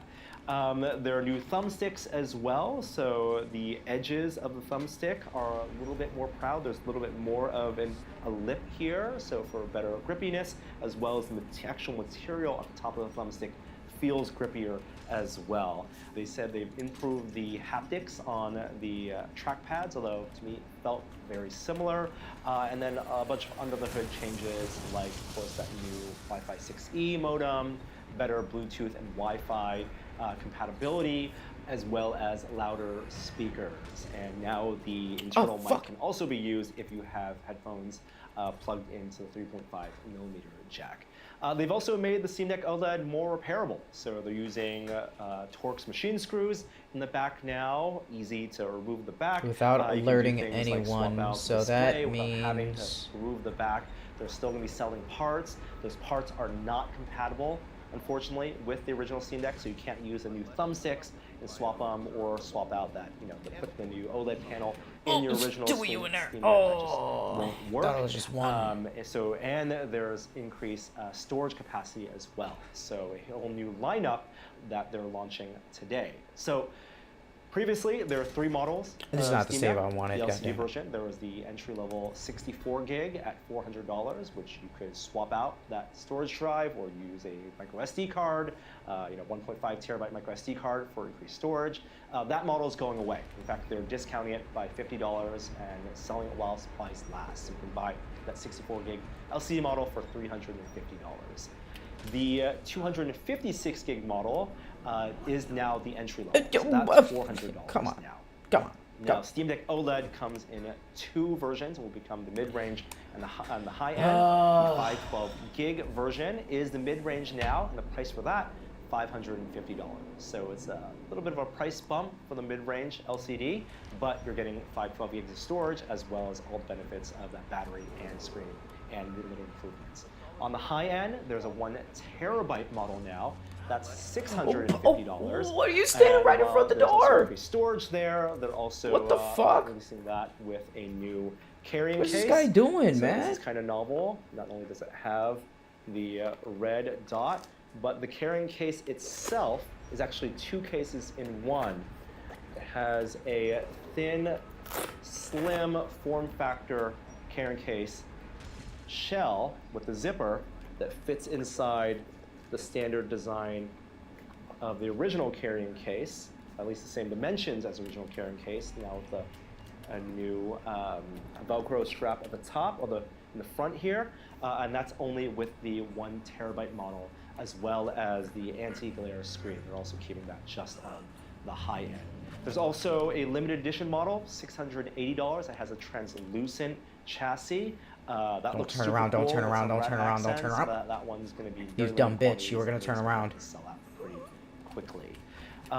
The old 512 gig model LCD version, that's going away, but also being discounted pretty heavily as well. You can buy that for $450, which is $200 off that original launch price. So if you don't care about the OLED screen and you don't care about the battery life improvements, that's a really great deal at $450. If I were to get a new Steam Deck today, I would get that new Steam Deck OLED 512 gig version at $550. That seems to be a really great sweet spot where you can get all the benefits with the high storage capacity and, of course, expandable storage, and just everything about it feels nicer. And as Valve says, it's like the Steam Deck they wish they could have shipped last year. But it's not the Steam Deck that they're going to ship necessarily, years from now. And one of the interesting things about this approach to this mid-generation upgrade is that it's the exact same. He's looking at performance. me. So that was their design tenet. Not only does Steam Deck run exactly the same when it's plugged in or not plugged in, but the 2 models of Steam Deck LCD and OLED also theoretically run exactly the same. Although my benchmarks did show that I got slightly better frame rates on the OLED version. Now, while that's great today, and you're going to have that back catalog of Steam games that run pretty well on Steam Deck today, who knows what that's going to be like in 2 years from now. We're already seeing games being released this fall, like Alan Wake 2, that are pushing the limits in terms of system requirements and may not run well on the Steam Deck. And games coming out next year and the year after may not run well on this hardware that's already a little bit dated, while there are competitors that are taking advantage of new hardware What was I that? find it really interesting that with He's like the peeking his head around the new corner. power-efficient The fuck? SoC here, that Valve has not decided to allow for higher clock speeds, even when plugged in. Even a 10% bump in performance and in frame rate could be useful today when running Good, games. turn around. So you can turn up some Good. of the graphical settings or just run There we games as go. opposed to at 30 or 40 frames per second, get closer to that 45 or even 60 frames per second. I don't see you running, AAA games here at 90 full native 90 frames per second. What in the 90 void hertz was that? on What the the fuck do Steam you Deck mean? OLED. I It is sit his really body down. I bound didn't throw by it. Not the Fucking dumbass. design decisions You they've don't know what made you're talking about. and the Zen 2 architecture, RDNA 2 architecture. They have Miles Morales SoC on that Steam? They chose over 2 years ago. That's cool. But that's Valve's design philosophy, and so we're going to wrap this up by going to an interview I did with Valve designers to learn more about that design philosophy, how they think about. Hope it doesn't kill a this guy. Let true me move Steam him Deck out the version blast 2.0, radius. and some other fun. You go over here tidbits with him. of information. So hope you'll Unconscious, enjoy. unconscious. Good. Steam Deck's been out for about a year and a half now. When did the design of the Steam Deck OLED start? When were there actually? When did you consider having OLED? I think it's hard for us to kind of pinpoint a point in time in which we decided that we're going to have a Steam Deck OLED. I would say that Well, they still before come. we even shipped the Steam Deck LCD, we started accumulating a list of improvements that we wanted to see. And I guess shortly after we launched, we just realized that we couldn't really wait for the Steam Deck 2.0 to come. Oh boy, implement these oh hardware boy. Oh, improvements. there. Look. And I Wait. guess What? really based on kind of the engineering, the supply chain. Wait, how do I stop? Early 2023 was Wait, sort of what? the time that we decided. So we essentially just kept growing that list, and we just everything we could. Oh, it said outside the tutorial I have to do stealth. Steam Deck 2 is Was something was we that the talked about achievement? considering, we're working on it. Let me see. Will come out. This is not that. So walk You me completed through all the missions without. decisions Okay, that no. went into what you want to put in this versus a Steam Deck 2. Yeah, I mean, starting with just Steam Deck 2, well, we would consider a Steam Deck 2 as a generational improvement. After especially in after performance. escaping So we're prison. kind of like looking at what's available in terms of APU and chips out there, and we want to make sure that when we make this change to a Steam Deck 2 and we change the performance spec, that it's worth it. There's a Running in the switching water. cost to improving the performance of the device, both to customers and especially to game developers. So You're not gonna get me. We thought that with the Steam Deck OLED, we're going to keep the same performance profile, but basically improve every single other thing. And then when we get to the Steam Deck 2 timeframe, we'll vastly improve chip, it'll be way better performance, and then we'll also take that opportunity to improve all the other things that we've come across along the way. Because it's not like those chips. They're not gonna see some me. They're versions not gonna of those see chips me. don't exist now. I can do Part of stealth. AMD, I can do they have stealth. Mobile chips that are, in maybe a smaller nanometer process. Oh, they didn't see me. Nice. CPUs or consume more power. You're looking at the spectrum of those things, and you're identifying, I guess, performance spec is what you're deciding needs to be locked in. You want it to be consistent. Is that right? For the Steam Deck OLED, yes. Why not, I guess, improve performance, or how have you taken advantage of a new version of an AMD chip for this? Yeah, I think that we're looking at, just like Sonia said, like I guess we don't believe it's possible right now to deliver a big enough improvement in performance to warrant creating a Steam Deck 2.0. Oh, okay. So it's not even about battery life or thermals. It is purely just graphical performance. In this form factor. In this form factor. Correct, right? Like, you could create a 40-watt device, for example, that can deliver these kind of performances, but we feel like the power envelope and the size of this device is correct, and we don't really feel like the goals that we have for Steam Deck is achievable with something that's substantially higher power, substantially hotter, or substantially bigger. And so, keeping this form factor, the thermal envelope, and delivering the kind of performance we want to see is just not possible. I mean, another way to put it is, right now Excuse there me. are chips out there that do perform better, but usually it's at the cost of battery life or at the cost of thermals. We're watching and waiting to see like when there will be another chip that can perform the way that this one does. High performance, but still really comfortable, powerful envelope, able to run well, run the latest Okay. not get super hot, and run for a long time. Shit, So shit. And still be significantly better enough to warrant a change. The thing sounds like things you don't want to compromise is battery life. Because improving battery life here or heat. Oh, there's another body. Take him. Fucking idiot rats. It really comes down to like just how comfortable you are while you're playing the game. That Yeah, is the thing there's that another we one. do not want to compromise. Battery life, heat, weight, size, all play into comfort. And they're still trying to eat me, you We do not stupid wanna make a fuckers. device that's less comfortable to play than the current Steam Deck. That's just not the non-starter for us. And to be honest, that was even true of the first Steam Deck. I mean, we shipped Over Steam here. Deck, Over there. the original Steam Deck. The when we corpse. felt like the graphical fidelity in this form factor was possible. It was possible to play the entire Steam catalog in this form factor. We could have shipped something before that was way bigger or less comfortable or way hotter, but we felt that was the right time, and we're doing the same thing with Steam Deck. A little bit more like a console mindset than it is a PC mindset. A little bit more. I mean, I think like it is a PC, but we do want to make sure that it's accessible and understandable. Like we spend a lot of time on the UI to make it more console-like in terms of not having to worry about like, well, where do I get the latest drivers, or do I need to update my firmware, and where do I find that? It's all built into the OS, it's all built into the software, so people who never used a PC before will know exactly how to use it. Kind of want to get rid of the best of both worlds, right? We got the simplicity and the ease of use of consoles, but we try to keep a lot of the things that makes PC gaming great, like just how flexible it is. You can download games outside of the store, you can mod your device, you can play with it. So we're trying to do the best of both worlds. Yeah, but you are changing in terms of the potential of the device because you have longer battery life, because your thermals are improved, because you support a brighter screen. And does this feel like a new baseline for performance for when you're thinking about the future product? In terms of Money. Not just the 1 to 2 hours, but maybe the 3 to 4 hours. Absolutely. Yeah, we would say so. Yeah, this is what we wish we could have shipped a year and a half ago if we could have, but now this is the definitive first generation Steam Deck.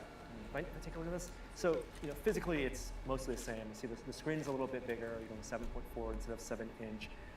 Tell me about designing this. Like, I'm sure a lot of shared components as what you had in the original Steam Deck, but how does the engineering team go about not just swapping out the screen, but making, sounds like, other improvements throughout the device? Yeah, I mean, I think, so obviously it's all, I would definitely say it all started with the new screen.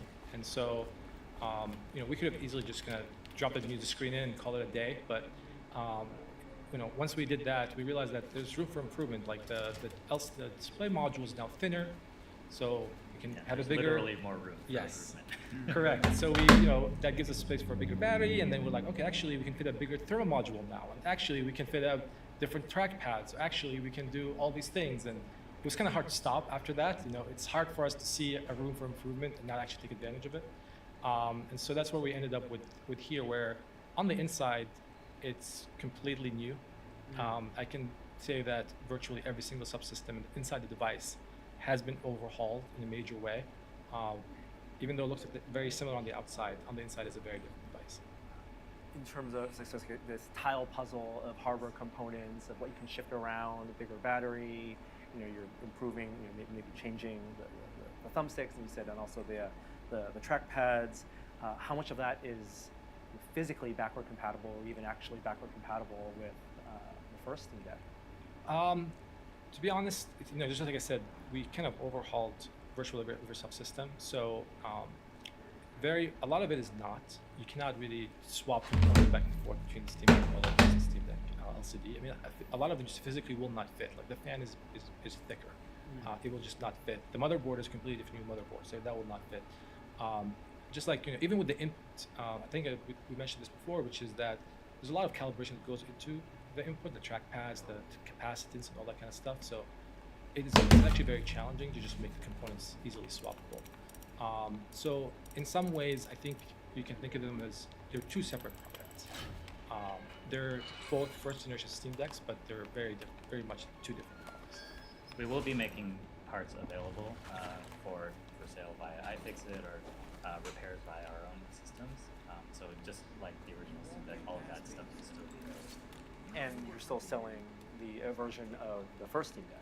So you'll have two versions that you're manufacturing on the marketplace. Yes. The new lineup for November is LCD, 256 gig LCD, and then 2 OLED Steam Deck models. So The we're fuck? continuing forward. We're not leaving behind the LCD model of the Steam deck, it's still part of our lineup, and we still are fully supporting it with future updates.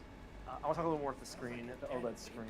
It goes up to 90 hertz now. You know, with the first Steam Deck, you had 60 hertz, and you found this really nice sweet spot of 40 hertz performance refresh rate for the pixel refresh and the latency. Where is that equivalent here? It's hard for us to say, right? Like, I think everybody's different, and everybody's gonna have different opinions. Oh, I think, fuck. Having 90 hertz available to you means that you have more options now. So, like, some games might, do 70 or 80 or whatever.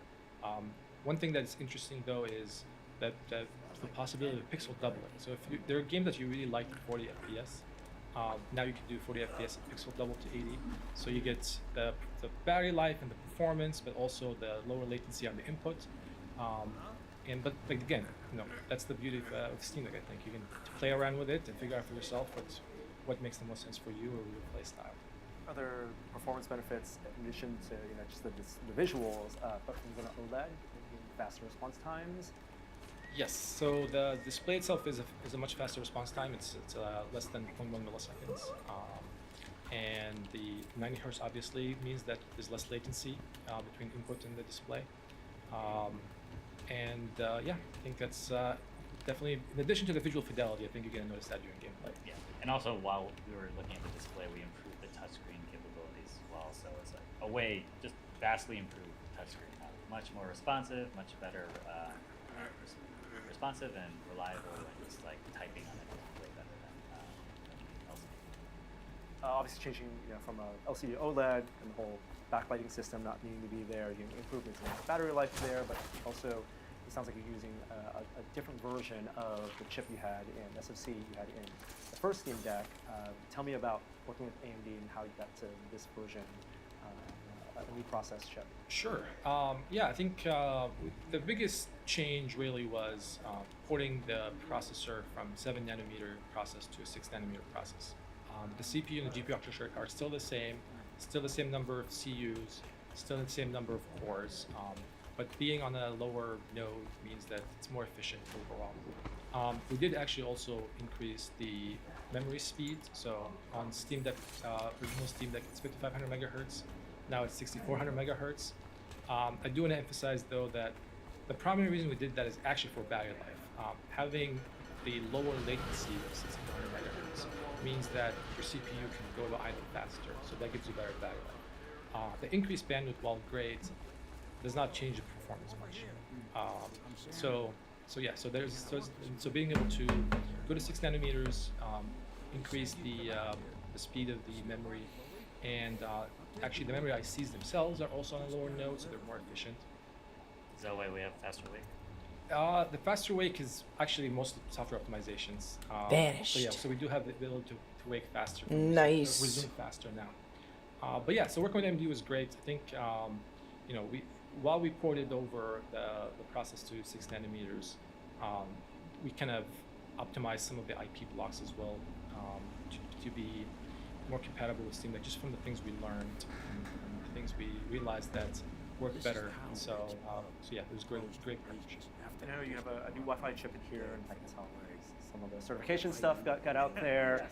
So the benefits of that, faster downloads for getting games on the Steam Deck, the OLED version. Is there any architectural changes to make that less CPU intensive when you're doing downloads and installing games? Unfortunately, it's still the same CPU. The games on Steam are still going to be compressed. So once you download the games, you still have to go through the decompression process. You still have a net result of substantially faster downloads than Steam Deck 1.0. So you will see that improvement there. But it's still the same games that you're downloading, so the files themselves are exactly the same. That's something that we can look into in the future. Consideration that's changed from the back end, maybe because you can download faster, maybe not need that same amount of compression, just for the user experience. Yes. I mean, the thing is though, Steam has a lot of games, so it's a much more complicated process than just kind of recompressing everything. But it's definitely something we're interested in later. Yeah, and then like compressed game files also means like lower bandwidth costs. Like not everyone has on cap. Yeah. We serve a lot of customers in places where their data cap is actually pretty severe. So we we try to provide the service of like compressing bits as much as we can, so they have to download less. This is, you guys are making a bunch of hardware now, right? You guys kind of hit your stride, is it fair to say, maybe, in terms of, as a hardware manufacturer, how does the company think of itself in terms of making hardware as an experiment, as a full-fledged, full-throated business? Yeah, I mean, it's definitely a big part of what we do as Valve. I would say that of the tripod that Valve stands on is for making video games, Steam, and hardware. Like the hardware has become much stronger over the years. Every hardware product that we ship, we get better at it. Between Steam Deck LCD and Steam Deck OLED, we've learned a ton, and that's part of how Steam Deck OLED was able to be possible. Is all the things that we've learned along the way. Is the games making department, does that tie into this more? I know you guys had the demo game that launched a year and a half ago. Are there considerations for making games more Steam Deck centric, or experiences that really showcase more of the unique features? Yeah, I mean, we're in constant contact with all of the game teams here, and we really want to make sure that where possible, that they run great on Steam Deck, and that everything that we can run well on Steam Deck. We're not doing any sort of a specific Steam Deck title, and in fact, we don't like thinking about it as like Steam Deck exclusive games, just because like we want Steam Deck to be able to play every game on Steam. I think like we're also, we feel like Steam Deck is a PC. We don't want to have a separate fork of our software that's Steam Deck specific. Like the Steam that you run on Steam Deck is exactly the same Steam you run on your laptop or your PC computer. And so, if anything, we like to think that like we don't, we want to make sure that the improvements we make for Steam Deck actually benefit as many people as possible, even if you don't have a Steam Deck. So like a lot of the improvements we made for Steam, like Big Picture, or I guess the gamepad UI, is available for non-Steam Deck users. And now in VR. Correct. And a lot of like some of the library improvements, like Imagine Your Library, are going to be moved over to your laptop and PC users as well. So, so yeah, I think we, obviously we're very proud of Steam Deck, but I think ultimately we view it as just another PC, and we want to make improvements that fit as much people as possible. And how about SteamOS? I have no more. So tightly integrated on the hardware side and on the SteamOS side, and I imagine there's a desire for SteamOS to be more widely adopted by other hardware makers. This not just being a proof of case, it's become a full product, but what are the thoughts on getting that compatibility better? We're still really invested in SteamOS. We're working on, we've constantly been updating it and improving it for Steam Deck. And we've also been working on making it more available for a wider variety of devices. We hope soon to make it available as a generic thing. Runes. Download on an arbitrary piece of hardware, on an arbitrary PC. It'll take some time to get there. We have a lot of work to do to get there, but it's definitely something that's on our list of things. And we'd love to see more devices out there running SteamOS. What do you see are the hurdles? Is it driver compatibility? It's driver compatibility. Yeah, a lot of stuff that we did is great for Steam Deck, and right now it's like basically SteamOS for Steam Deck. So I can't think it'll be blink. The first step will be making SteamOS compatible with other handheld PC games, other handheld PC devices, and then hopefully from there, more to more kind of devices like mouse, keyboard, desktop devices. Are there tweaks to SteamOS to make it just better function on an OLED screen in terms of taking advantage of HDR, or just reducing burn-in for overlays? The HDR, we already shipped with SteamOS 3.5. We enabled HDR support for external monitors, but that also applies to HDR support if it's an internal monitor. Yeah. I think we're the burning story. I think we're very proud of that. I think the OLED technology has come a long way since its early days, and we feel pretty good about the longevity of the display itself, just pure hardware.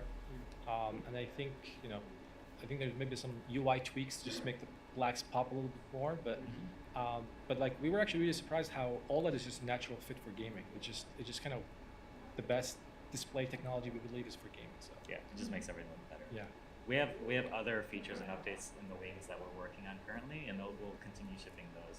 A lot of them will apply to both LCD and OLED models, so that'll be coming out soon, future updates. Lawrence, you said SteamVR. I know SteamVR 2.0 with all the UI benefits that you guys have developed on Steam Deck. I think Greg in the past has talked about how you guys have acknowledged people plugging and adapting their Steam Decks to run VR headsets. what about Holy the hardware learnings shit. and design philosophies of developing Steam Deck may apply to hardware that's better suited for VR play? A lot of it. I mean, I think just working with with an APU, working with like miniaturization of computers. Like, we don't have anything to announce today in terms of VR, other than like, we are still working on VR and we're still pushing forward on it. But just like Steam Deck is the result of learning a bunch of stuff from the controller and VR, future products will learn from everything we've done with Steam Deck as well. Yeah, I mean, obviously there's a lot of overlap. Just from just like technology pieces that we can reuse. Wireless streaming, for example, is very applicable to VR. That benefited Steam Deck as well, improving the wireless streaming experience. But also just kind of establishing relationship with part suppliers and other hardware partners and all that kind of stuff. The Steam Deck team and the VR team we work together, right? So there's a lot of inoculation of ideas and parts and technology. So it's been great. Fair to say you guys are all in on OLED as a technology you believe in? For Steam Deck, for sure, yes. All right. Yes. Fair enough. Very cool. And you guys are, have these in manufacture. You guys are shipping these this year? Yeah, we're starting to get them in warehouse now. It'll be shipping on November 16th, so announcing November 9th, available the 16th, and just start shipping immediately. Class 3. And we feel Dark it's Vision. a different story. Wait, from I need a couple that. years ago when part shortages, supply chain issues really made it hard to ship a product. This year we're in a much better spot, and we think that we'll be able to meet the Wait, you demand. said And even if we without don't using run out, any supernatural powers except we blink? manage to supply the Yeah, I'm gonna use some powers because I gotta do the rat thing. have to worry about reservation, like long reservation times, or trying to figure out what Q1 versus Q2 is, all those things. Giving people the option if they have a unit in order queue to switch over to a new model, if that timing works, or? We're hoping that people won't have to worry about an order queue at all, but I think that'll be less of an issue now compared to a couple years ago. Cool. And you guys have a special unit. Yes. You guys, Yes. Yeah, I want to end by talking about this a little bit. Tell me about this version of the Steam Deck OLED. Yeah, so, I mean, this is the limited edition Steam Deck. It's a 1 terabyte Steam Deck OLED, but with a new colorway, so it's translucent plastics and additional orange accents. We really love the look of Steam Deck, and we really love the idea of playing with different colors and making different options available for customers. But again, like just like everything, we're still learning and we're experimenting. So this is kind of, this limited edition run is an experiment to see how this looks, how it works, how it was to build it, and whether there's interest or demand for it. And we're hoping that based on this, we can learn more and hopefully do more things like this. Very cool. Even changing from opaque to translucent plastic. Is that a complicated thing to do? It's yes, it is. If you want to do it the correct way, it is very complicated. We use ABS on the opaque models, and this is more of a PC resin, and so it changes a lot of things when it comes to drop and flammability and all that kind of stuff. So we learned a lot about how to make translucent products with this device. It was a lot of work, but we're very happy with how it ended up. And I think we think it was cool, and people are gonna love it. Ready to go? In limited supply. In limited supply and also limited regions. Unfortunately, we're only able to make it to serve U.S. and Canada, and then once we run out, we'll run out. But we hope that it's a successful experiment, and we can make more similar things in the future. Okay. Are you saying anything in terms of relative quantities for this? Is it expected to sell out? Right now we're just saying limited. Yeah. But we do expect it to sell out pretty quickly. All right. Cool. Thank you so much for having us here. Absolutely. Check out the Steam Deck OLED. Thank you. Thank you. Good to see you guys again. Yeah, thank you. So hopefully that was interesting and got them to at least talk a little bit about VR and that they are still committed to VR. But that's the Steam Deck OLED as it is today. I really feel for everyone who bought a Steam Deck a month ago, maybe jumped in on that 20th anniversary sale, because if I was to pick up a new Steam Deck today, it would be the Steam Deck OLED. That 512 gigabyte SKU is pretty appealing.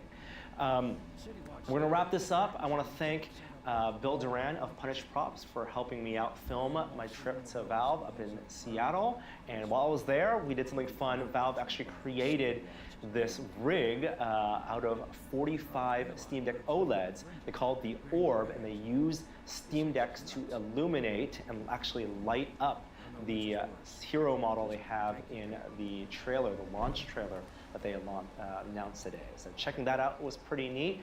I got to sit inside the Orb, and so we'll wrap this video up with some footage from that visit. So thank you so much for watching. I'm Norm from Tested, and I will see you next time. Bye.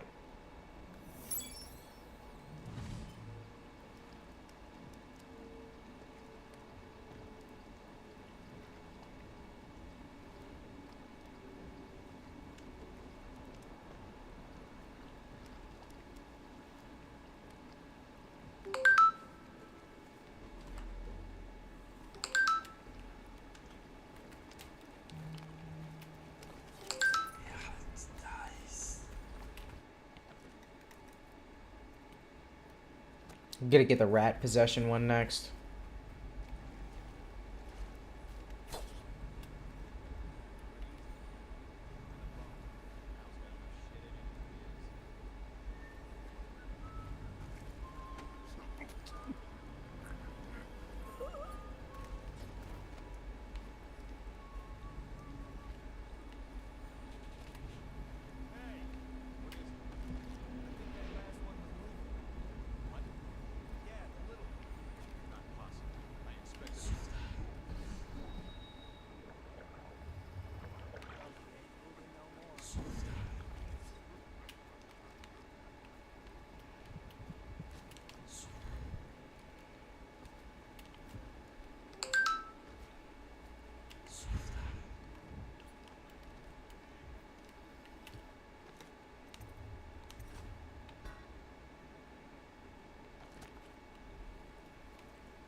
special announcement from our Honorable Lord Regent. This is the Lord Regent speaking. It is with regret that I announce that my term as Lord Regent has been extended through the month of harvest and potentially beyond. In addition, Granny's front door key? What the fuck? Fine, bitch.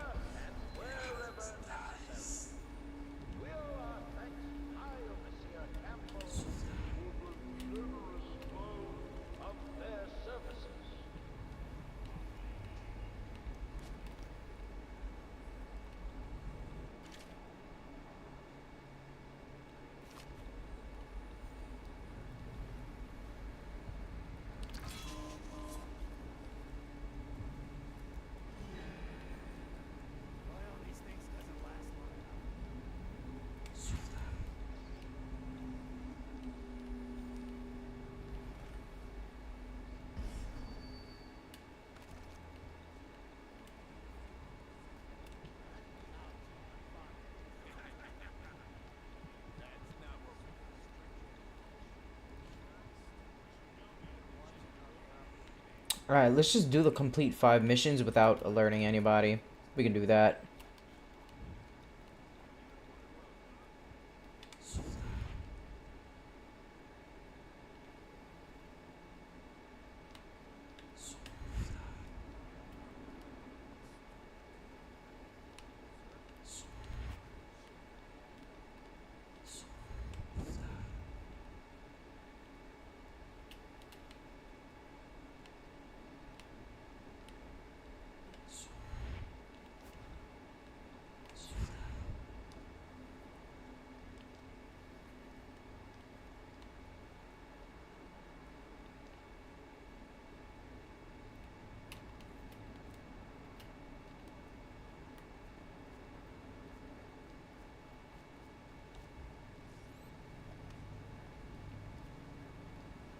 Get lost. Shut the fuck up.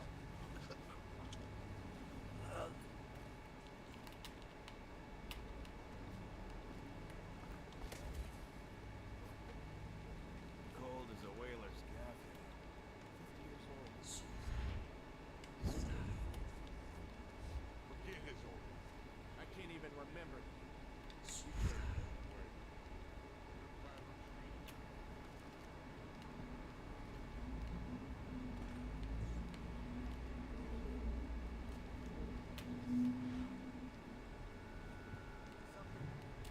You stupid piece of shit, how did you see me?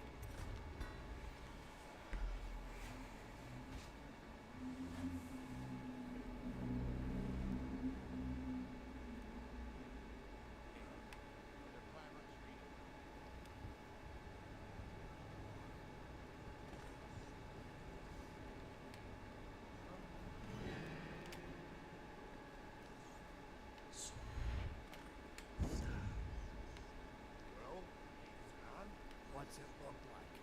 Go on. Toss the camera.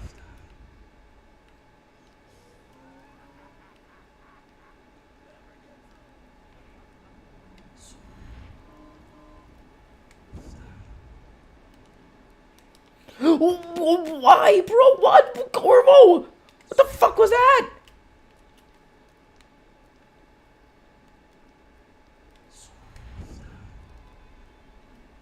God, this fucking base abilities fucking suck, man.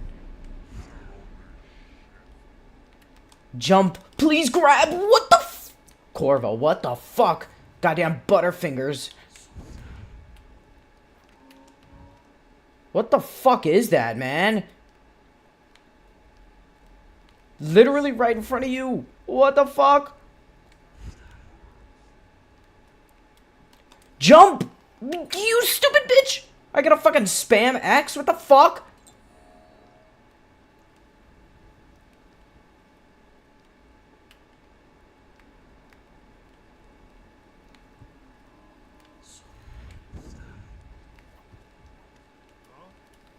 Shut up, bitch. Get the fuck out of here.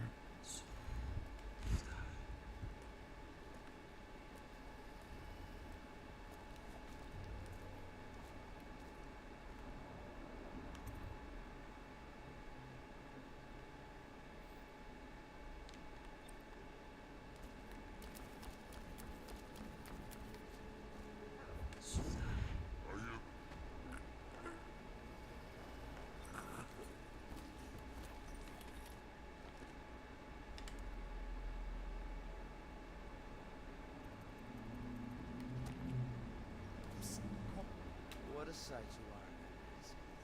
I know who you are and what you're here to do.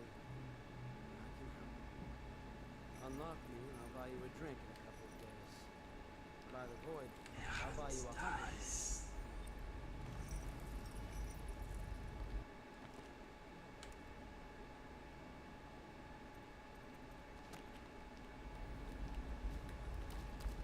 Poor circulation doesn't seem to have forgotten the minutes, so I'd appreciate it.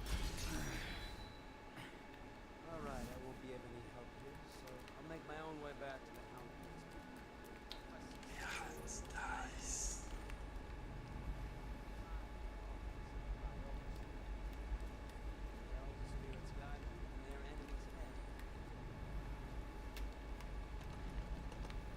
The fuck? I can't leave?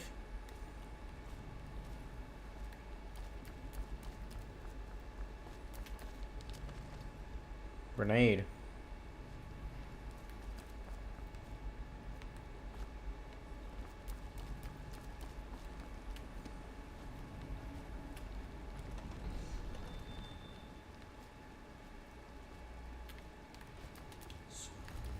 Oh.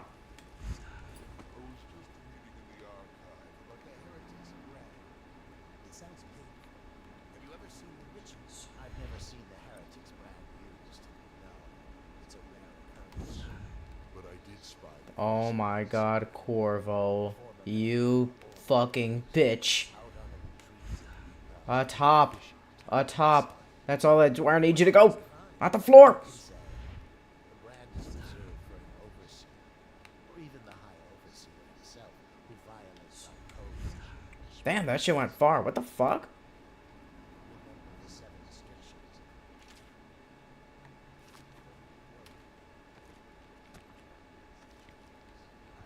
Got runes in there. I can get the rat thing.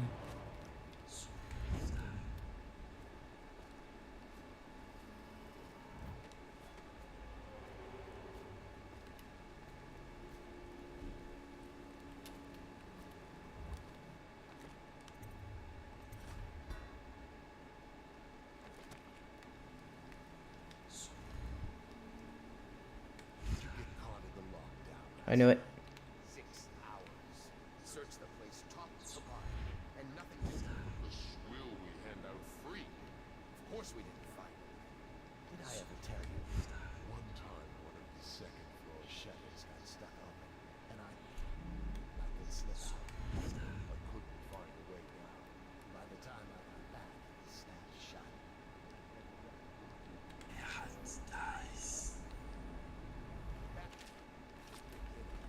It was Martin's plot to break him out of cold region.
Bro, get the fuck on top of there.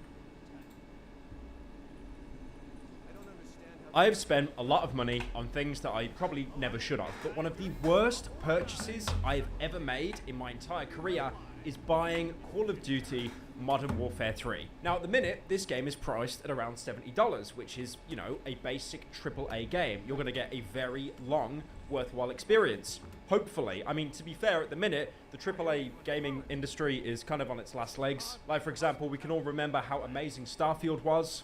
Not really. I kind of stopped playing it after like 5 hours because the game was just so boring, dull, and bland. Now, if you look at the reviews for Modern Warfare 3 at the minute, they are abysmal. The game has released to mostly negative reviews on Steam. Now, one thing a lot of people have a problem with is the campaign. First off, it is one of the shortest Call of Duty campaigns that has ever been released. That isn't essentially a bad thing as long as you make it good. This campaign was not good. It basically had a bunch of recycled assets. For example, DMZ, the entire DMZ map was basically just moved over. That map you played in Verdansk, that was integrated into the campaign, which could have been a cool segue, but they've obviously just done it to save time and to save money. And the weird thing is as well, the cutscenes in the game are still to like a pretty good standard when it's actual acting and characters on screen and not just a mission loading screen with a bunch of, you know, faces popping up. But obviously a lot of people have that issue because, you know, they spent $70 on a brand new Call of Duty game only to get 3 hours of campaign and basically no new content. Fuck? Now, I get it. A lot of people, you know, will never touch a Call of Duty campaign in their entire life.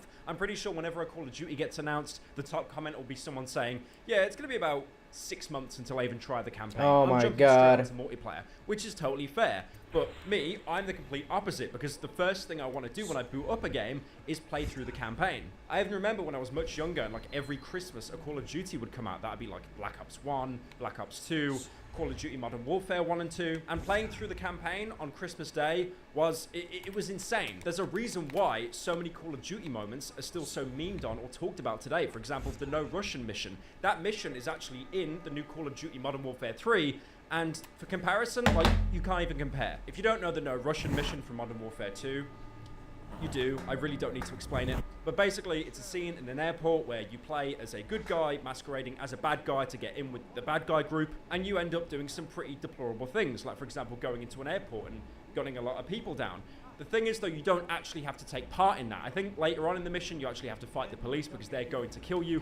But to be fair, you can actually walk through that entire mission and not actually have to fire a single bullet on someone that's unarmed. And then on top of that as well, that was the original Modern Warfare 2. In Modern Warfare 2 Remastered, they actually added an Easter egg where you're being chased by another character who collapses onto his feet, someone that you wouldn't see until Modern Warfare 3. Now that is a really cool detail that they did that. They almost did a little bit of retconning, but in Modern Warfare 3, the new one, there is nothing like that. So instead what you have is a mission where you play as like a passenger on a plane. She was part of like a defense force at one point. And then the plane is taken hostage and she's basically used as the fall guy for blaming the entire situation on her and her group.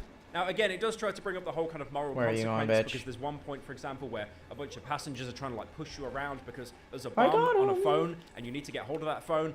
But there's not really any morals there because you're given a gun and the passengers on the plane believe that you're some kind of, you know, terrorist. And then if you try to fire the gun, it doesn't even go off. I think that counted as an alert. The new Call of Duty I don't know. is so worried about saying anything. So instead they'll put you in a bad situation and just be like, yeah, that's bad, right? Like they're gonna think it's your fault now. But then the mission after that, you basically recover all the flight logs, the black boxes, and that entire mission basically did nothing. It did nothing to the story. It was completely pointless. I understand why the No Russian mission in Modern Warfare 3 had to be different. I mean, it's not even called No Russian, it's called Passenger, because they basically set up the entire premise differently. So originally you had Makarov, who was the main bad guy in the original Call of Duty Modern Warfare franchise. I think he was hinted at in the first game, introduced in the second game, and then in the third game it was this head-to-head confrontation. But the new Modern Warfare reboot has done it a little bit differently. Instead of having him featured at all in Modern Warfare 2, they just teased him at the end of Modern Warfare 2.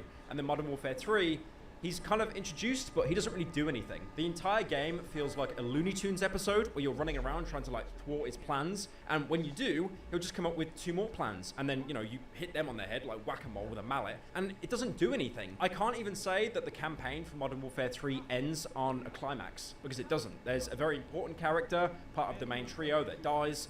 And they don't really comment on that. I feel like they just had to end the game there because something happened. Because the entire game nothing happens. And it really sucks because I feel like every Call of Duty campaign has at least tried something different. There's a very popular meme going around that Black Ops 3 had by far the worst campaign imaginable, but honestly, I think this one's worse. And the funny thing is, as much as the Black Ops 3 campaign was very underwhelming, they brought in aspects like, for example, the Nova 6 gas, and they didn't really do anything with it, and also they got rid of pretty much all the characters from Black Ops 1 and 2 and did a fresh slate. There was actually some pretty decent plot threads there, you know, talking about AI or like, you know, life after death. Can consciousness be transferred? I'm not saying by any means it was a good campaign, because it was very, very mid, but there's a reason why there's a couple of video essays popping up in the past year or so talking about that campaign and how it actually aged kind of well. I mean, it's nowhere near as good as Black Ops 1 and 2. You had Mason, you had Reznov, you had Frank Woods, and seeing them age by the second campaign, Black Ops 2, it was great.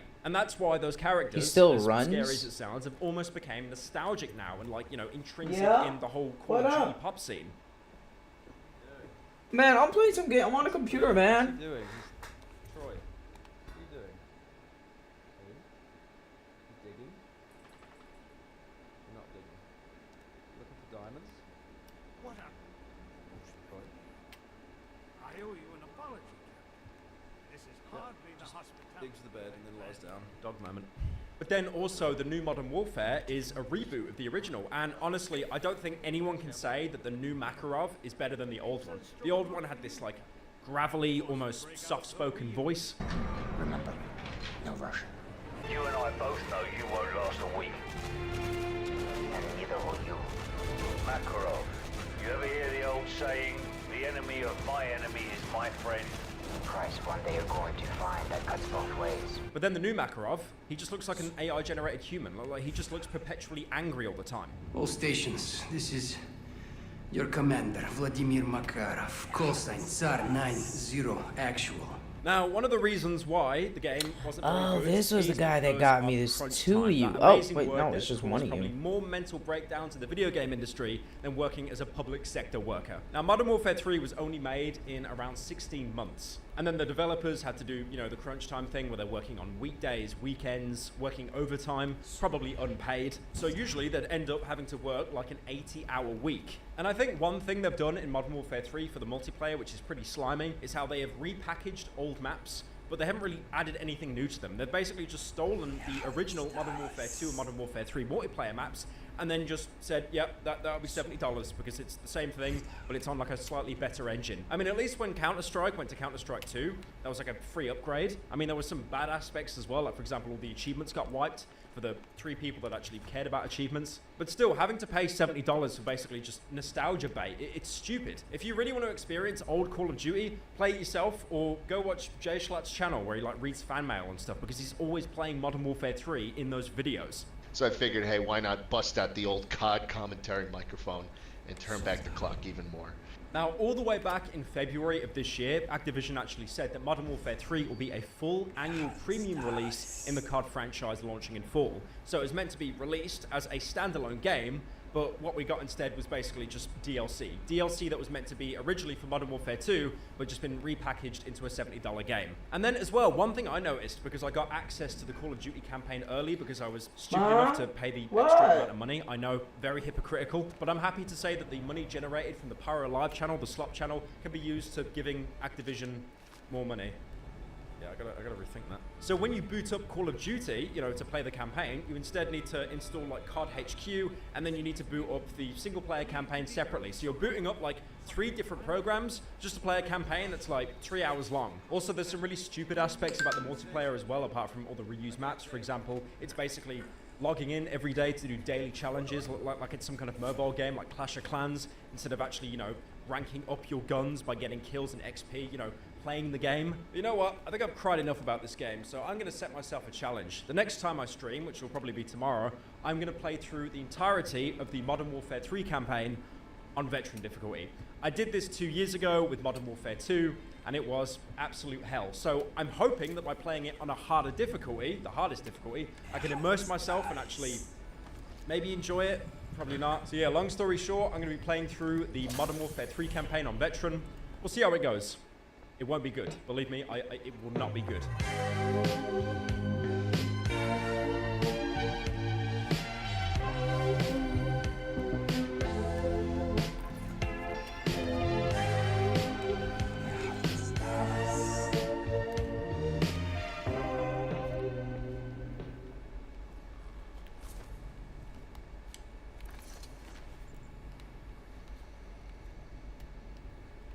The fuck? Why are they coming? Wait, what the fuck?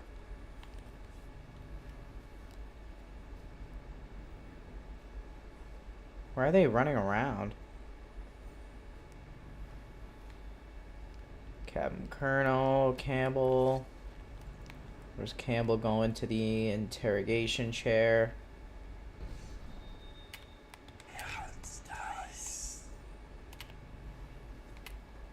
Can I...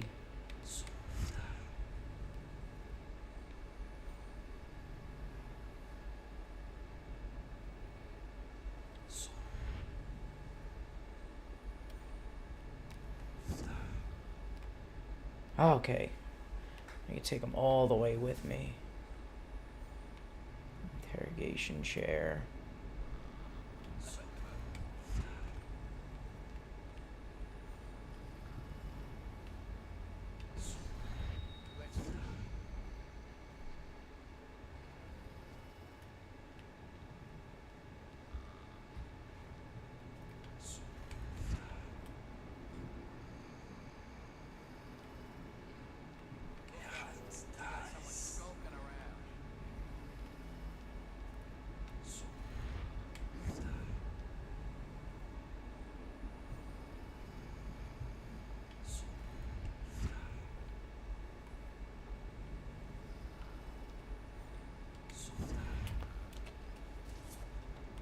Get over here, get over here!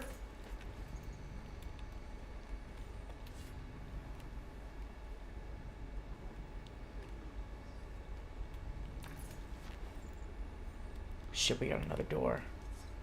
Close this.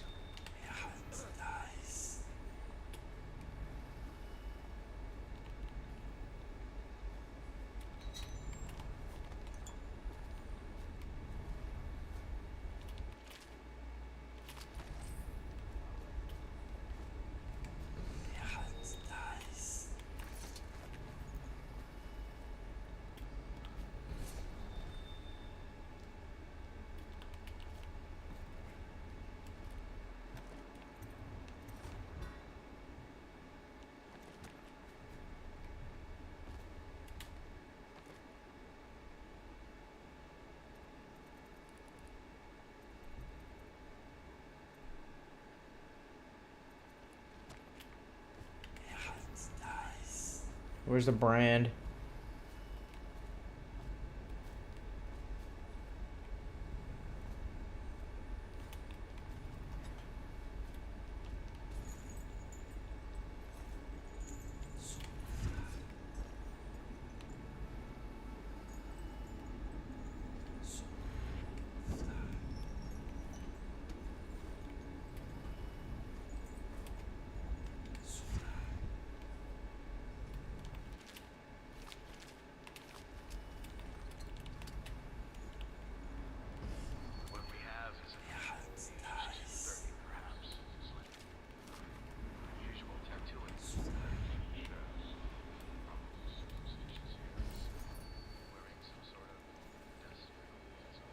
Oh shit!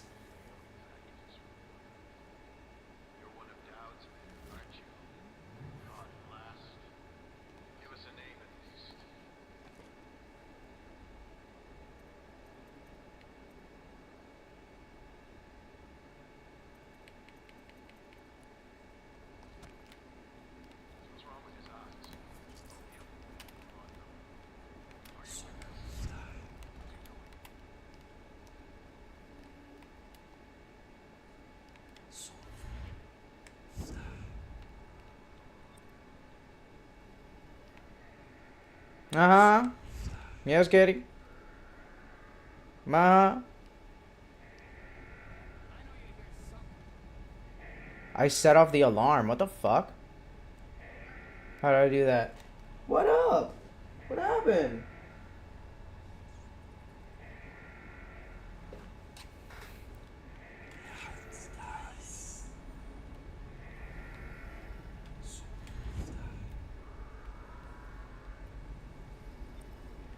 This fucking idiot.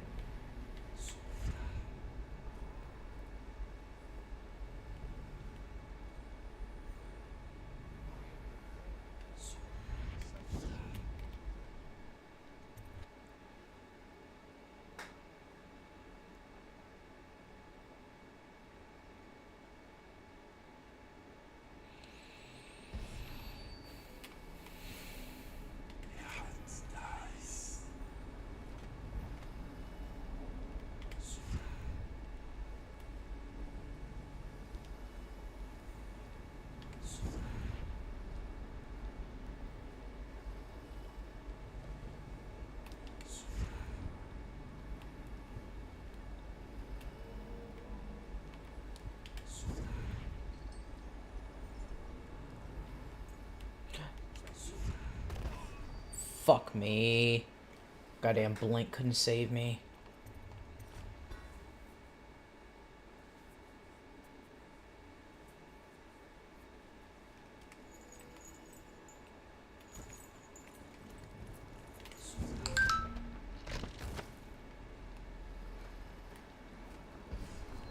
Who the fuck? What was just... Was there rats?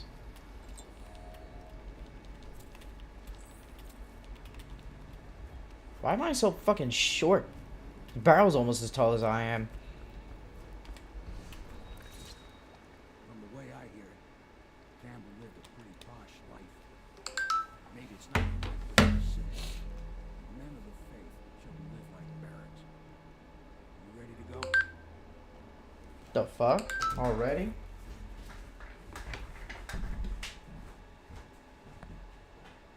What up?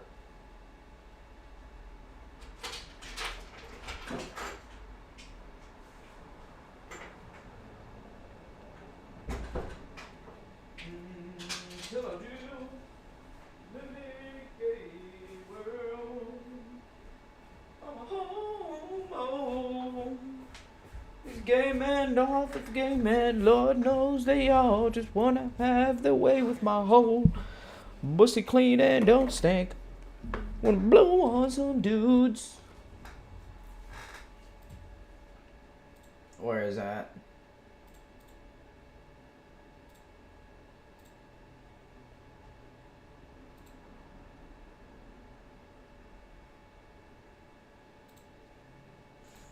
I've been selling my hoe, sucking all day, overtime hours. Never detected? What the fuck do you mean? What?